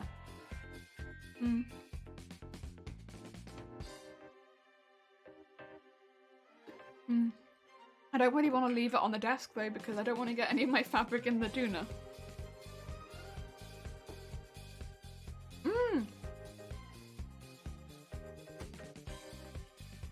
I've been having boiled eggs. Boiled eggs have been okay. The other thing is, there are things I can eat, but I can't eat very much of them. Like, even the stuff that I can't eat, if I eat too much, instantly ill. So I seem to have like a really small... So I've been eating like, outside of streaming, little and often, a lot. Because like, which is why Shifty was like, why did you have one boiled egg 1 hour ago, and then eat again? That's why. Because, you know, it sounds stupid, but like, if I'd had all of it at once, then I would have been quite unwell. But if I space it out a lot, then it tends to be okay. I don't know why though. Rice crackers. I haven't tried rice crackers actually. Maybe I have to give that one a go. It'd be nice to have something like that, to be fair, because I haven't got very much crunchy in my diet.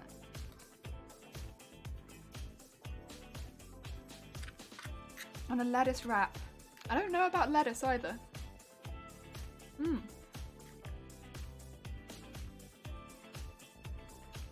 You also have regular snackages these days? They're lighter and gentle on the tummy, yeah.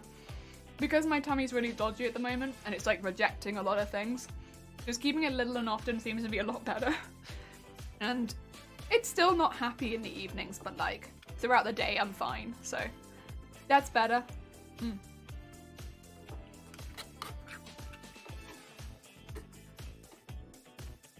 I'd prefer sardines to tuna, honestly, but sardines are messy.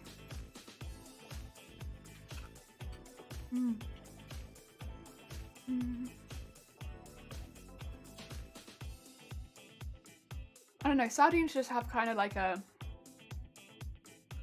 They flake a lot nicer and they got like... I like them in sunflower oil. They're really nice. But I have to remove the spine down the middle. And so like trying to do that on stream would be a bit traumatic, I think. I'm basically a hobbit. Then 4 o'clock slurpage where I must eat a protein bar. It's like, yay! I have my one. My little protein. Heck yeah. Gotta get your protein. We're all gonna get very buff on this stream. We're a buff stream now.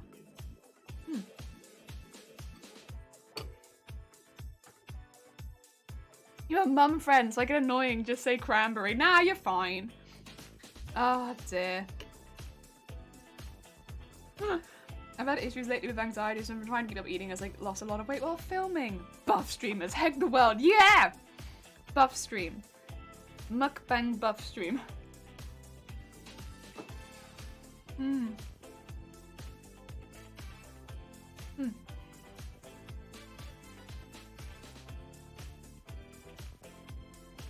Yeah, it says high in protein, so... It's good. Again, prefer sardine, but you can't always have sardine. Sometimes you have to have a different fish in a tin. I just saw a tiny TikTok about protein powder, but it's definite... What do you mean a protein powder TikTok that's not... What do they do with it? Where does the protein powder go, Vile? Vile, where's it gone?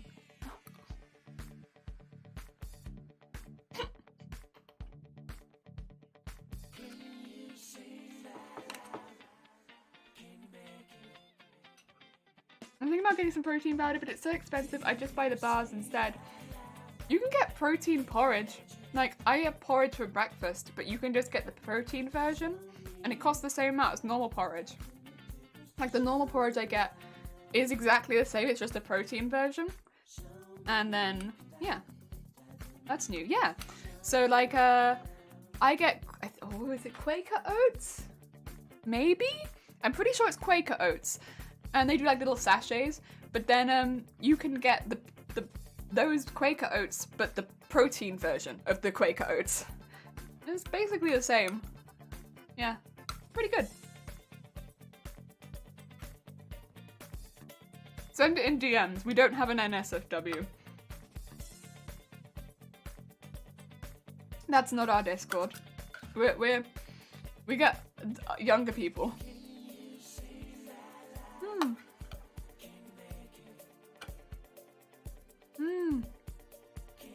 It happens, Moxie. I hope, you know, the busy is good. And that maybe things become easier for you to get into a routine soon. But, you know, hopefully, you know, things do get busy. It happens. Get some of my work bag, heck yeah! It has been an easier way to get into the, like, my routine other than, like, protein shakes, because protein shakes, they're filling, and like trying to get those into my routine's been quite tricky, but like I have porridge for breakfast, or I have a breakfast anyway, so I can just change that out for the protein version of the breakfast, and it's like a little bit extra. I don't know, I found that a lot easier. And it's not like a massive amount extra, but it's extra, right? Yeah.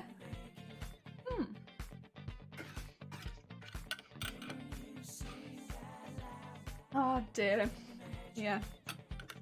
Sorry, I've nearly finished my fish. I am not a quick eater. I'd be a terrible mukbang channel because, like, you could put a massive plate of food in me and they'd be like, right, I'm gonna be here for a few years then because I'm slow. I got a snack bucket of protein bars, so I'm sat on the walking around. No, I know craft it, so I'm casually just nomming on protein flapjacks. Yeah, they sell those at work, like, or they give them to, like, staff in case they need them.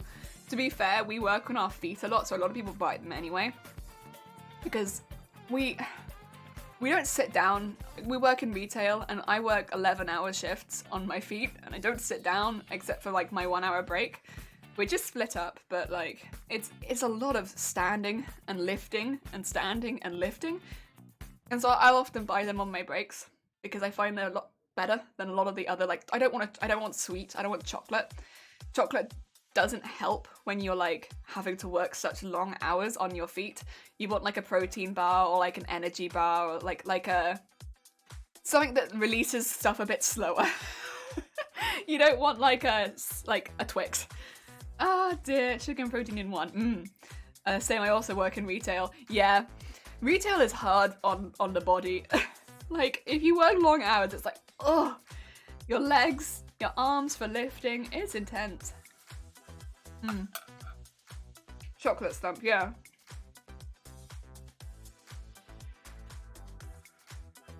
It's like, it's no joke. Like, you don't want to, as much as like you do want to eat chocolate because it's like comfort, you don't want to eat it because you're gonna feel rubbish. Like, have the other options, which we do have quite a lot of. Because I think a lot of staff do take that. Like, we all have our days where we want the chocolate bar, but like, I normally go for that nearer the end of my shift. Near the beginning, it's like, no.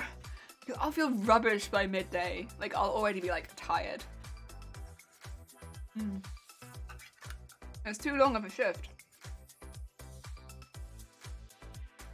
We had our floor set on Sunday and you're still sore. Yeah, I'm not surprised. Like, every week, I'm so used to the routine, but my legs are still sore after every shift.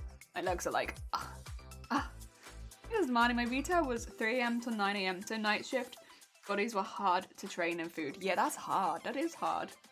Women's clothing is heavy. Women's clothing is heavy! Like, and the amount that you're carrying at one go, it's not like you just carry one thing at a time, like, or one or two things at a time like you would when you're shopping.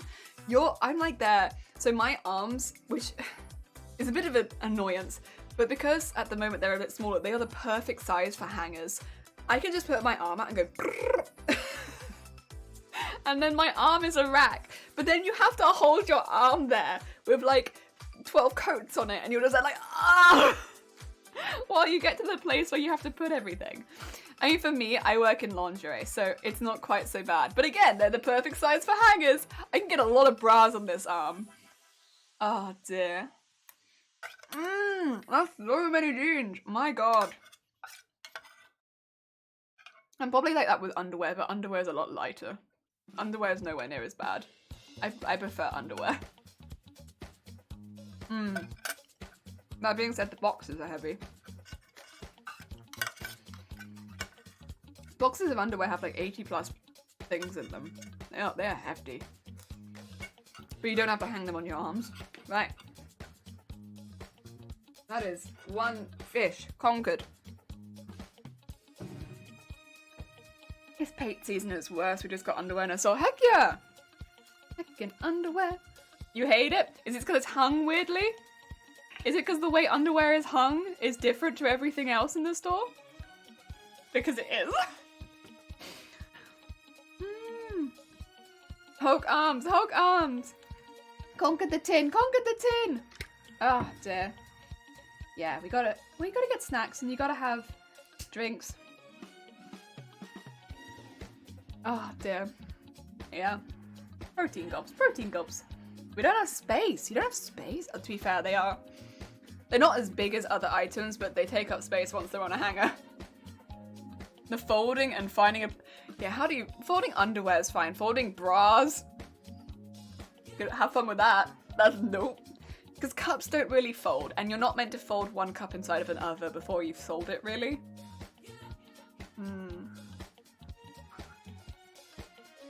Because it can, like, warp the cup.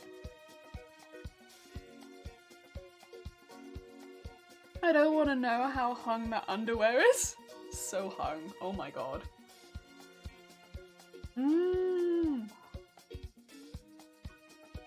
Just flap and done. Yeah. I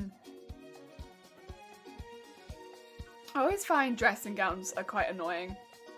There's a specific way you want to fold dressing gowns and they're annoying.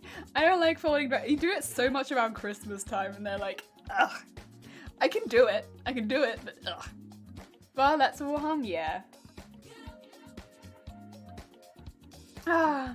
Thongs in a drawer. Oh, not thongs in a drawer, throw in a drawer. I'm sorry, Isis, yeah, I read that wrong. Thinking of bralettes and 3 kinds of underwear. Where's the start?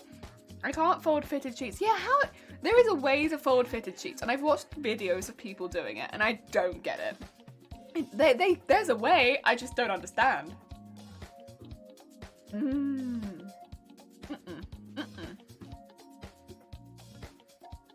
Annoying when dressing gowns are folded with a bow. That's what I do for people. I fold them with a bow. And I don't like doing it. And people don't always like receiving it, but that's what I have to do. I fold them with a bow. Oh my god, thongs in a drawer. Whale. No, it might be thongs in a drawer. It might be. You have a big space to fold them. I don't. I have a counter about half the size of my sewing desk.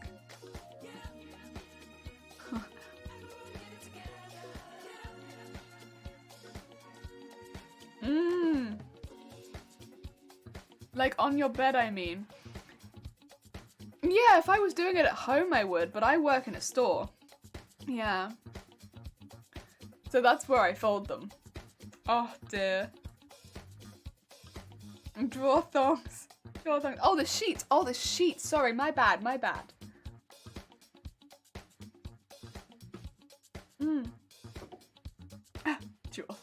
Drawer thongs. Oh, link the video for later. Oh, did you? Oh yeah, I see that you've linked me a video.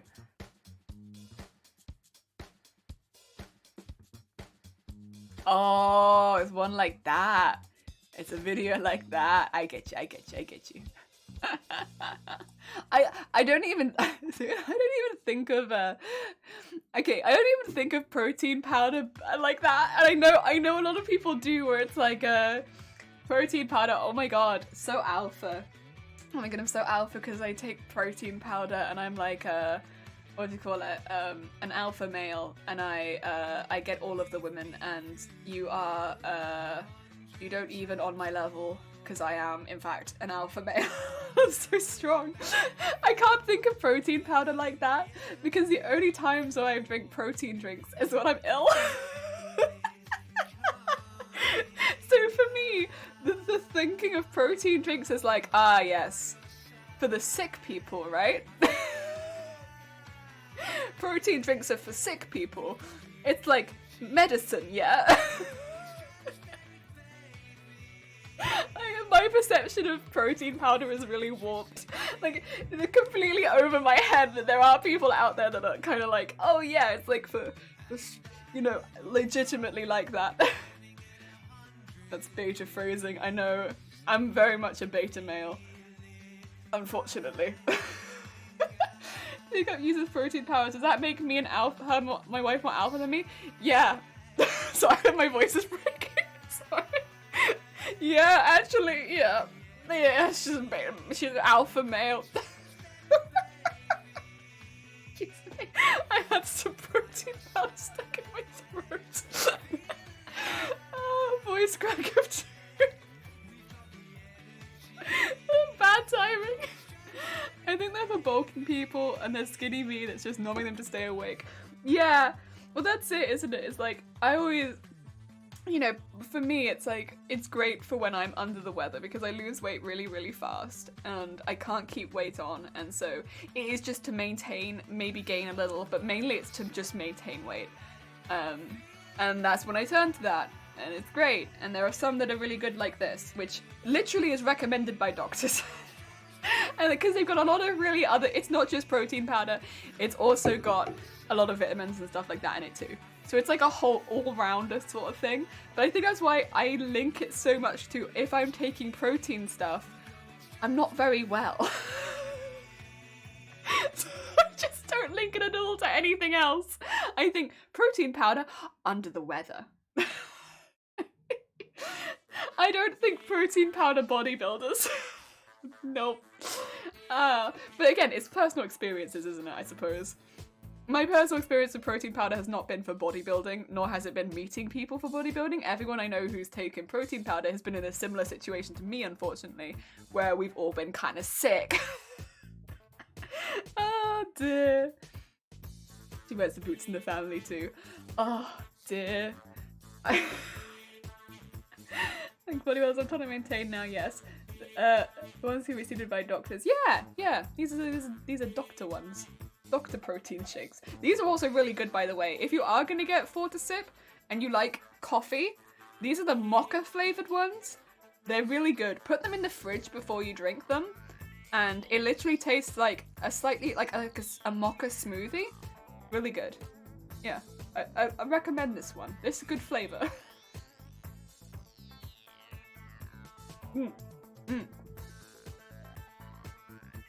Thingies. My water-resistant friend said I should get them to combat flu bits early, and I associate it with people who have vitamin issues. Yeah.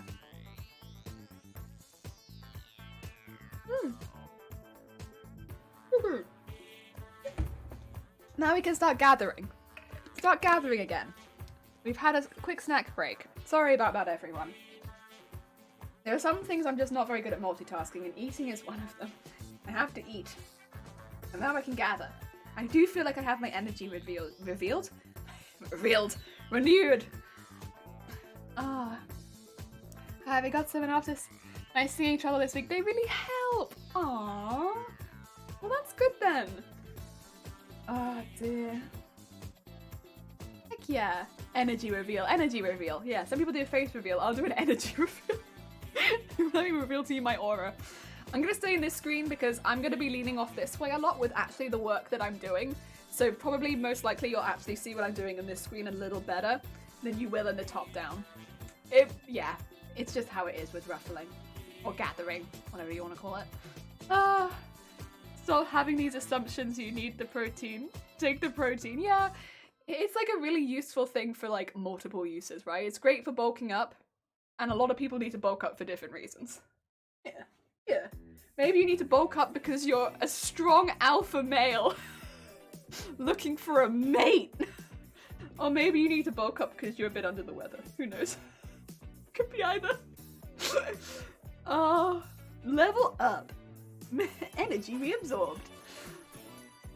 Too much reveal. I'm sorry, I'll put it back away again. This might be too much energy for Twitch. We'll bulk up together. Heck yeah! I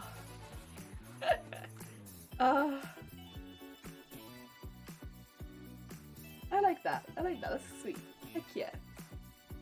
Alright, Jelly, have a nice rest of the day. I'm gonna take a nap. Oh, that's fair, Hooded. Get some good Z's. Look after yourself. I hope your sleep goes well, and I hope work goes well. Don't mind me, I'll just be here gathering. This is what it looks like. This is what I've been doing every evening before I do the petticoat streams. I just sit like this.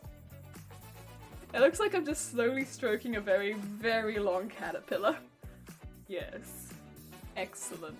Wonderful. Yes, work is going well, thank you. Just as planned. Yes. Yeah, I like take the creases and just slowly bring them down and then wrap this part around my hand. Tico uses it to treat after working out in the morning. She has sugar-free sugar-free mint chocolate shake. That one sounds pretty good. Yeah, a lot of them taste like butt, right? So you want to get one that you like. That sounds pretty good. Chocolate's kind of that sounds good. Thank you for the horn, by the way, Zay. Heck yeah. I like mint. I know it's not everyone's favourite, but I do like mint. What's that string doing there, huh? Oh yeah. Oh, that was some good tuna. Oh, because I'm saying she doesn't work out. It's like I want the shake. That's fair. That's fair. I get upset if I don't get my porridge. And it's amazing. Heck yeah. I'm gonna move and get some bits done. I took a break with you. Yeah. We gotta take a break. We were streaming for like nearly 4 hours before. So like 4 hours if you hadn't taken a break during that, that's quite a long time. Gotta take a break. Eat some tuna.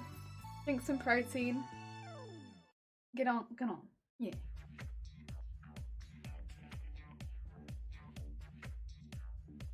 Oh yeah. And we just keep on going. Keep on moving.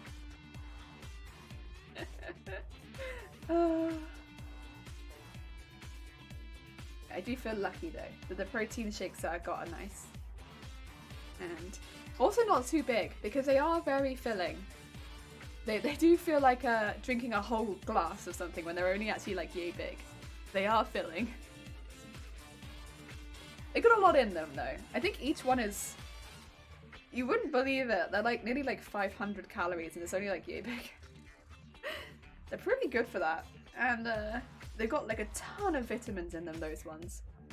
So since I can't eat as much at the moment, like as far as my meals go, I don't feel like I'm missing out on as much. I'm getting some good vitamins and stuff. Wait, what's the song called? Sex and drugs? Well, they're not showing sex or taking of drugs, so I think it's okay, because you can talk about sex and drugs as long as you're not doing them. I think that's fine. Plus, we're a mature stream, so it's alright. Oh dear. As long as nobody starts doing sex or drugs, we're all good. No doing that. Not in this chat.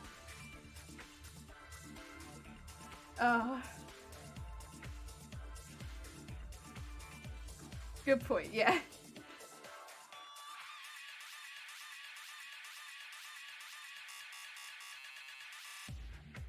There we go. Yee. Put the whole way up.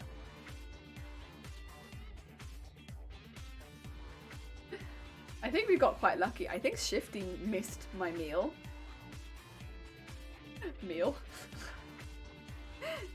Shifty has been quite judgmental about the meals that I've been eating recently. Obviously it's all in good fun, but normally Shifty would see something like that and be like, what the hell, Jelly? What are you doing? Why are you doing this? How could you do that live on stream? That's absolutely disgusting. I'm so disappointed in you. Get off. You heard her, everyone. No sex or drugs in chat. I mean, I feel like that kind of goes without saying. Like...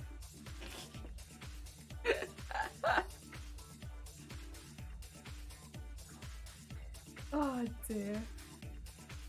It's probably more important than I as a streamer don't do sex or drugs though, right? Because I think it's more important that I don't broadcast that than it is for the chat.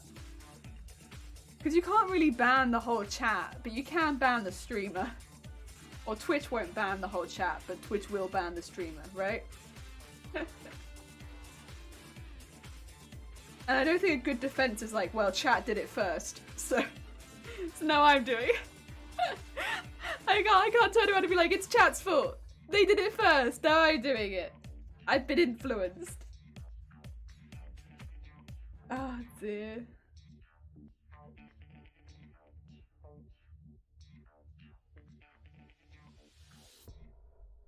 There we go. Oh yeah. Yeah, we haven't done a long stream in a while, so I'm kind of happy that we can stream a bit longer today. I've been missing doing long streams. I always feel really happy after like a good 6-hour stream.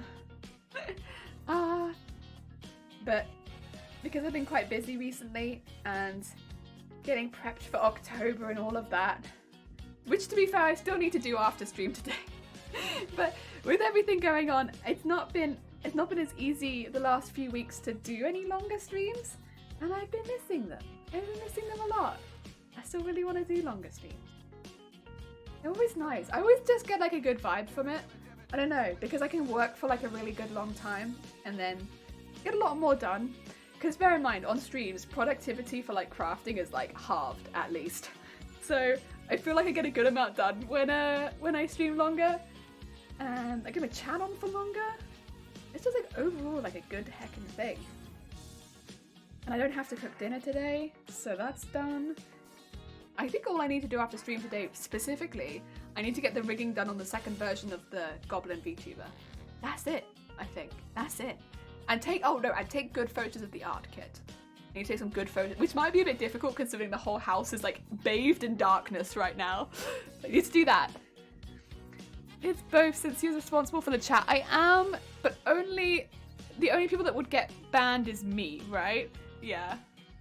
I got commands and timer set up yesterday. Heck yeah! I still haven't actually got my commands set up. I still need to get all that set up. I also need to decide whether or not I want any overlays. I probably will want a bar overlay, just for how far we are towards the goal. So I'll probably get that set up. And then maybe get the pictures of the giveaways as overlays. Yeah. That's a good idea, take a picture of your giveaways. Yeah, it just means that I can put them in the Discord, but also put them on my Twitter. Maybe on my Instagram too, we'll see. I do need to photograph the rest of the bras as well, actually.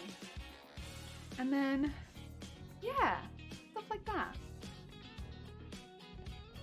So there's quite a bit still to do, but it's a lot of small stuff. Oh, and I need to give this a test. I need to give this a good test. I need to know how to add that bar overlay. I would suggest looking up that on YouTube, because I'm not going to be able to tell you how to do that without it getting quite complicated. It's not difficult, you add it as a browser source, and you think you get it from Streamlabs, but it's probably best just to look at the YouTube version. It'll be much quicker than me trying to explain it to you, I guarantee. If you like, I can have a look to see if I can find a good explanation of it on YouTube. That's how I've always done it in the past, is I've literally just looked it up on YouTube and followed a tutorial. But if I can find a good one, I'll pop it in the Discord. I recommend Harris Hella. He's great. Nice, there we go. Yeah, like every time I've done a charity stream in the past, I've literally just looked up a YouTube tutorial if there's anything I want to add onto my stream. And normally there's like 1,000 tutorials on how to add it in there. It's not too bad. That's a nice thing about Tiltify. Most streamers use Tiltify to do charity streams. It's really widely used. Like if you see somebody doing a charity stream, it's nearly guaranteed they're using Tiltify, because it's the most guaranteed way that the money that you donate gets to the charity. So a lot of streamers use it, and so because a lot of streamers use it, a lot of people have made tutorials on it. It's also pretty user-friendly as well, with a lot of extra stuff that goes through Streamlabs and stuff like that. There's also an OBS way of doing that, I believe, which is just a little different, but yeah. Oh dear, it's good. Alpha gaming? Alpha? Like alpha male? Like we drink protein shakes? Sorry, I'm gonna bring it back to that again. Sorry. My bad. Sorry, it's only because I'm the biggest alpha male on this channel, and I have to remind you at every step that I am an alpha male. And you're... Oh dear. Like, what kind of alpha male would I be if I didn't remind you every 2 minutes, right? I drink protein shakes, I eat tuna. Like, what do you want? Oh dear.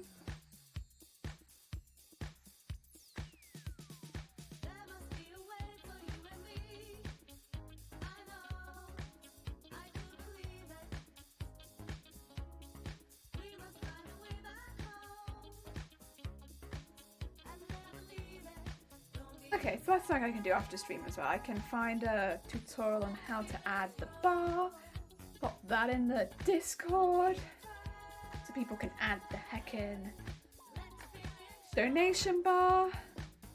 I still am worried that a lot of people have not got set up on Tiltify yet.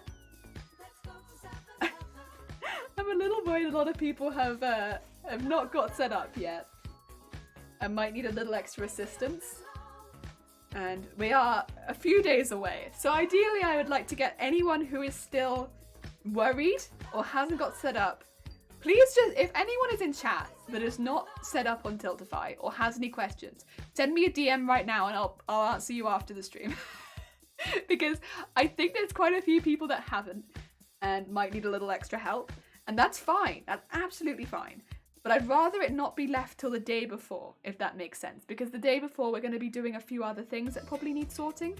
And I probably won't have as much time to help people sort out their Tiltifies. Ideally, we want them to be sorted before the day before. So if you're in chat and you haven't sorted out your Tiltify yet, that's fine. Send me a message right now. Please don't send it to me midnight Thursday, because I'm not going to be able to help you. Not until after October has already started. Ah, dear. I will put probably something like that in the Discord too. Not that I can see everything on Tiltify.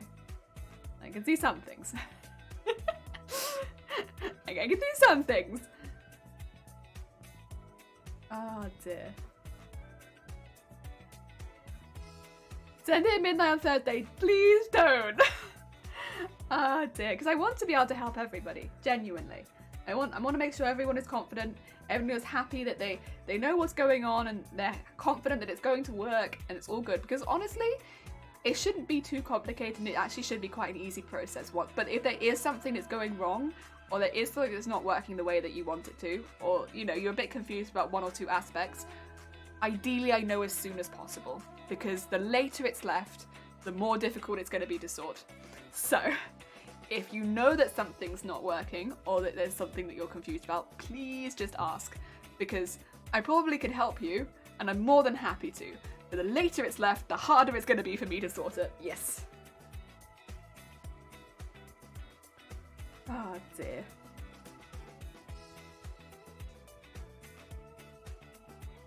Oh, how goes the stream? It goes good.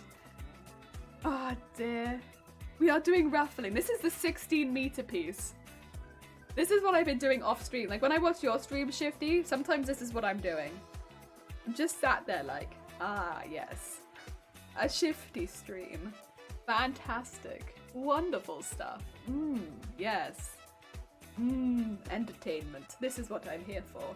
Content, yes. Yes, very good. I just sit there in the evenings like, yes. Ruffling.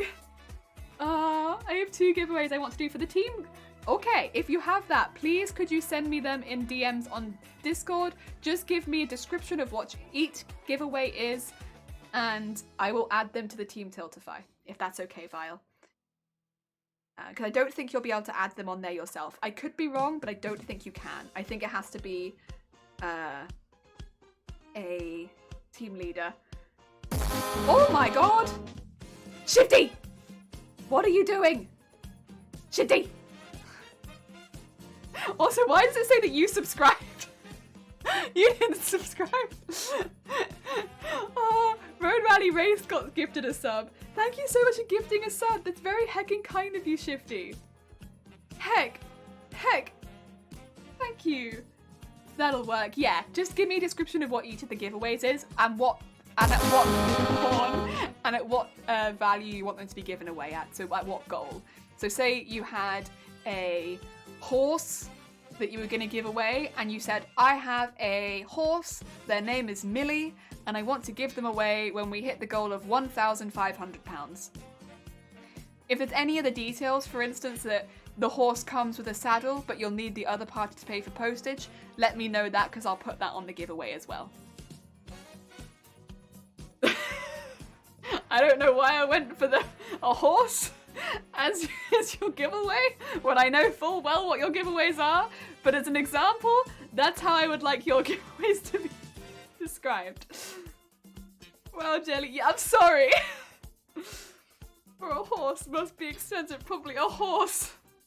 I'm sorry, I panicked and I was like, ah yes, I shall be giving away 1 horse. 1 horse to 1 lucky winner. However, you must pay postage for the horse. Oh, Tacky, how goes it? Oh, cutie pie. Tacky, I hope you're having a good day. How goes it? Excuse me. We have ruffling 16 meters of fabric right now. I'm giving away a horse now. No, stop. Doing Barbie giving away a horse. Just believe I was one of the Texan country boys. I am incorrigible. Incorrigible? Is that good? I hope so. Incorrigible. Wow. I'm sorry, I'm probably butchering what you are. But I'm glad. Oh dear. Oh, thank you. Incorrigible. Oh, incorrigible. Sorry. Thank you. You're an inevitable. I know that. Oh dear. I am jelly.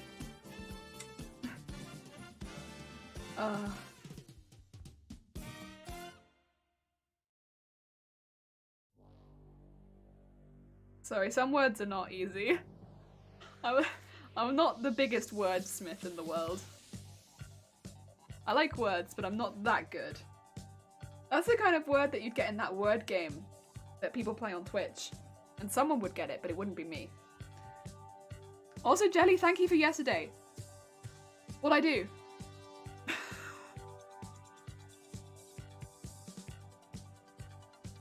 What'd I do? Shifty, you're gonna have to tell me what I did. Anytime, Shifty. I can help you. Anytime. I can't remember what I did. You're welcome. I guess this morning, technically.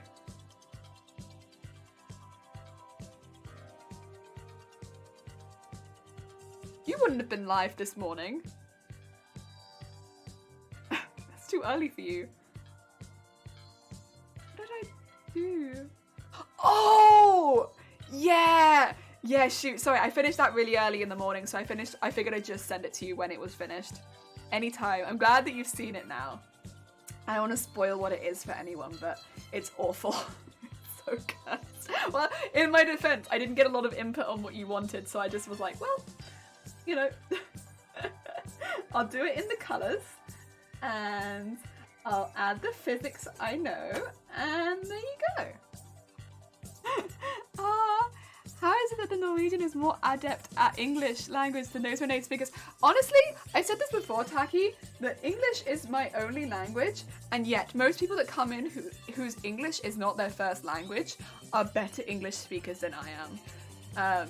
Yeah, it's just, like, it happens every time. Well, we get people come in and be like, oh, I'm sorry, English isn't my first language, and I'll be like, genuinely, your English is better than me. Your grammar is better than me.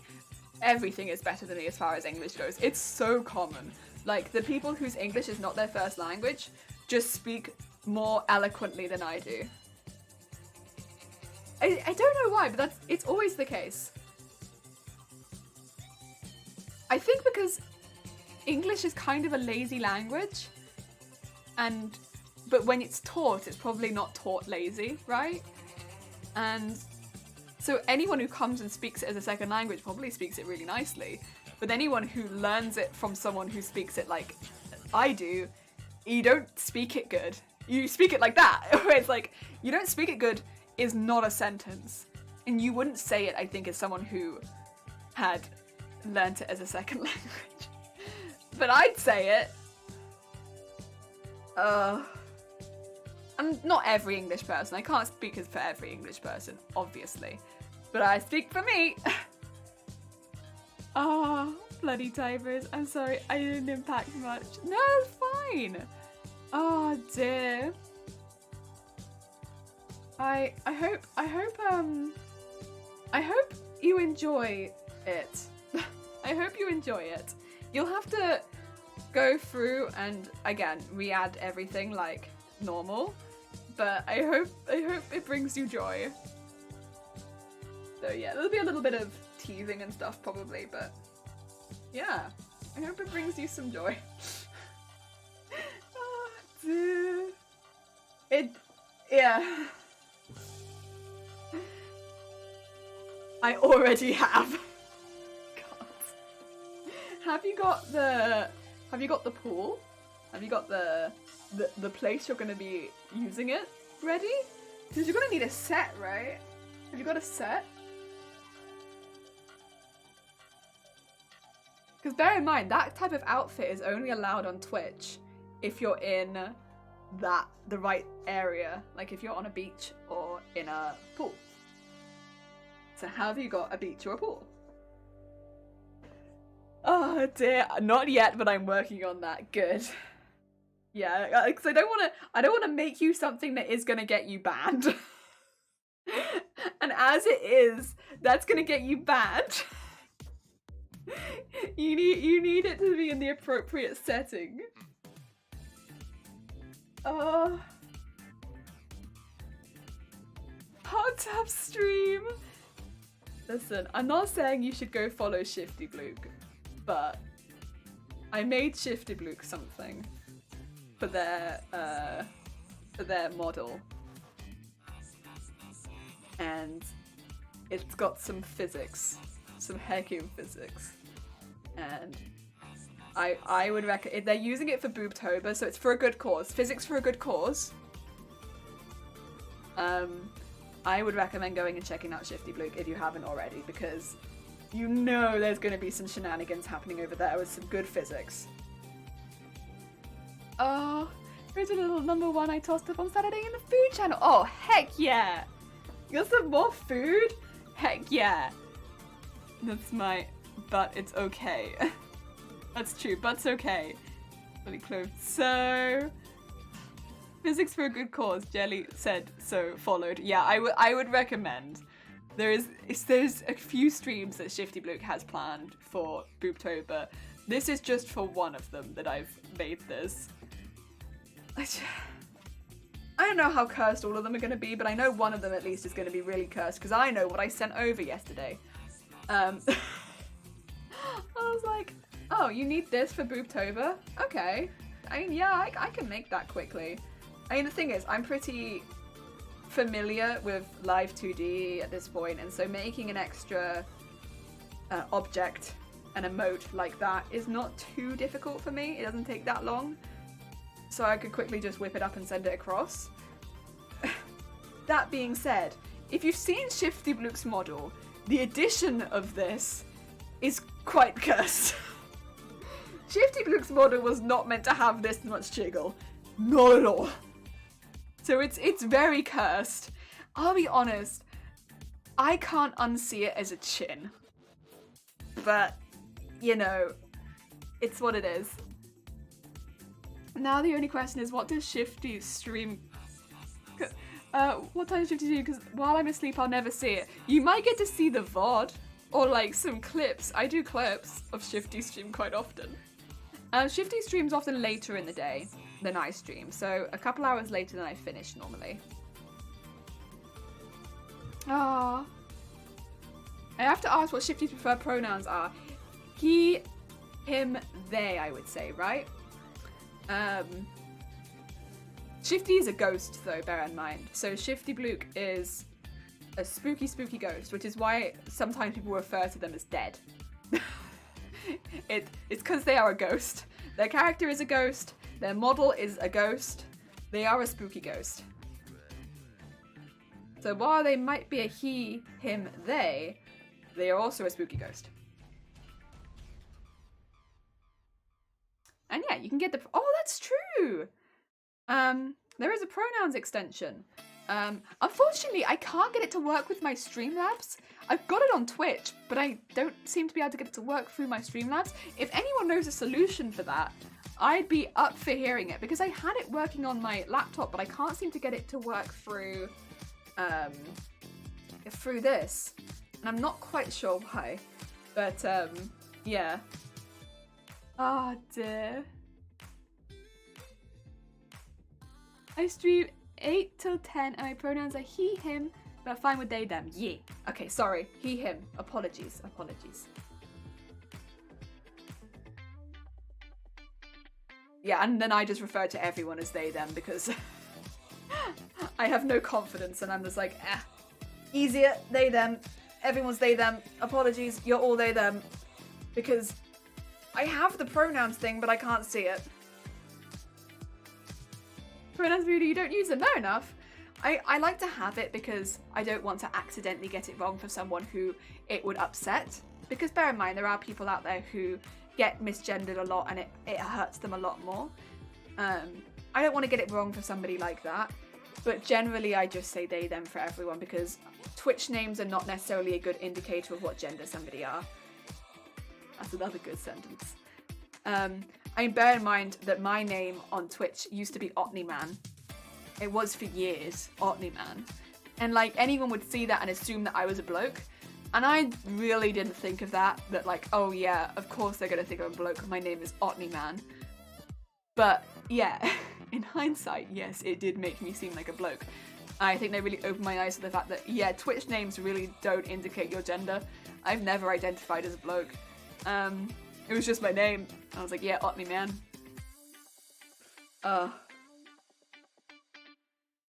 We are saying that in jest. Good. Yeah.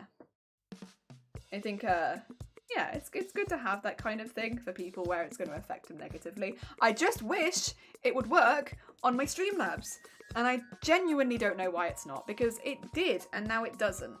I don't know if it's because of an update, though. It could be an update. But it used to work on my Streamlabs, and now it doesn't.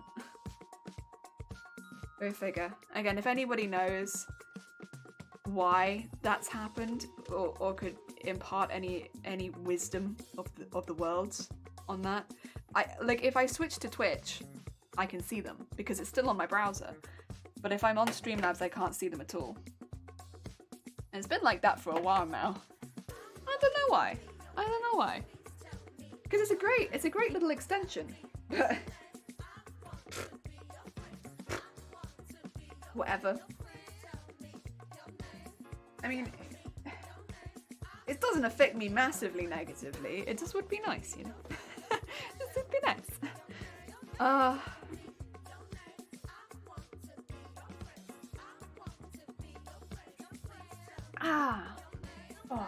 that's nice. That's half ruffled, by the way. How long did that take, do you think? About 20 minutes? 25 minutes? Half ruffled? This one's a real beast. I've been tacky forever. Wow. Yeah, I've had a few names. I've been Tiny, I've been Otney, I've been Tiny and Otney I've been for a bit. But then Jelly's reasonably new. Like, I've only been Jelly for a few years, like, comparatively to a lot of my other names. Jelly's quite new. I've loved Jellyfish for a long time, but I never thought really to use it as a name, because, I don't know, it just felt like, I don't know, why would I use Jelly as a name? But, like, when I didn't want to use Otney as a name, because I know people pronounce Otney so many different ways, because it's a weird spelling. So I was like, I don't really want to use that as a name on Twitch. And so I was like, I'll use something that's a bit easier to pronounce for people. And I was like, I'll change to Jelly. Because I'm not going to escape Jelly anytime soon. And I'll just do Jelly. So that's what I did. And originally, it wasn't even going to be Jelly. It was just going to be, Crafty Creations or AC. So it would be Crafty Creations or something like that. But that, no. Yeah, that was no good. I also had, I did have AC Creations, but that didn't work out well because I couldn't get a Crafty Creations. And then I was trying other things, which I couldn't get because I didn't have the names free. And then I decided, I'll just be a Crafty Jellyfish, whatever. And at the time I didn't like the name that much, but now I'm really glad that I got it. Heck yeah. Also, Gav, how goes it? I hope you're having a good day. Well, go on in. We're doing some ruffling. I'm taking a quick tea break so I can have a sip and let my hand breathe for a second because I wrapped thread around it, so it ends up getting quite tired. Also, dragon side pop from side to side.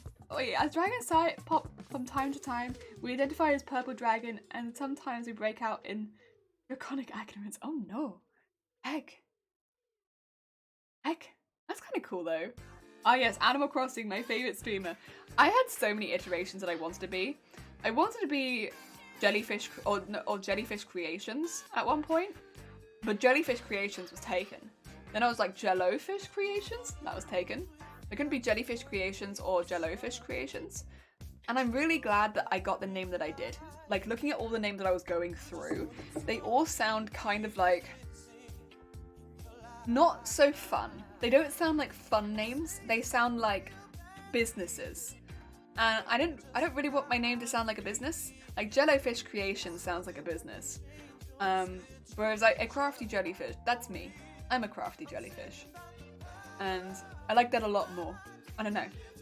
I think that's nice. Mostly the royal we or third personing. Heck yeah. I call myself we a lot by accident as well. But like mine's an accident. It's like I refer to what I'm doing as like we. But it's because of streaming more than anything. It's because I'm like, oh yeah, today we are doing this. But I'm the only one doing this. You're watching. You ain't doing anything. But then I'll tell other people like, oh yeah, this weekend we did this. Who's we? Oh no, just me. I was the only one that did that. CJ, crafty jellyfish.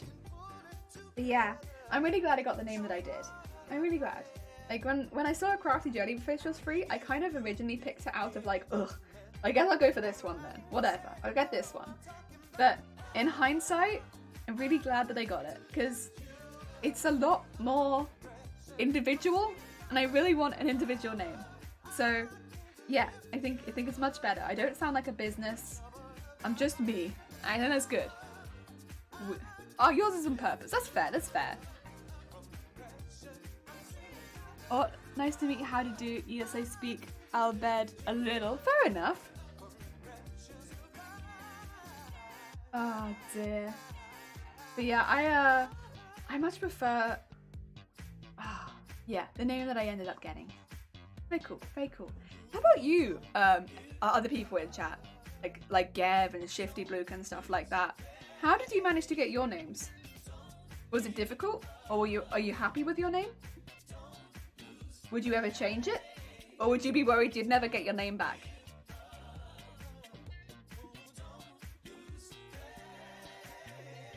Guys, dear jellyfish, I know. Thank you. Thank you.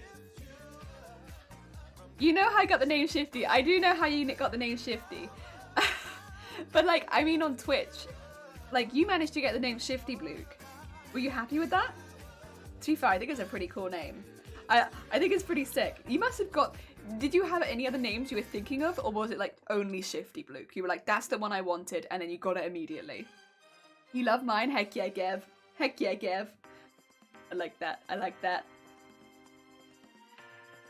I'm just wondering, like, was other people's names their first choice? Or was it like, you know, like me, where my name was not my first choice, but it was like the one that was available, and then I ended up loving it?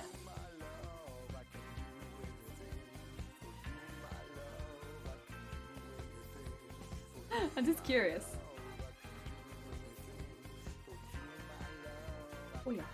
Oh yeah. Yeah, it's a name I wanted. I already swapped all my account names to Shifty Bluke before Twitch, and I managed to get it here. Heck yeah! I had swapped account names on a few things first, which I think it's a few people saw. But I honestly wanted to make new accounts for most stuff, like Twitter and stuff like that. I had never had a Twitter. And then like the YouTube and stuff like that. So they were all new accounts. So I made sure that they had the account name free rather than swapping account names. I just had to make sure that they were free. And then when they were, fantastic. So I knew that the account name was free on a few stuff. And then I was like, well, now I just need it to be free on this. And then the name wasn't, and I was like, I found it's free on everything else. Why is it not free on this one? But then a crafty jellyfish was free, so I ended up swapping to that. Thank you for the horn. Swapping to that, and then finding that on everything else, which luckily it was free on everything too, so. That's a lot of damage! Yeah. Oh my god, Fries! How goes it? I hope you're having a good day. We're just talking about names. And whether or not your Twitch name was your first choice for your Twitch name. Or whether you settled with a name that wasn't your first choice. Yeah, it's a name I wanted. Oh, sorry, you already swapped. Gev is not my first choice, but a job back in the 90s required my email address related to my real name, and CB or Seeb didn't cut it. That's fair. That's fair. Ah, dear. I am not, but how are you? I'm sorry to hear that. I hope that the day manages to get a little bit better as it goes on. It was. So you managed to get your first choice. Interesting. Quite a few people on Twitch have managed to get their first choice of name. I don't know why it was so hard for me to get my choice of name. I was just saying, Fries, that a crafty jellyfish was like my 4th choice of name. Like, I had so many other names that I wanted to be before a crafty jellyfish, but I couldn't get any of them. It's been a while, so I don't actually remember exactly what they were. I have an idea of what they were, but I don't remember exactly the names I was looking for. But yeah, I couldn't get a lot of the names that I wanted. You've pretty much always been Vile Mods, so that would have been your first choice too. Like, that's a very cool name though, to be fair. And Fries is good too. I've been Fries and Borg. Here, handle them everywhere. Yeah, okay. So you've all got very nice matchy names. And then there was me, who was like, why does everyone like this name so much?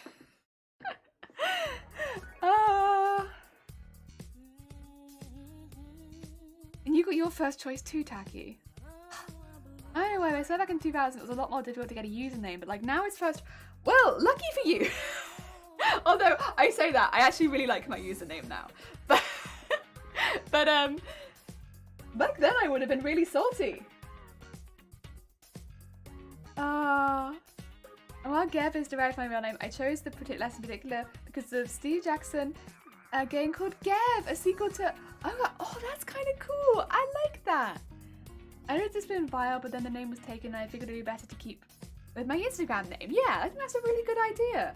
My Instagram name is actually a little different for the reason of I couldn't get the same name here. Yeah, things are, again, not exactly the same, but they're pretty close.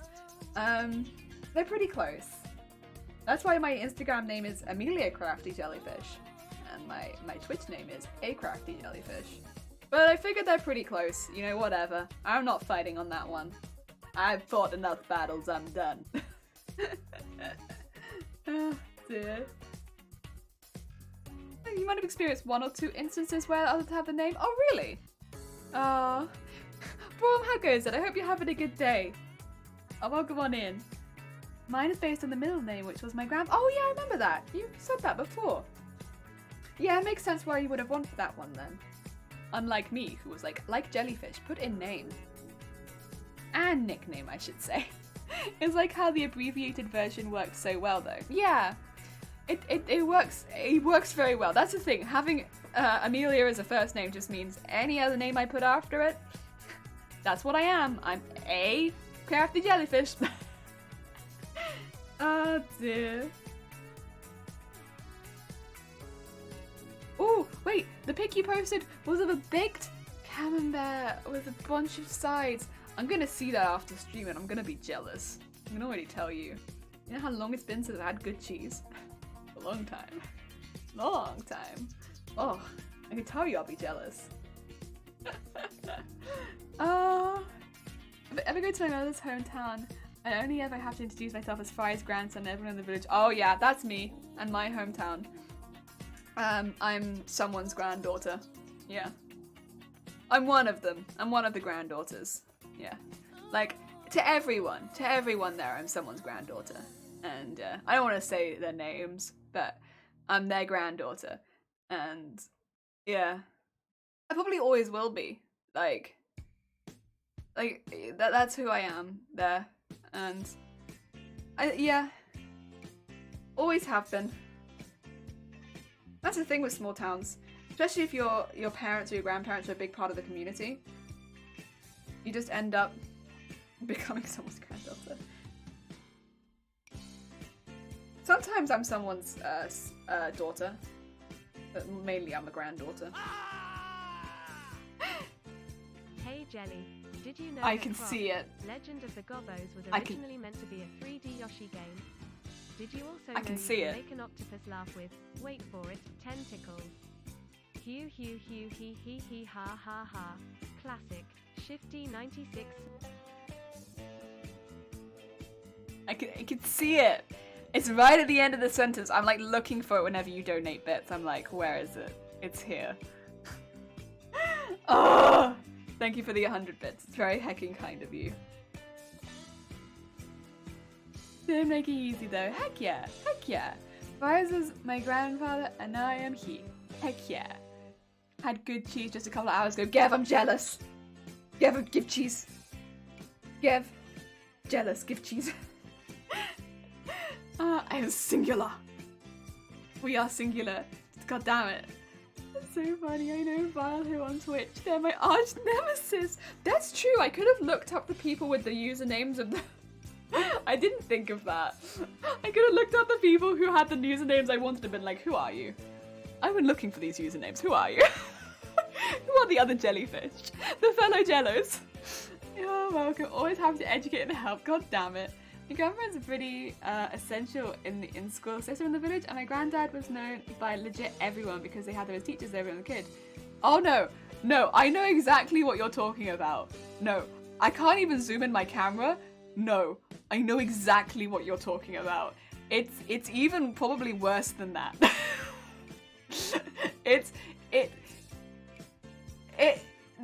No.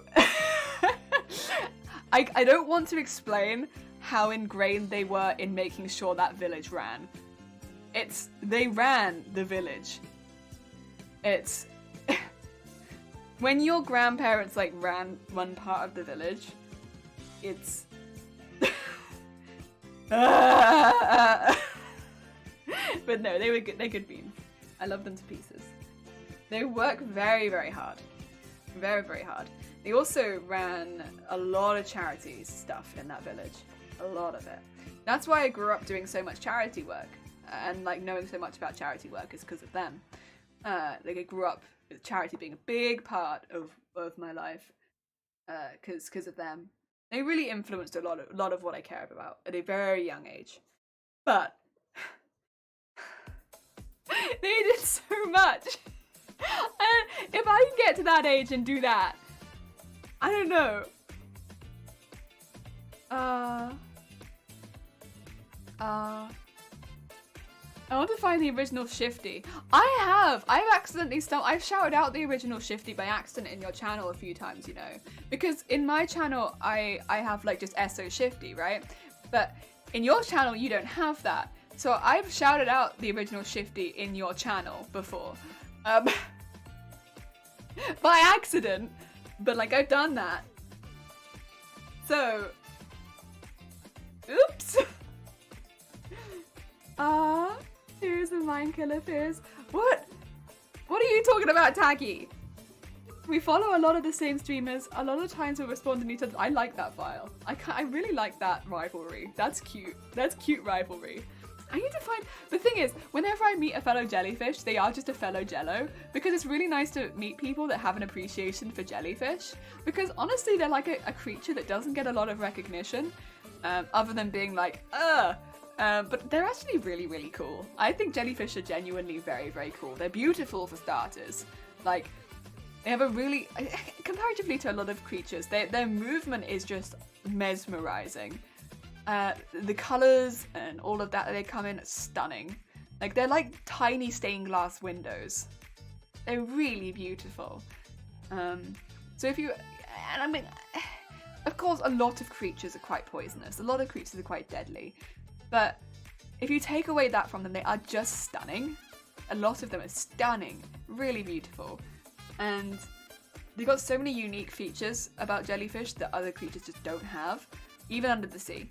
I think, yeah, it's, whenever I see someone else with jellyfish in the name, I'm just like, oh my god, it's a fellow jello, because you and me, we get it. We like jellyfish enough to put jellyfish as part of our username. Like when we go into a chat, one of the first things they're going to see about us, jellyfish. So, like, we get it. They're cool. Jellyfish are cool. And it's like an instant bond of like, we like jellyfish. They're sick. So I you know, as much as there would technically, I guess, be some rivalry there, I love it when somebody comes into the chat with jellyfish in their name. I think it's really cool. Yeah. To meet someone else who also appreciates jellyfish. He's my name whenever I do anyone chat, think of him. That's how legacy live up to. Heck yeah. They call me fellow jello. They do call me fellow jello. I'm gonna sing in my eye. God damn it. I made a funny go by the name. Doggy One on here says he fought the other doggies and won, and therefore got the right to bear the one because he's number one. The guy, the Jesus emotes. He fought all the other doggies. Heck yeah, heck yeah. That's a title there. That's very impressive. Number one doggy, wow. I can't believe it. I can't believe you know the number one doggy, Fries. That's heckin' impressive. How did you... Wow, did you get an autograph? Jeez, you know the number one doggy? Oh. Oh my god. Oh, and he also has the account doggy. Wait, did he fight himself? Did he fight himself so he could place himself at 1 and 2? Wow. No, that's a good move. That's a big brain move. I like that. Yes. Good. Oh dear. Yeah. I think it's interesting. Twitch names are really interesting, yeah. Because like when you enter a chat, it's the first thing someone notices about you, right? Is your name on Twitch. And so if you like me, have like an animal in your name, one of the first things people are gonna notice, like, oh, you probably like jellyfish. Yes, actually I do. I love jellyfish. But like, yeah, like the first thing someone notices about you. So it's really curious. And like that's what people are gonna call you, like Fries, like Gev, like Shifty, like Tacky. Like it's gonna be your name, right? I don't know. I kinda like it. I like it a lot. I think it's cute. Very cool.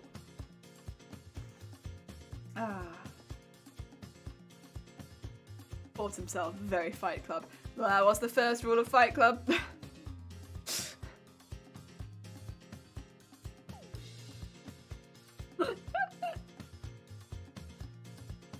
Did stream F? Or am I just mad delayed? Did stream F? It might have. My weather is terrible. Like the weather here, I can't see that I've dropped frames yet, but sometimes there's lag on me dropping frames. So give it like 2 minutes and I'll tell you if I dropped any frames. Oh dear. So far it's not saying it's yeeted itself. We'll give it a minute. Are we yeeting? Weather, are we yeeting yet? I'm required to know. Are we going to yeet? If we are, I'll stop ruffling for a second. Oh dear. You'll alter its ego. Oh no, fine for me, fine for you. Yeah, it looks like I haven't dropped any frames, so I'm really sorry, Fries. It might be on your end. You might want to refresh stream so you don't get a delay. Don't worry, you won't miss anything. You'll just miss a bit of gathering. Just tiny gathering. It's on your end, yes, apologies.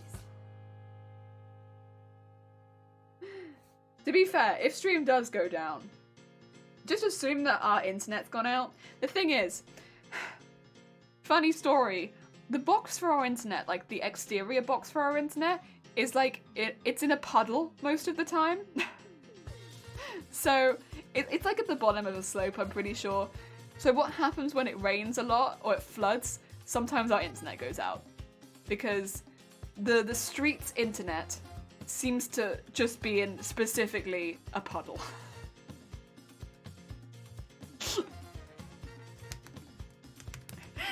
I don't know what happens, but I always see whenever the internet goes out that the van just parks in a puddle, and then it's like, I see the issue. It's like, well, no, the issue is that you should move wherever you have to fix the internet from the puddle. Can we move whatever's going wrong in that puddle somewhere else? But yeah, so if we do cut out, it's probably because there is a lot of rain this week, and there might be some flooding on the street. And I probably can't come back, unfortunately, because sometimes it takes an hour or so to fix. It happens quite often when we have flooding, but normally it's a little later at night, hopefully. But it's happened during the day too. It's happened while I'm live. But we'll hope that it doesn't. You wish you had fibre. We don't move somewhere unless they have good internet connection. It's like the first thing. If we see somewhere that we like, the first thing we check is what their internet connection like. How fast do they get? Because, you know, Shiny works from home and I do all this stuff online. Like, we're not moving somewhere that has slow broad. Like, no, I'm not doing it. What's the internet they get? What do they get? I want to know. And if it's not fast, I'm not moving there. Like, it might seem silly or petty, but it's like, it's not worth it for us when both of us have our lives on the internet. Like, you know, for Shiny, it's literally his job. So, he won't be able to work from home. An unexpected gathering. It is an unexpected gathering. It takes so long as well. We are getting close to midway, though. Midway is just here. We're nearly hitting the midway point again. If you want good internet, you better move out of the UK. You say that, but we get some pretty good areas of good internet. It's just not everywhere. It's not consistent. Oh. Check before I moved. Yeah, it's the first thing we look at every time. But again, it's very important to us. Like, one of us won't be able to do their job if they don't have good internet. So it's like it's a heckin' big thing. Ah, dear. You live and you learn. Fast is relative. Fast is also relative. That's true. It needs to be a certain speed, because otherwise, yeah, we're not able to do the jobs. You live and you learn. It's all right. Yeah, it happens. Oh yeah.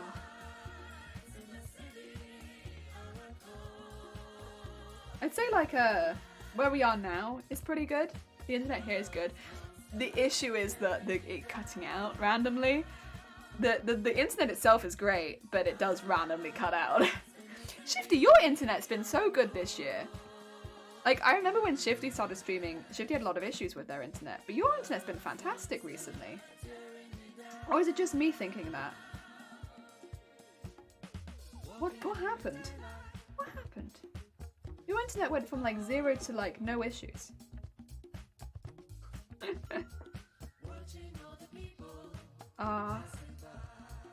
I think I missed your reaction, so I'm gonna post again. Jesus versus Doggy to Judas. Oh dear. It's basically I bought a thing for my computer, a power line. Ah, that's what it is. That's what a heckin' is.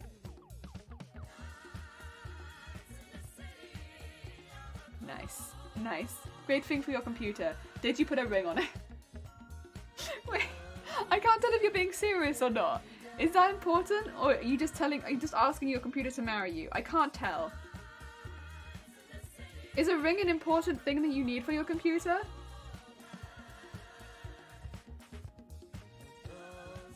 I don't know. Internet ring or just like a ring?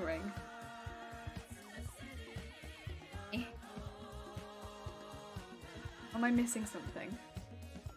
I don't know. I'm not sure if this is a real thing.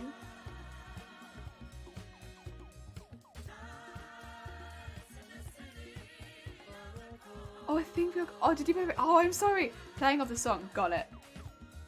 Ring for the fan. Nah, just think of some meme. I haven't bought my computer a ring. I don't want to commit. Why not? It's working so hard for you. You should commit. Listen, it's doing so much hard work for you. Putting on all that extra time for you to stream. Like, it's clearly serious about this relationship. Like, wow.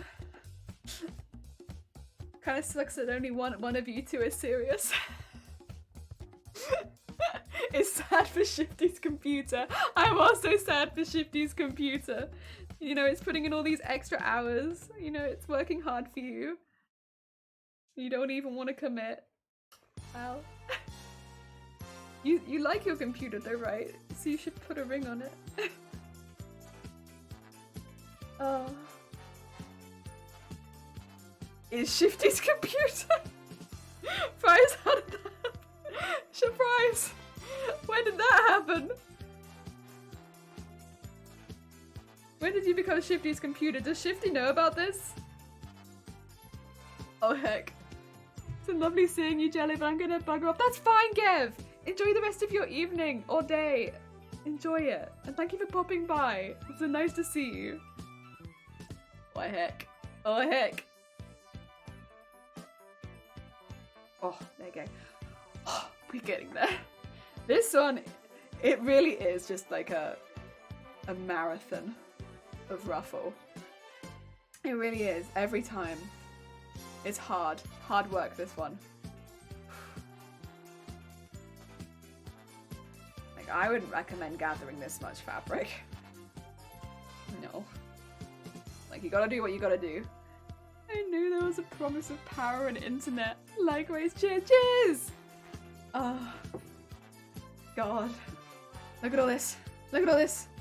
Fucking ridiculous. There's so much. Oh, okay, start bringing the ruffles down again. Where does it need to get to? Oh, quite far, isn't it? Oh, that's fine. We're making it, we're making it. The ultimate curse. 16 meters of gather is hard. Like, that's why I normally do it off stream though, because it's difficult. It's a really difficult one. Like, it's so much fabric to gather. This is the hard part of the petticoat. Like, hands down. The rest of it, not that bad. Gathering 16 meters of fabric 4 times? Wouldn't recommend it. Like, not at all. It's not very fun. It's a lot more fun. It's been made a lot more fun by streaming it, to be fair, but it's the actual job is not fun.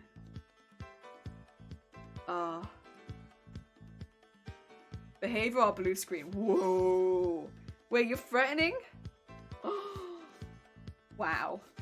Wow. I don't respond well to threats here. Oh. Blue screen then. Do it. Do it. You won't.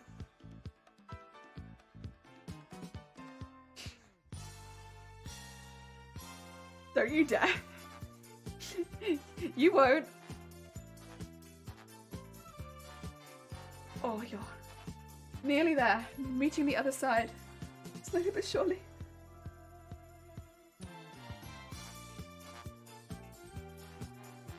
There we go. Okay, and take that down to there. Oh, okay. Oh. I can feel it tightening around my fingers a little bit. I did just loosen it off, but even after doing that, it's still quite tight. Oh. Or maybe it's just because I've been doing it for a minute. My fingers are starting to feel it. Karma hit me just then. I got sprayed with water. Oh no! Oh, fries. I hope it wasn't too bad. Or at least I hope it wasn't too much. Maybe it was just on your leg. I hate it when I get sprayed with water and it hits me in the face. That's the real kicker. When it gets that high, you're just like, nah. I want this kind of water in my face. No, I know where it's been. It's been on the road. Heck. Oh, water in the face. Yeah. Go. Start to drag that down. And down to there. And drag it a bit further. Okay. Go back to over here. Start to drag all this down to about there. There we go. Very nice, very nice. And oh, I was trying to wash my feet, forgot to hit the valve so it came out of my face instead. Oh, but it was clean water though. Okay, well that's not so bad. I thought maybe you got sprayed by a car. obviously it's not nice to get sprayed, but I thought maybe it was like you were walking along the road and you got spritzed by a car. So it was like a concrete gravel water. Oh dear. Like it's like when you have like mud. Oh yes. Oh no cars. That tends to be like what I imagine when like faces get sprayed and stuff. I'm like cars hit you. Yeah. Gross. Like, I don't know, when you hear them like rev behind you and you're like, oh no. They're gonna do it, aren't they? Some butts decided that they were gonna spray me. For me, walking down the pavement, minding my own business. I'm gonna get hit with this, aren't I? Oh. There we go. That is. And it has taken about an hour. Which is how much I thought it would take. Wait a minute, did I gather this whole thing? I did, yeah, cool. To gather 16 meters. It takes so long. There we go. That's 16 meters gathered. Oh, my poor fingers. I don't know if you can see.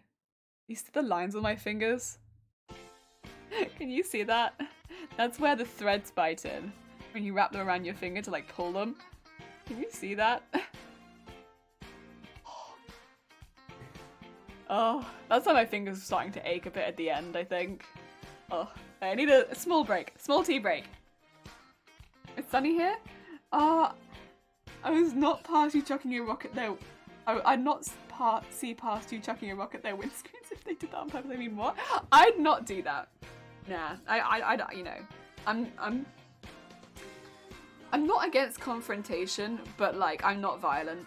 Not at all. I'd never start a violent confrontation.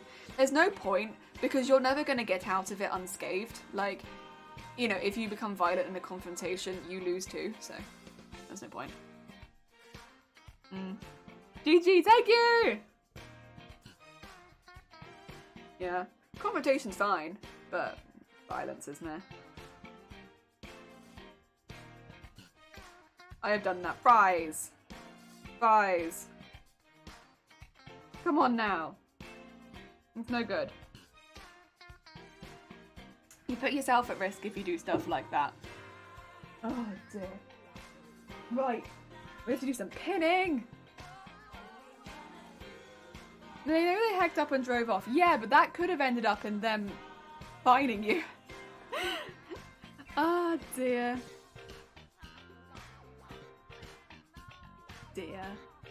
Dear. Oh, my finger. Little stripes. Little stripes from the heckin threads. Ah, dear. Violence not the answer. No. No violence. Oh. Sorry, I think I need to give it a minute just to bring the feeling back into my fingers. Because, specifically, is this index finger? Someone can tell me. I think it's my index finger. Needs help. So splashing someone is equally punished here. Yeah, fair enough. I still don't think throwing a rock at a car is very... I don't know.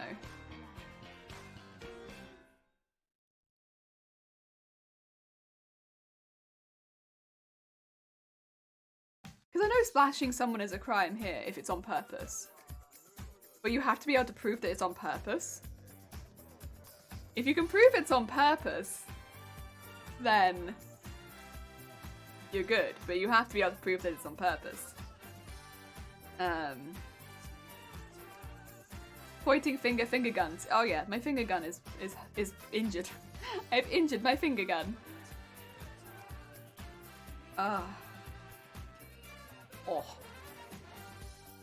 You're youngers and numbers. Yeah, that's fair. Oh.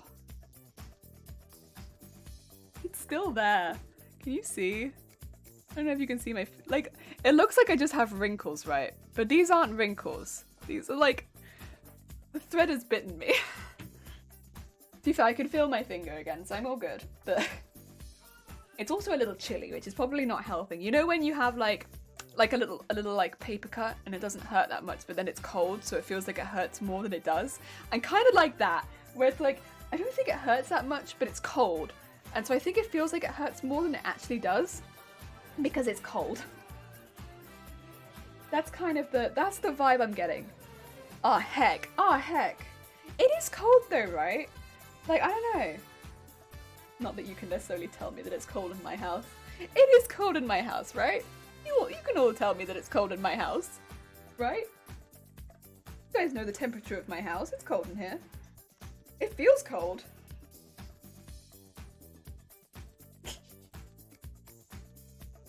Oh dear. Oh, looks like you've worn a ring that was too small. Yeah, it does. And it's like pushed into my finger. But it was not a ring, it was thread. Damn thread. Sure, it is very cold in here. Want to borrow a jumper? I'm already wearing a turtleneck jumper. I have cardigans behind me if I really need them, but one would think I wouldn't need another jumper.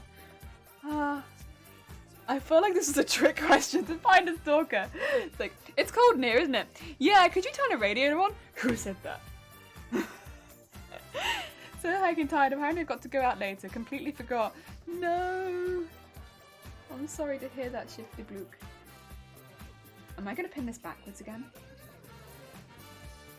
I'm gonna check this time. We're gonna do a sneaky check. Am I about to pin this backwards?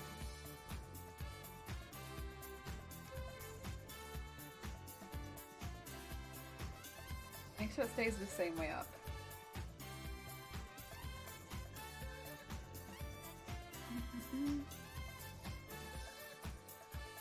It's not nice weather for going out in this well, Shifty Blook. You've like picked a nasty weather day to go out in.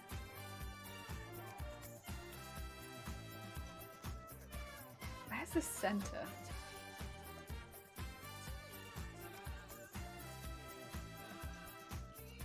Where is it? Have I gone past it? Maybe?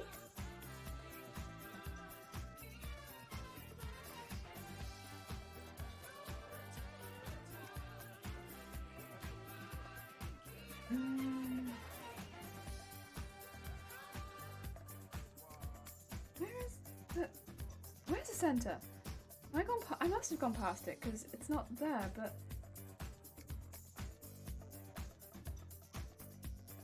oh, there it is. Okay, that's the wrong side. This needs to be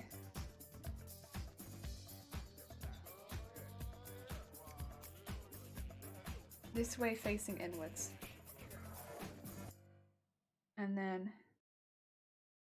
okay, that's fine. This way, face inwards, and then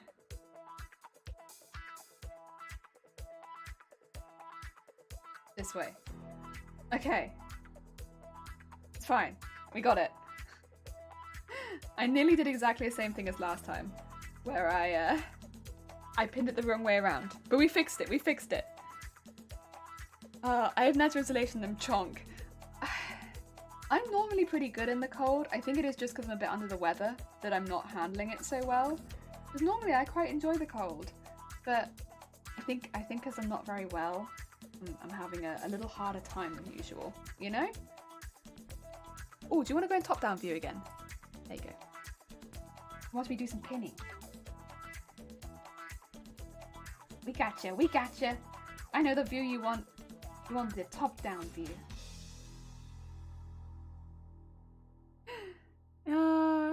On the bright side, it's for food. Oh, okay. Well, that's good then. Heck yeah. Always been built for cold. I like it in the cold. My chest doesn't like it in the cold because I get cough. But I like it in the cold as a person. I love the cold because I'm hot-blooded. Heck yeah. Heck yeah. Oh dear. Oop. Go.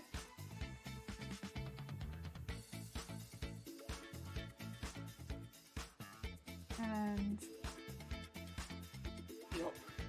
Yup. I might put this up here so that it's just hanging out. Oh. There you go. Get all that up there. So I'm dragging it from the same place. Although it was nice and warm on my lap. Easier to layer up than to layer down. Exactly! It's much easier to layer up than to layer down. Like, what you gonna do if you're too hot? Take your skin off? No. You're gonna suffer. Oh. I felt very cold too also, mainly because of tiredness, I guess. Yeah, being tired can, I think, make you feel a lot more cold, or feel the cold worse. Oh dear. I hope you managed to get some good rest soon, Shifty. I accidentally slept in this morning, so I feel alright.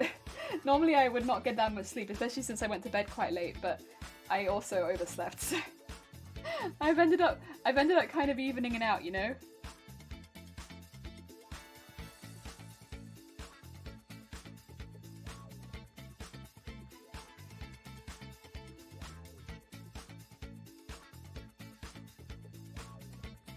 Go! I was supposed to use my skin off if I'm too hot. Me and Jelly have the same mindset. Exactly! Exactly! Can't be taking the skin off. That's no good. That's inappropriate. Not safe for Twitch or work.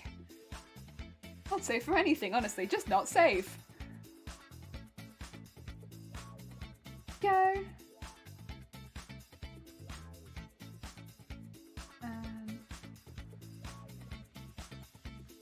Whee!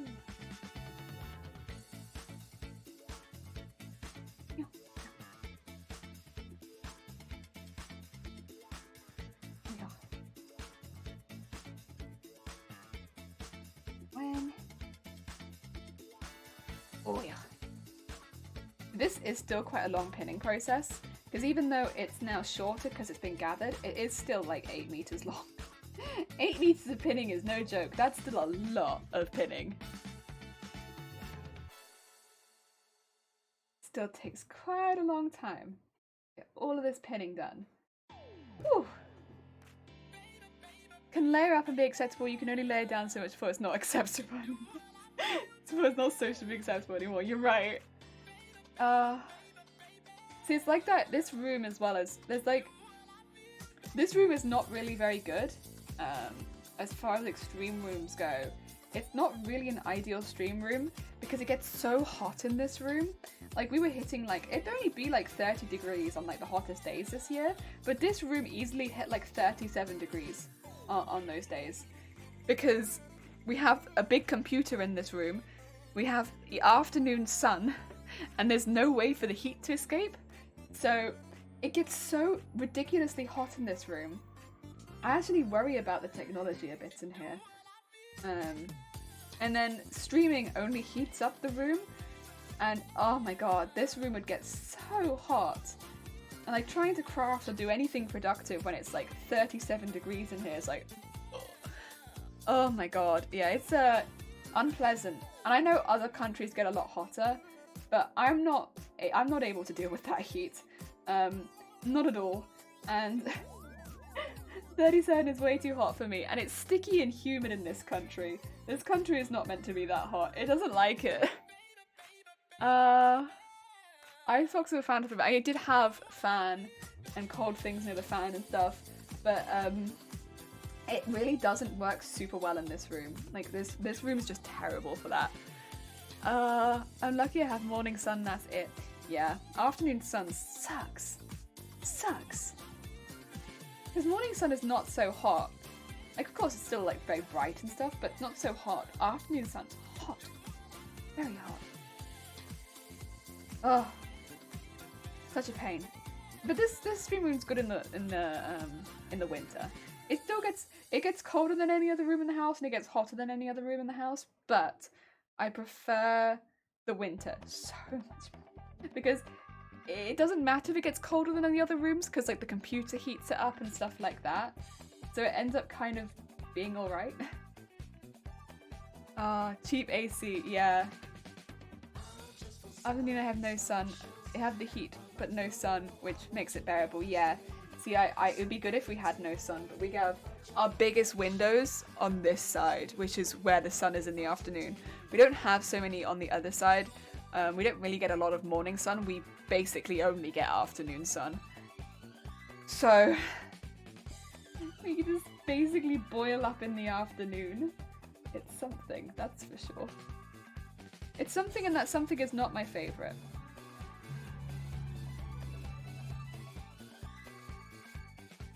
Have I gone past the midway point, or am I still waiting for it? Let's see.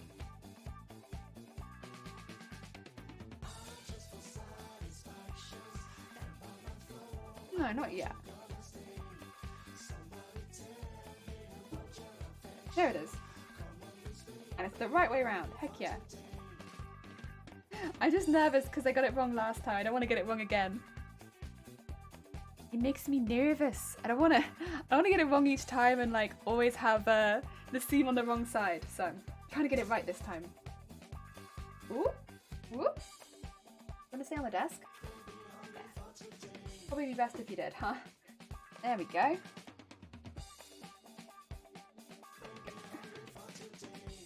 And keep peeling this up. Nice. And across there. This should be the last layer though. So I do this one, then we'll have the piece on top, and then that's four layer poofy skirt. I don't know how I'm gonna take a picture of it just yet because the things that I would use to take a picture of it, I'd need it to be attached to me, and I haven't really got the stuff ready for it to be attached to me yet because I still need to dip dye it. I'm not really sure how I'm going to take a picture of this just yet, but I guess we'll work it out. Ooh. God. I'd say though, if you can make a petticoat, that is pretty, like, it's not difficult sewing, but it is because it's like endurance sewing. I feel like petticoats are the endurance of the seamstressing, tailoring kind of realm. They're very much endurance crafts. So if you can make a petticoat, you've done endurance crafting. Oh, it's different, but it's good. But it's very different from like making a shirt or something like that where you can be finished in a day. On stream maybe 2 days because everything takes longer when you're streaming it. But yeah, this just takes hours and hours and hours, and it's such long, unwieldy pieces of fabric. If you use tulle as well, they'll bounce out a lot more. Like what I'm using, as much as it's annoying because it doesn't like gathering, it's not bouncy fabric like tulle is. Tulle will bounce away from you as you're trying to pin it. Oh dear. Which is one of the benefits of using it for petticoats, right? Because you don't have to layer it as much. But, oh, I remember pinning it and it just bouncing all over the place, and I remember getting so frustrated being like, no, please come back. Please. I'm trying to pin you. I'm trying to get you in place. Will you just come back here right now, please? Oh. Okay. We gotta lurk and go to work. Moxie, have a good lurk and work. I hope work goes well. Take care of yourself. Thank you for popping by. That being said, while ruffling this, I miss tulle. I do miss tulle. Ruffling this is hard on the hands. Hard work. It's hard work on anything, but hard on the hands it is. Like my hands are still cut into. Oh yeah. Right. Your poor circulation. Go. And next one. And into there. Ooh. Ooh. Go.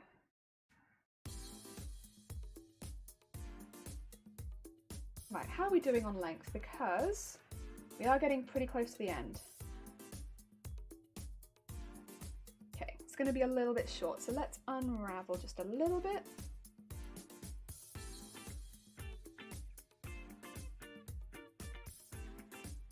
Just to make sure it's going to reach that desired length. go. I just don't want to pull it directly from the end and leave it too late, because then some of the gather, it will all come from that last bit, so there'll be like a really flat piece, and I don't want there to be like one really flat piece, if possible. Yeah, but do it a little early on. Fortunately, they're nearly exactly the same. At first I had to measure them on the floor to make sure they'd be about the same length, whereas now, I guess because I've done it a few times, I've gotten a bit more used to where they fall next to each other. It's never spot on, but every time it's only like a maximum of 30 centimeters out probably, which sounds quite far, but it's not so far that you can't just pull the ruffles out. And yeah, it's been much easier than having to lay it out in my hallway and measure it like that. Much easier than that. No, get that up there. Why are you all spinning? None of that. Stop. And in there. And put that one there. Well, that's not a very good pin actually. I think there's a pin that has some duct tape on it. Some of my pins I've used when making duct tape patterns, and they're just a little bit gunky. Like, it's kind of gross. But if you use the pins and the duct tape, sometimes they just get that like sticky duct tape residue. Oh, I'm trying to get that off pins. It's just, there's probably a way to do it, but I've not found it yet. And so some of my pins just have this slight duct tape residue on them.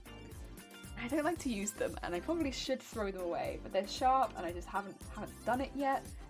Yep. Every time now and again I'll pick one up. It'll look perfect, but I'm going to put it straight back because I feel the residue on it and I'm like, ooh, no, I don't want to put that. Nope. To be fair, it won't go through the fabric very well either, like you just saw. It's going to like resist. Okay. You'll need to pull out a little bit further. Needs to be a little longer. There you go.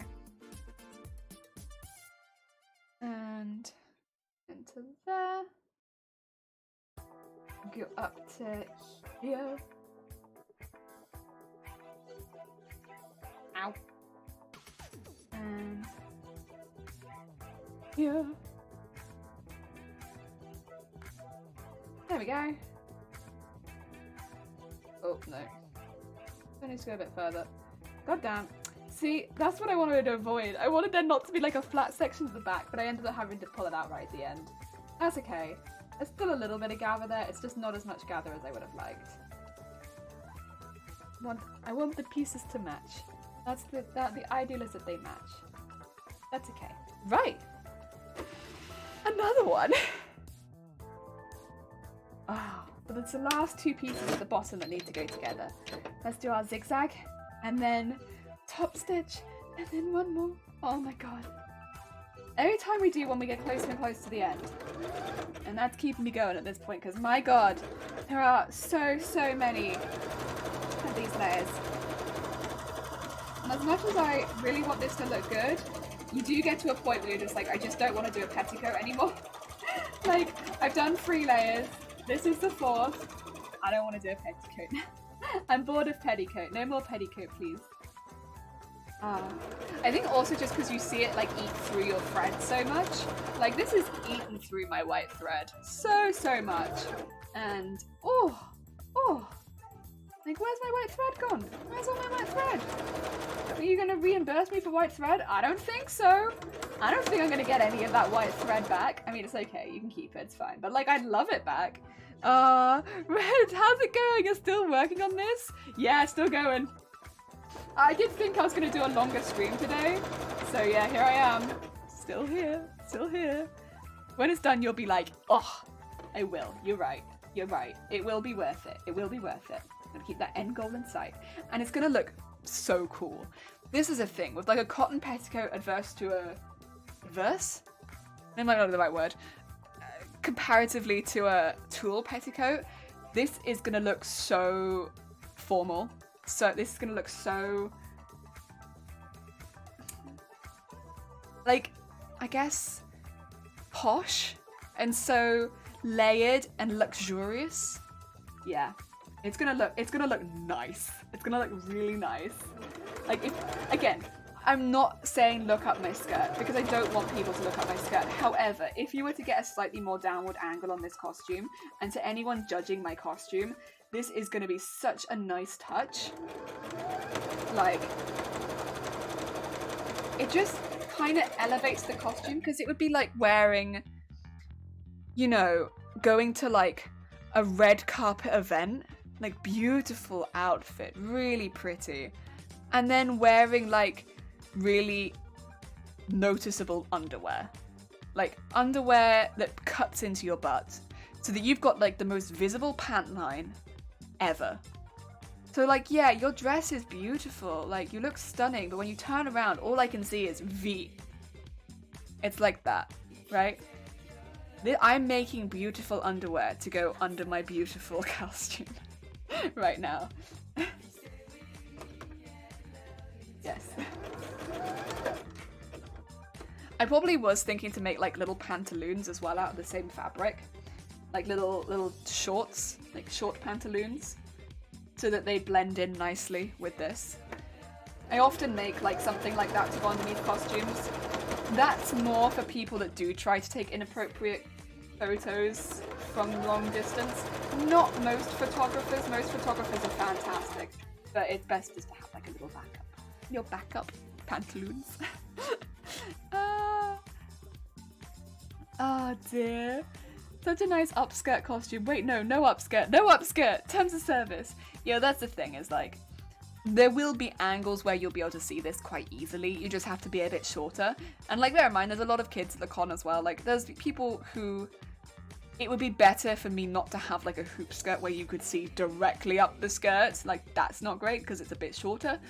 And it is very out. So a petticoat would definitely be a better option for that. I was considering a hoop skirt, but I just think it would show a little too much to anyone who's a bit shorter or younger, because you could just look directly up it. It's not like a floaty skirt that goes down. It would like really poof out, which would, yeah, not be very flattering. As much as it might be costume accurate, it wouldn't be con flattering. And then if I'm gonna have a petticoat, I want it to be like traditional. And yeah, good. Good.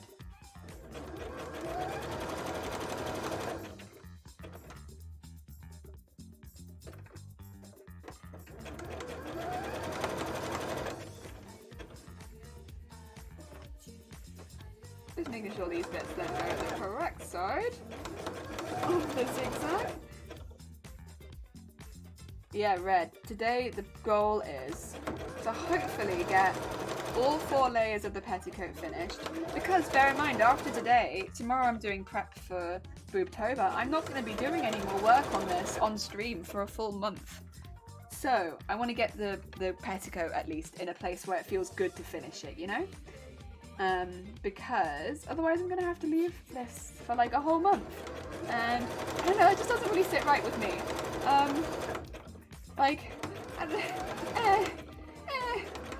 I want this bit finished at least.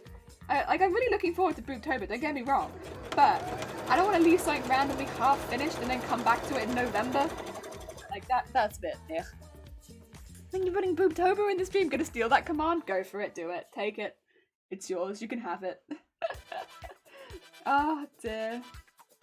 You can take it. Steal my commands, do it.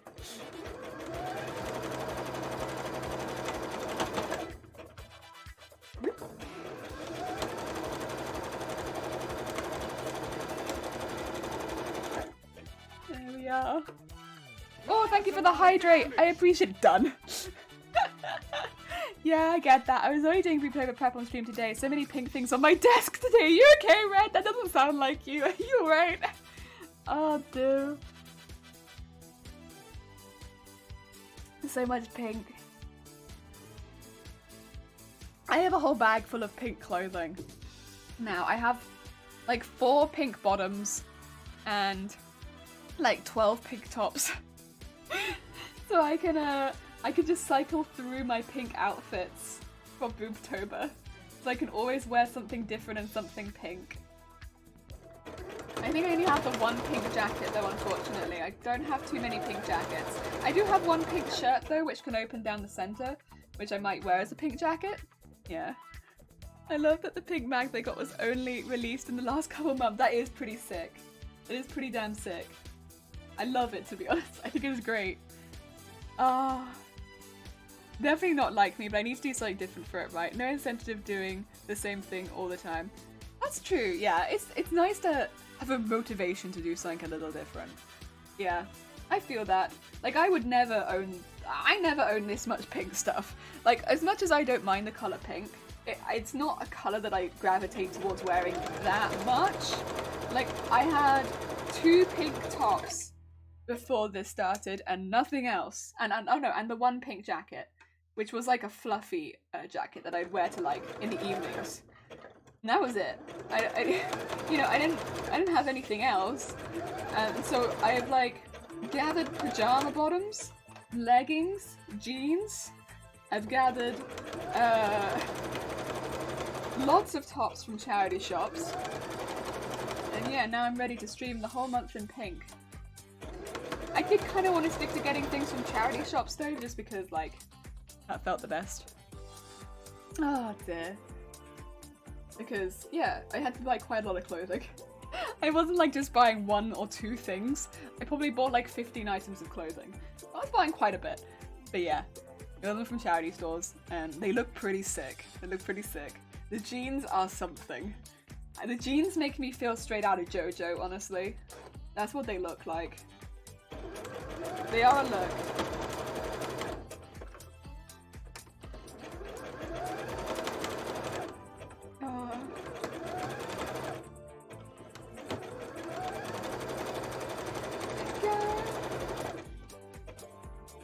Oh yeah.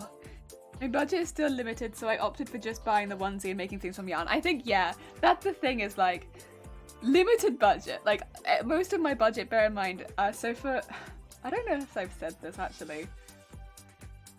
I'll say it. Because I'm quite happy with this, by the way. This is a good thing. I'm happy with this. My birthday present this year, from people, has been all of the stuff that I needed to run boobtober. So I wouldn't have been, yeah, because it was quite expensive to get a lot of the stuff for the bras, so I got it for my birthday. So my birthday present this year, which I think is a really sweet birthday present, by the way, like, I really wanted to run this charity event, and this was before even I was going to do it as a charity event with other people involved. The only reason that happened was because I was talking about this event that I was going to do, and a couple people in chat said, can I take part 2? Can I take part 2? It was just going to be me. I was the only person who was going to do boobtober, and I was quite happy with that. But then a few other people wanted to take part, so I was like, I'll open it up to whoever then. At this point, let's just make it a big thing. Why not? And get as many people involved as would want to. Let's open it up to anyone, and nobody feels left out that way. So that's what it did. But it was just going to be me, originally. I was going to be the only person that did it, and I said, for my birthday, could you help me run this event? And could you help me with getting some of the supplies? Because I know I'm going to have to order at least these things, and I know it's going to come to at least this much. And they were like, yeah, that can be your birthday present. So for my birthday, I've received lots of stuff for that. And it's been really good. I really liked it. I'll be honest, I think that's probably the best thing that I can get for my birthday most of the time is, like, craft supplies. Because I will get through them. And like in this case, I get through them instantly. Like, I'm gonna get through most of them before it's even my birthday. My birthday's right at the end of October. And I'm gonna get through my birthday present before I even hit my birthday, and I think it's fantastic. Yeah, I love getting craft surprise for my birthday or Christmas. Up to 12 streamers now, which is cool. Yeah, I need to check, because a lot of people have said that they want to do it, but then they haven't submitted schedules, and they haven't told me. They said they need help, but they haven't said what they need help with. Again, if any of those streamers are in the chat, please DM me. Please don't just be silent and wait until Thursday night, because if you wait till Thursday night, I won't be able to help you. If you're in the chat and you need help, that's fine. Most people have asked me questions at this point. Please DM me. Please don't wait, because the sooner you DM me, the easier it is for me. The longer you leave it, the harder it is for me. So yeah, if you have questions, ask ASAP, if that is okay. Yes. Ah, dear. Happy early 21st. Oh, 21st. No, 26th.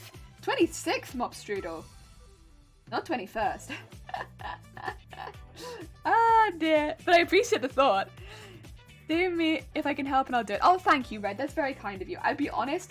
It's more just getting people to get in contact if they actually want to be a part of it or not. Yeah. Because a lot of people have said yes and then not done anything. So I need to know if they actually want to be a part of it or if they just said they wanted to be a part of it and then they don't actually want to be a part of it. Oh dear.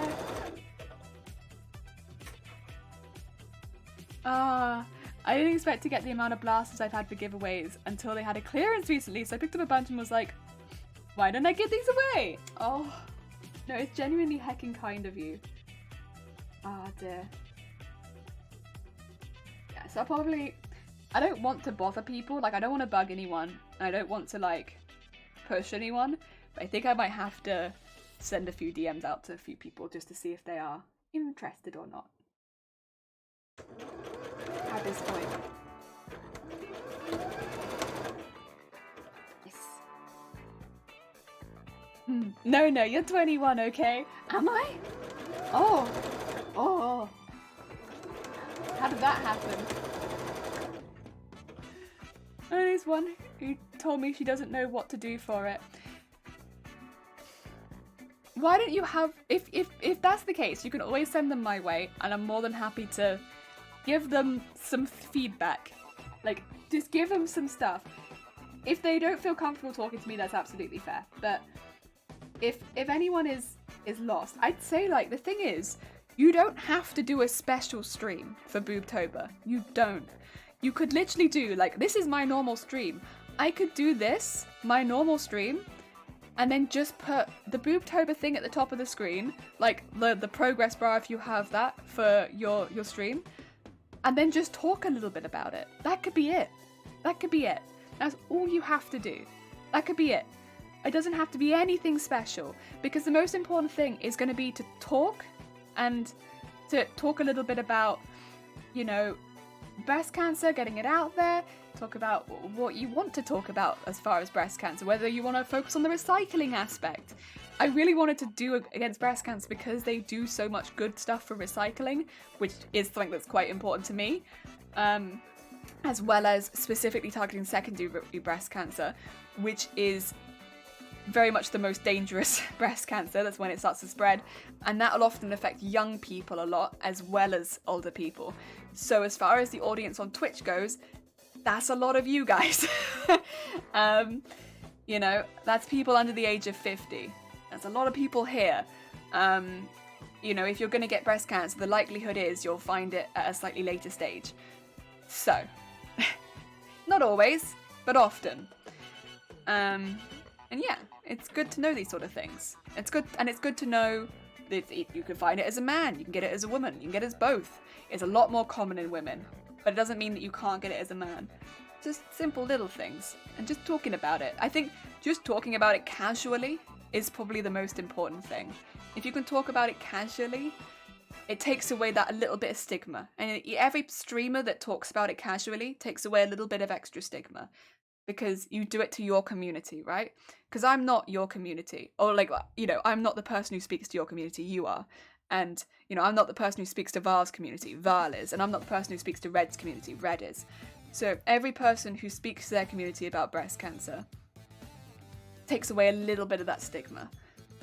So that if somebody doesn't check themselves, maybe they'll be like, oh, maybe I will start doing some self-checks. Again, we have all the stuff in the Discord that will show you how to do self-checks so that you could talk about that. Self-checks are the same for men and women, so there's not any different between the two.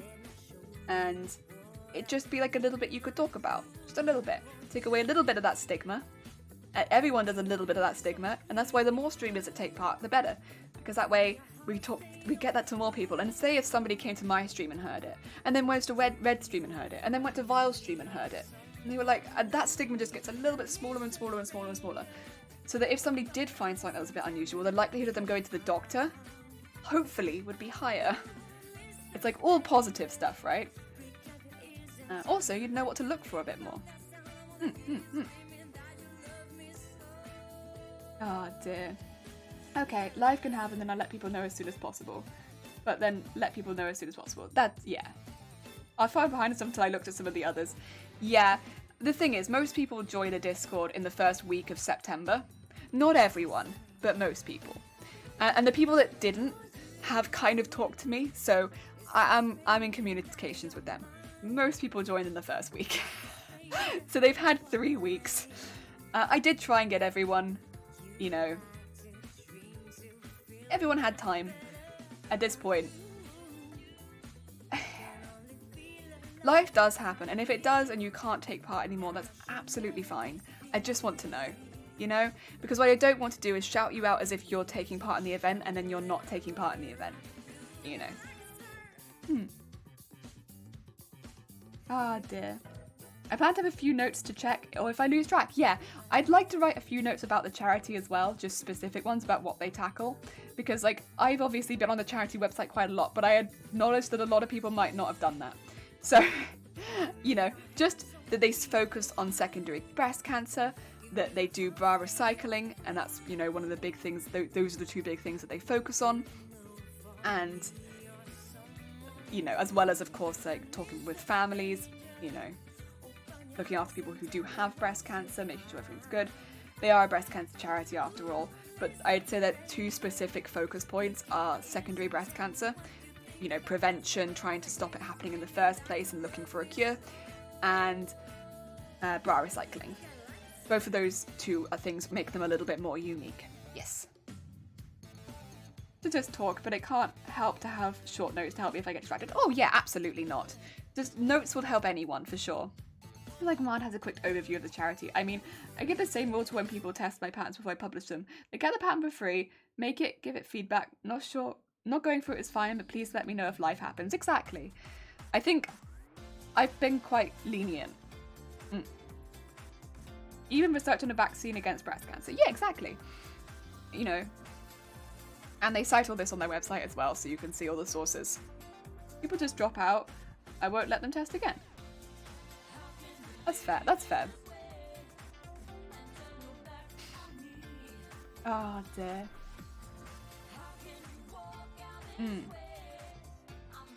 Yeah, I don't like pushing people or like forcing anything.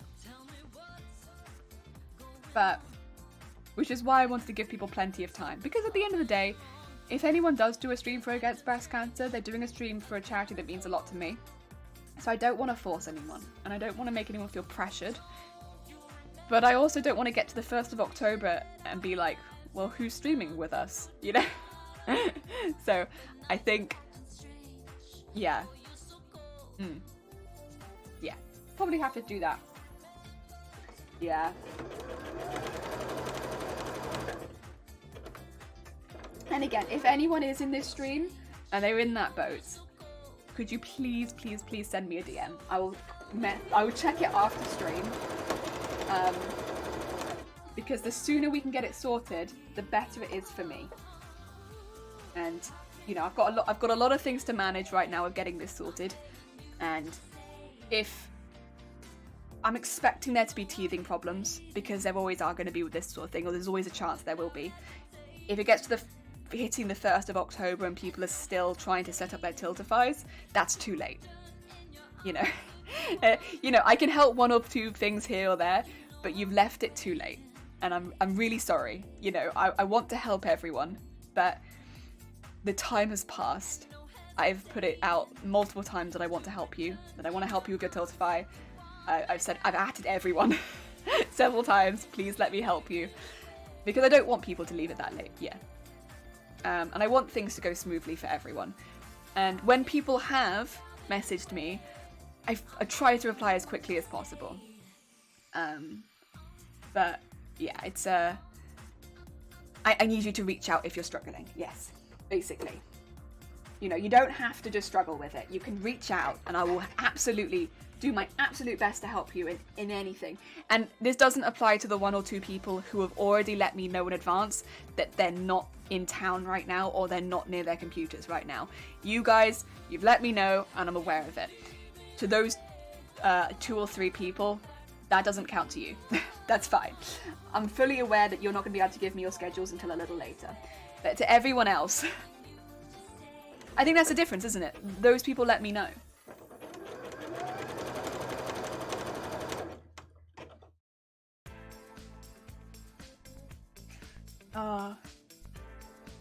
I mean, this is a bit different. It's another kind of commitment for passing testing, but it would be nice to let you know if they're really doing something or not. Yeah, this is my first charity stream, so I want to make sure it goes as smoothly as possible. I set up my Tiltify, got all the milestones set up, have a thank you message, charity description.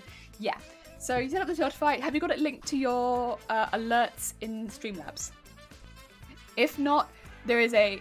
If you scroll all the way up in Streamer Support and go to the Tiltify video there, go to the end of that video and it will tell you how to link it to your alerts so that you can have alerts. So literally the video in the Discord will tell you how to do all of the alert stuff. So if you scroll all the way to the top, it's near the end of it because the first part is about setting up your Tiltify page, but the rest of it will tell you how to set up your alerts on Streamlabs. Yes.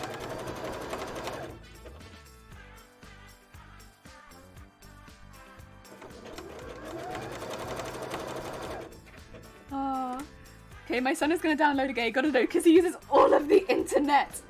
Goodbye, Red. I hope you get the internet back one day.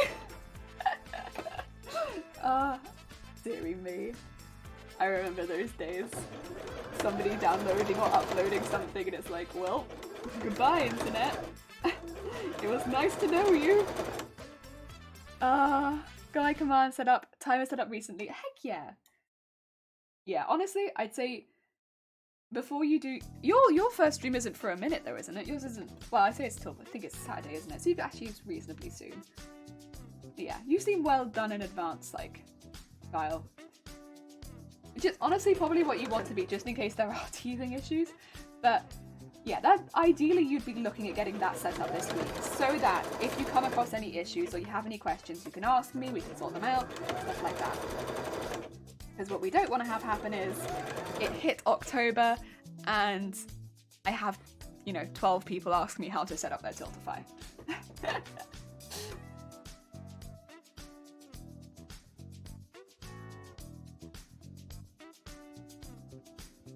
Especially since I will be working over the weekend.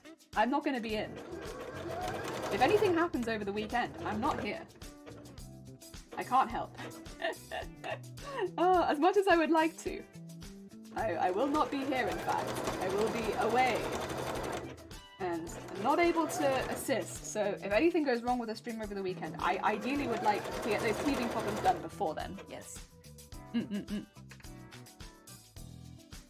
Finish linking it with stream alerts. Good, on Friday. Yeah, I think your Friday is my Saturday morning, if I remember correctly. Doing my giveaways at the end of the month as a last push for donations also gives me time to finish the built blasters as I was waiting on some materials. Heck yeah! No, that's fair enough. I'm also going to be doing my giveaways at the end of the month. I just think it's a nice, hype thing to do right at the end.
Salem, how goes it? I hope you're having a good day. Welcome on in. How goes it?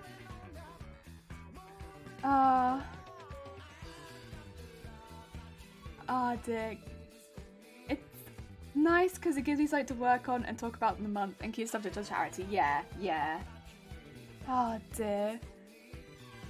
Always done with stream overlays, not Matilda 5, but I'll be fun ways for low charity, I know.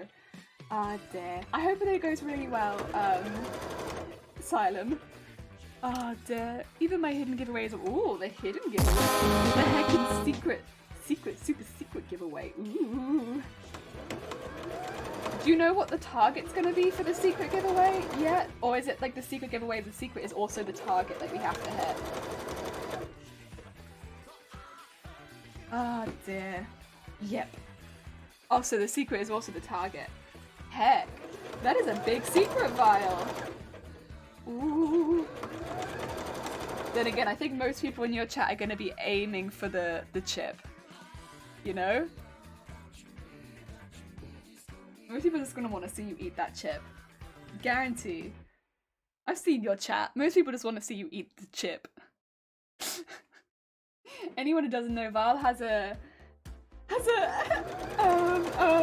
stream reward that basically if he hits a certain goal, he has to eat a very, very spicy chip. They don't even know about it yet. They're gonna though. Oh, sorry, was it secret? Oh, I'm sorry. I'm sorry. Was I not meant to say it? Apologies. I'm so sorry, Vile. I didn't know it was secret. I'm so sorry. I'm sorry, Vile. I didn't know I wasn't meant to say. I'm sorry. You haven't posted on the Discord yet? I'm sorry, Vile. I'm so sorry. I didn't realize that was a secret. Is that the super secret one? Jelly spoiling things. I'm sorry. I'm so sorry, Vile. You can't trust me with your secret stuff. I'm terrible. I'll spoil it. Oh no. Surprise chip. Also, hi Tab. How goes it? I hope you're having a good day. I'm just spoiling things. But it wasn't a secret. Are you sure? Are you sure? Because your chat doesn't know about it. You should tell them about that. That's gonna hype them up. Because you know they're gonna want to see you eat that chip. You know. Your chat's gonna want to see you suffer. You've got that kind of chat going, Vile. I'm sure, yeah. You got the kind of chat that's gonna want to see you eat the spicy chip.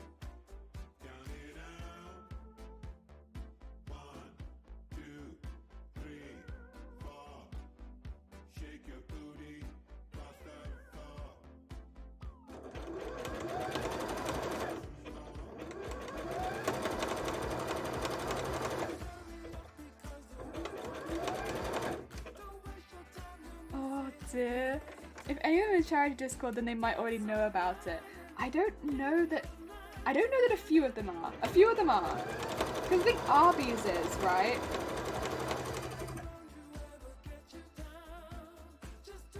Oh dear. Ooh.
Come on. Oh, my back's starting to hurt. To be fair, I've been going for like 6.5 hours. Yeah, Grim and... Oh, yeah, and Grim and what? That's true. Sadistic chat, aka best chat. Yeah, Vile's got a very sadistic chat. Vile has got the chat that, like, you know, they're gonna want you to eat the chip. You've given them the perfect bait, basically, Vile. They're gonna be like, eat the chip. Doing good. It seems like you've done an incredible job organising a full-on boobtober. Oh, thank you, Terp. I appreciate both under the press and all around. Thank you. I feel like I could have done better. In hindsight, I could have done a lot better. There's so much I would change if I was to do this again. Next year, I would change a lot on how I'd organised it. But that comes with experience, doesn't it? It comes with experience.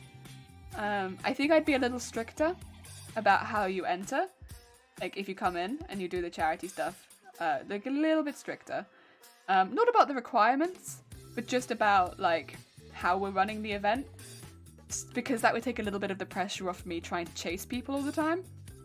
Like, you come in, you put your schedule in. If you don't put your schedule in, you're not streaming. Like, easy. That would be a little better. And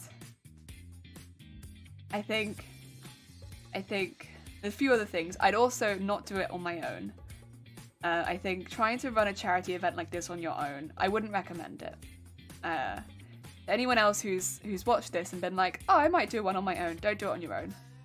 Find a partner, find somebody to do this along with you, find someone who can help organize it with you, find someone who is as passionate about the subject as you are, and tag team it. At least one other person, maybe two if you can, and tag team it. And maybe have them like answer different questions. Have one person help with all the Tiltify queries, one person help with any art queries, one person help with any scheduling queries. Done. Maybe even have a fourth person for general queries.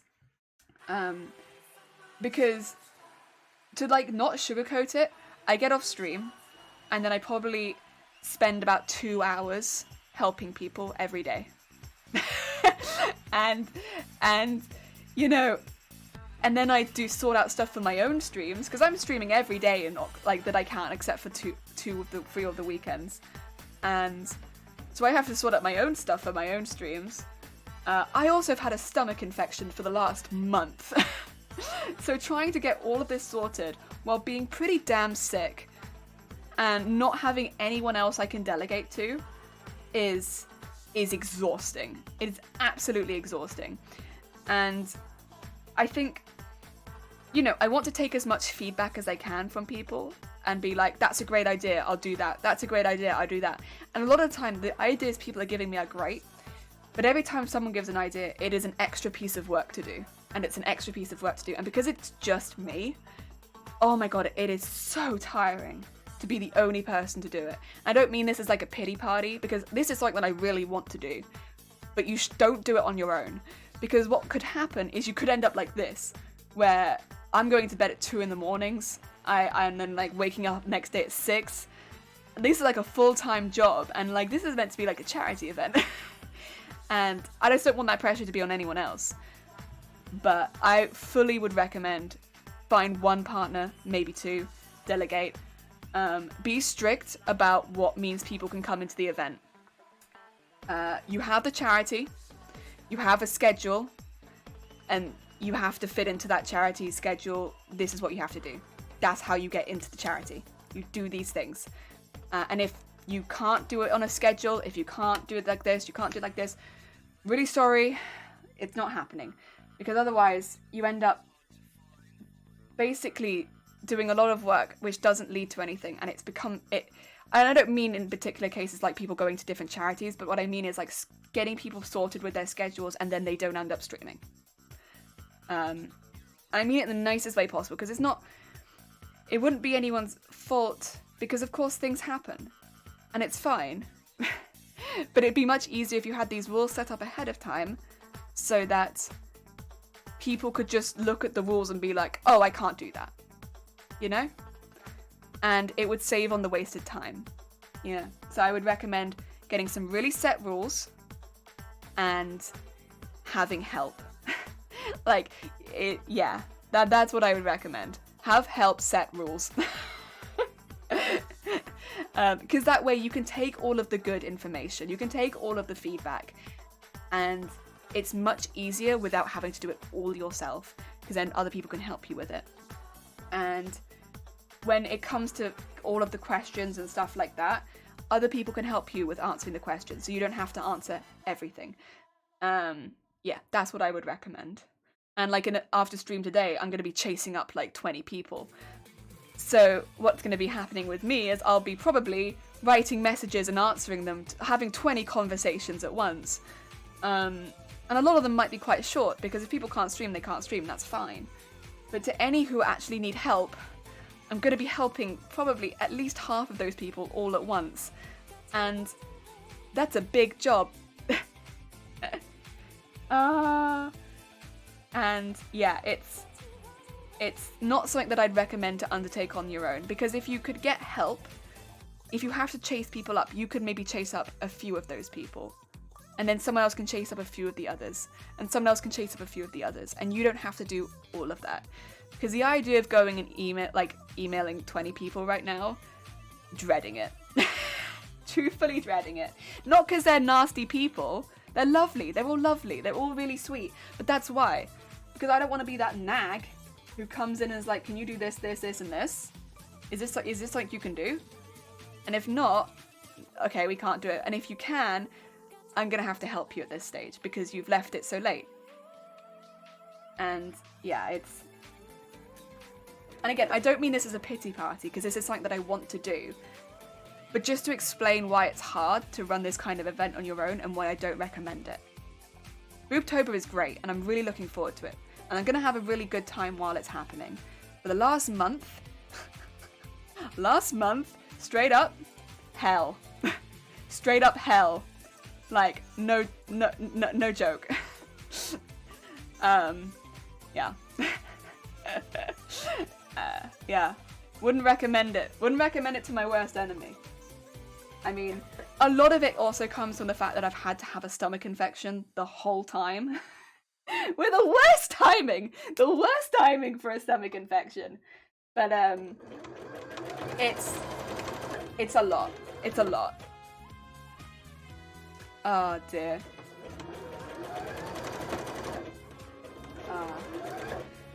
Sorry, I need to actually catch up. It's like wrangling stray cats. Hindsight is always such a tantalizing mistress. You've done wonders with what you've had, and oh, thank you, Terp. I appreciate it. Delegation is your friend. Delegation is your friend. Your best friend. You will love delegation. Find friends who have as passion as you do, and delegate. Delegate to them so hard. If you do this next year, I volunteer to help. Thank you, Vile. That's very kind of you. Sorry to hear that. It's fine. Yeah, that's why I was asking if DMs is what you wanted me to share my ideas with others. I want to hear the ideas of others because I want to improve it. And like, as soon as I started getting ideas back, I was like, oh no. Because I need to improve. And I want this event to be as good as it possibly could be. So I need all of the feedback. What I realized was I was the only person working on it.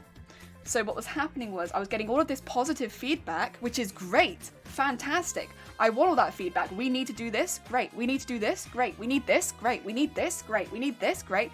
But the only person that can make all those things happen is me. And if we had other team working on it, that would have been fantastic. But the only person who could make every one of those suggestions happen is me. And I want those suggestions because I want this event to be as good as it can be. But the issue has been my planning, in that the only person then who can make it happen is me, because I don't have a team. And if I'd had a team, I could have been like, all right, I'll tackle these suggestions. Maybe you can work on the scheduling stuff, and you can work on the stuff, like, we have 3 people asking for help with Tiltify. Would you be able to help those 3 while you work on the scheduling stuff, and I get all of these graphic stuff done for these suggestions? Done. Whereas what's happened is, I'm getting the graphic stuff done while helping 3 people with their Tiltify and trying to make an extra schedule. And it's too much. It's too much for one person to do. And then another suggestion will come and you're just like, oh my god. I mean, it's a great suggestion and I want to do it. But I have 3 things I'm doing right now. The work of 3 people. And I need to get this done so that I can do that next suggestion. Because it's a great idea. And I want to do it. But now I have to go do that too. And yeah, it's not a good way of doing the event. And yeah, that's something that I've learned from this event is, you know, I can't do everything that this event is asking me to do. Yeah. And the rules is a second one. That I learned pretty early. What a waste of time. 14 peeps don't seem to realise that they're not only wasting their time but also yours. I think as well, that's why I want to be quite open about this. People don't realise the amount of background work that goes into an event like this. I mean, at the moment, there's only 12 confirmed people, so I think people think that I've only been talking to 12 people. I wish! I wish that I'd only had to help organise 12 people, but that's not how it is. And it's not only on Discord, and it's like, it's a lot more than that, I can tell you that. And it's... How to put it? And I don't mean this as an attack on any person in particular, because it's not that. The issue is mostly with my organisation, and that's why I put this out as a warning, because the problems here are predominantly me, in that I didn't put the steps in place that would have prevented this from happening. With first of all, not making it way too loose. I thought by making it loose it'd make it easier on me, but it didn't. And I don't recommend doing it like that. If you're wanting to have any sort of schedule, make it so that people have to put it in the schedule in a specific way. Make it really clear, and if people don't put it in the way that you've asked for it, delete it from the schedule and ask them to redo it. That's the only way you're going to get it done. Okay? And that's how I would recommend. If you're going to do a group charity project, you have to enter your schedule in this format. If you don't enter it in this format, I will delete it and you will re-add it. It might sound really harsh, but otherwise, people don't know how to add their schedule. Like, because they'll see people adding it in lots of different formats and be like, well, how do you want me to add it then? Like, is there a specific way set out? And I tried to put mine in first and be like, this is how I'd like you to do it. But I definitely wasn't clear enough. And no. Set a way that you want it. If people don't put it in the way that you want it, have you copy-paste text, send it to them in DM. Please enter your schedule like this. It's been deleted, re-enter it. There you go. That's how you do it. So that you don't get confusion with schedules. If you want to schedule. If you do want to schedule, set out really early how you're going to do that. Because if you have 2 schedules like I have, people will get confused. And that's not ideal either. Set out how you want your schedule. If you're going to have double schedules like I am, explain why, which I think I did, but people probably will still get confused. So just make sure people are really sure on how they put it in, how they upload it, so that they are aware. And then, you just, yeah.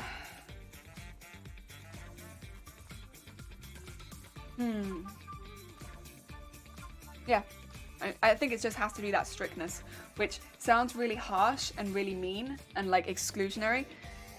It's not to be exclusionary, it's just because otherwise the schedule will not read well. Yeah, and that's how it has to be.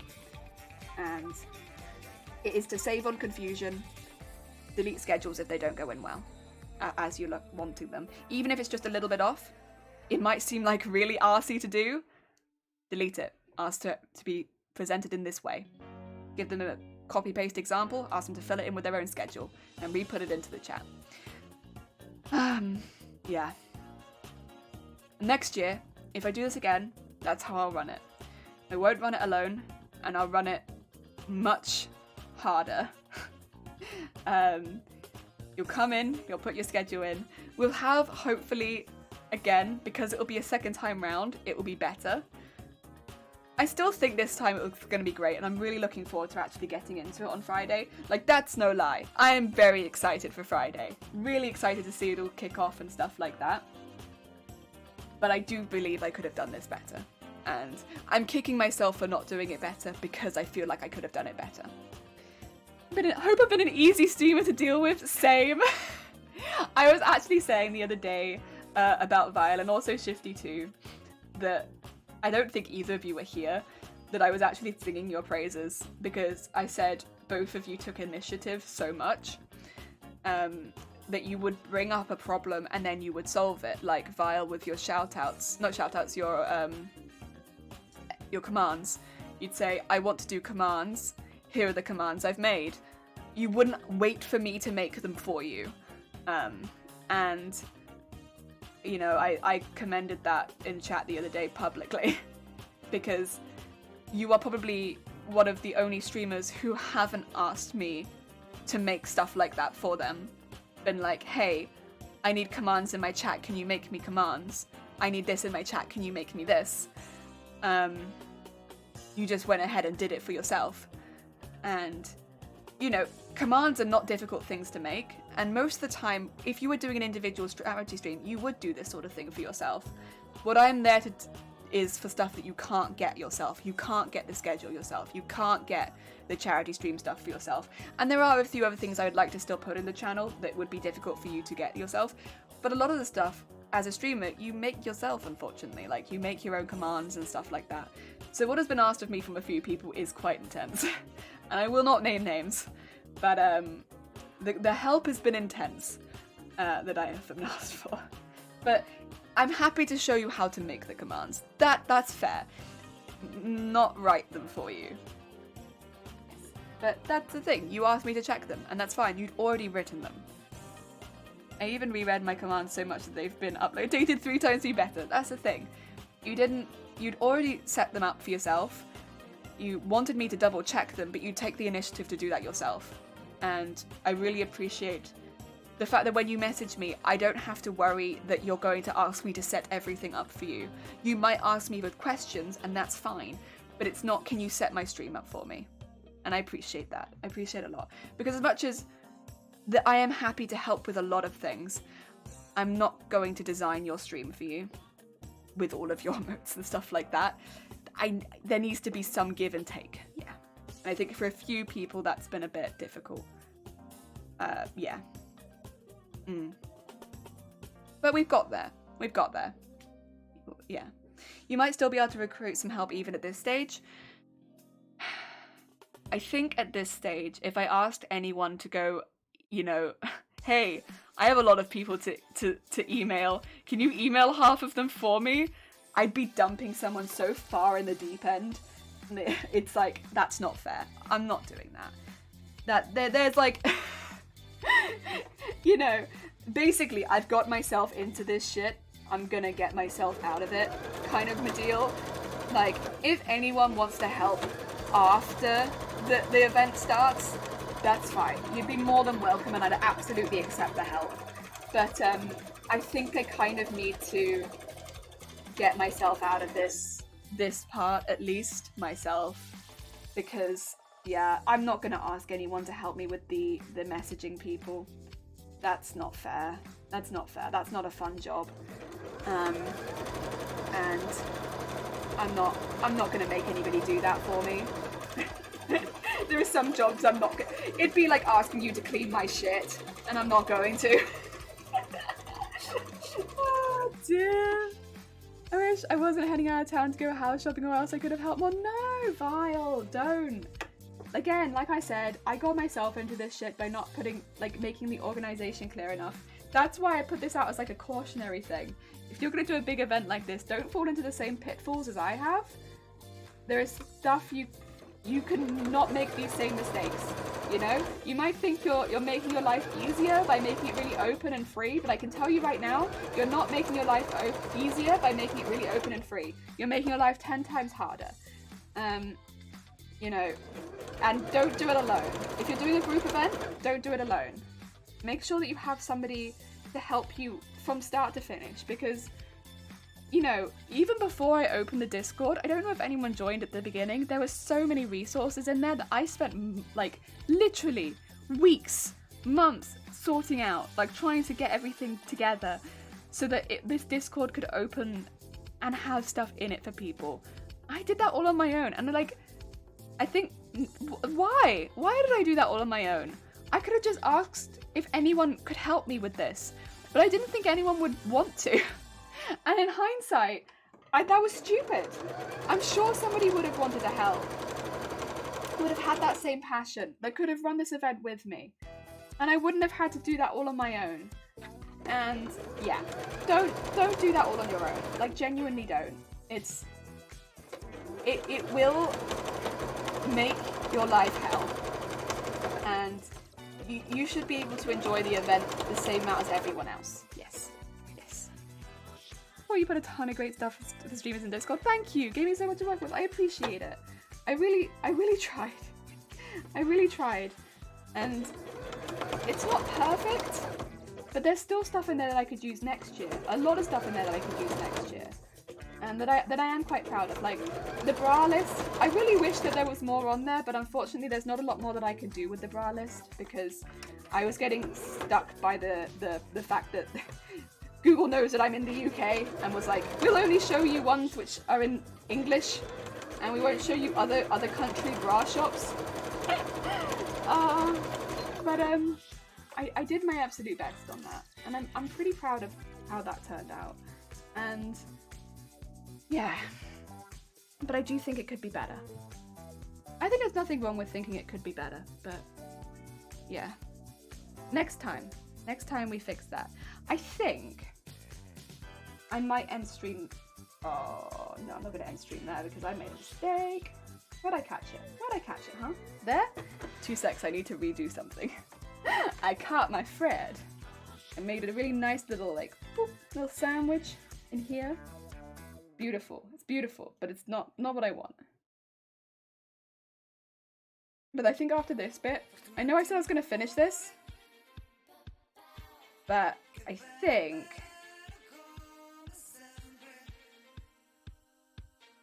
I'm just going to get on with the Discord stuff.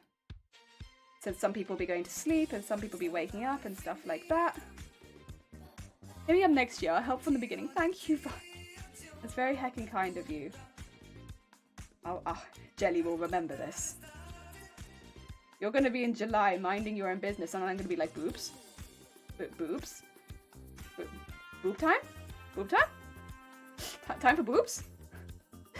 That time of the year, Vile? Boob time? I'm like, what's going on? Why is Jelly just talking about boobs non-stop? It's not even October yet. No, Vile. It is October. It is time.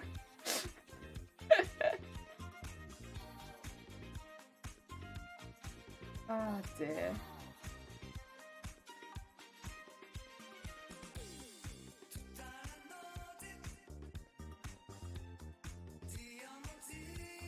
Ooh.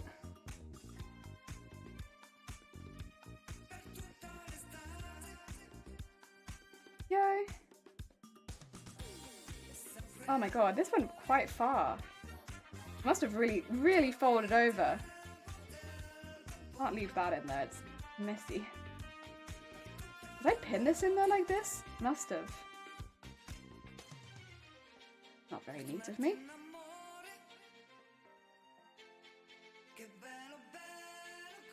Hopefully I haven't done this anywhere else, because kind of a pain to fix if it's this big.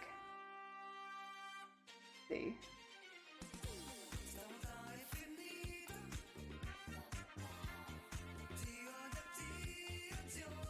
There we go.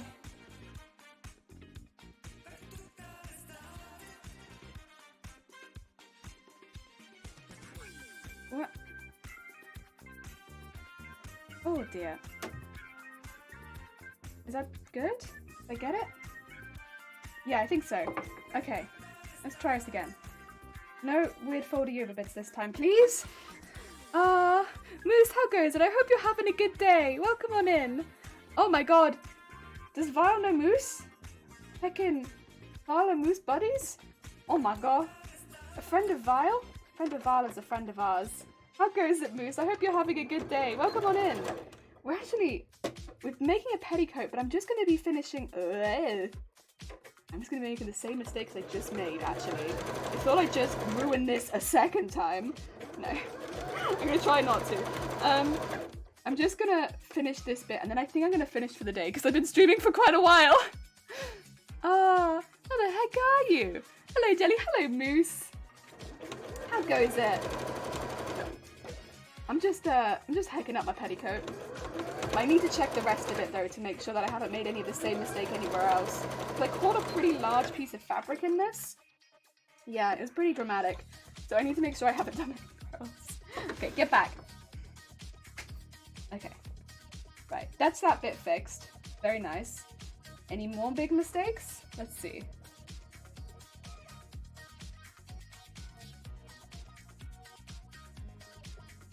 Oh dear. Right. There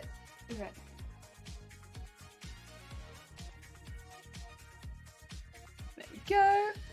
I love the sound of the sewing machine. My mum sews. Heck. Oh. Heck yeah, except I did make the same mistake again. Right here.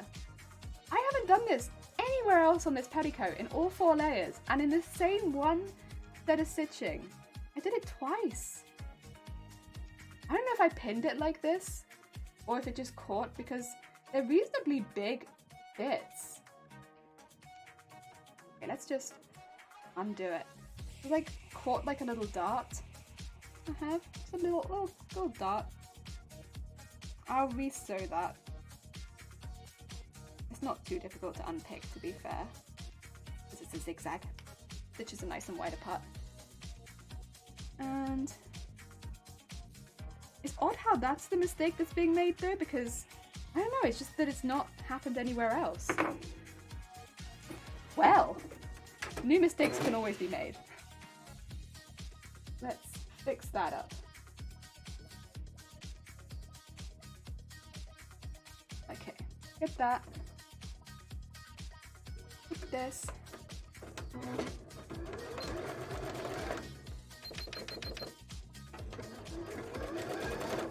And then get that all under there. And under there. All the way. Better not be doing it again. Not again! No more of that silly stuff.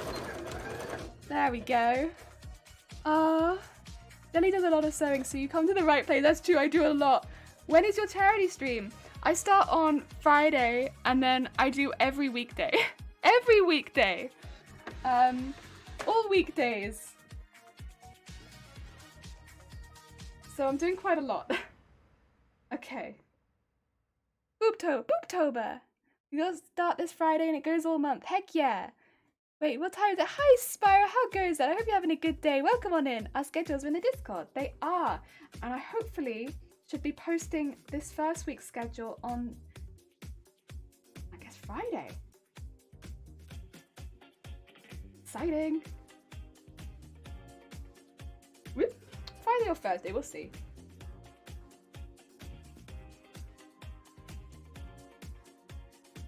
We are probably, we'll see. It'll probably be Friday. Oh yeah. Okay, the rest of this is looking okay. It seems like I had those 2 issues, but the rest of it kind of sewed in pretty well. A lot of unpicking to do. Oh, because I have to get all that ruffle stitching out, but that's okay. Heck yeah. Right, let me send you all else to somewhere, because I'm gonna end that there today because my back is hurting and I need to go get a proper snack, I think, as well. Oh, so let's send you all elsewhere for a bit, shall we? Let's see, who is a live bean? Let's find a live bean, shall we? Ooh, who is live? Who is live? Oh, a few people. It's because I'm on later. Whenever I'm on later, loads of people are live. What are we fancying? What do we fancy? Do we fancy... Oh...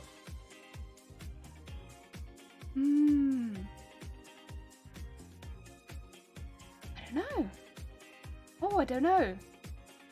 So many options. So many options. Let's go to... Wait! Why are you live? I don't know. I'll have a live at this time. another live. Let's go to Beauty. Let's go to heckin' Beauty. I'll go send you all towards Beauty. Beauty is playing some Bioshock. Please don't look at my keyboard. You can't see it. It's nice secret keyboard. Nobody knows. Oh dear.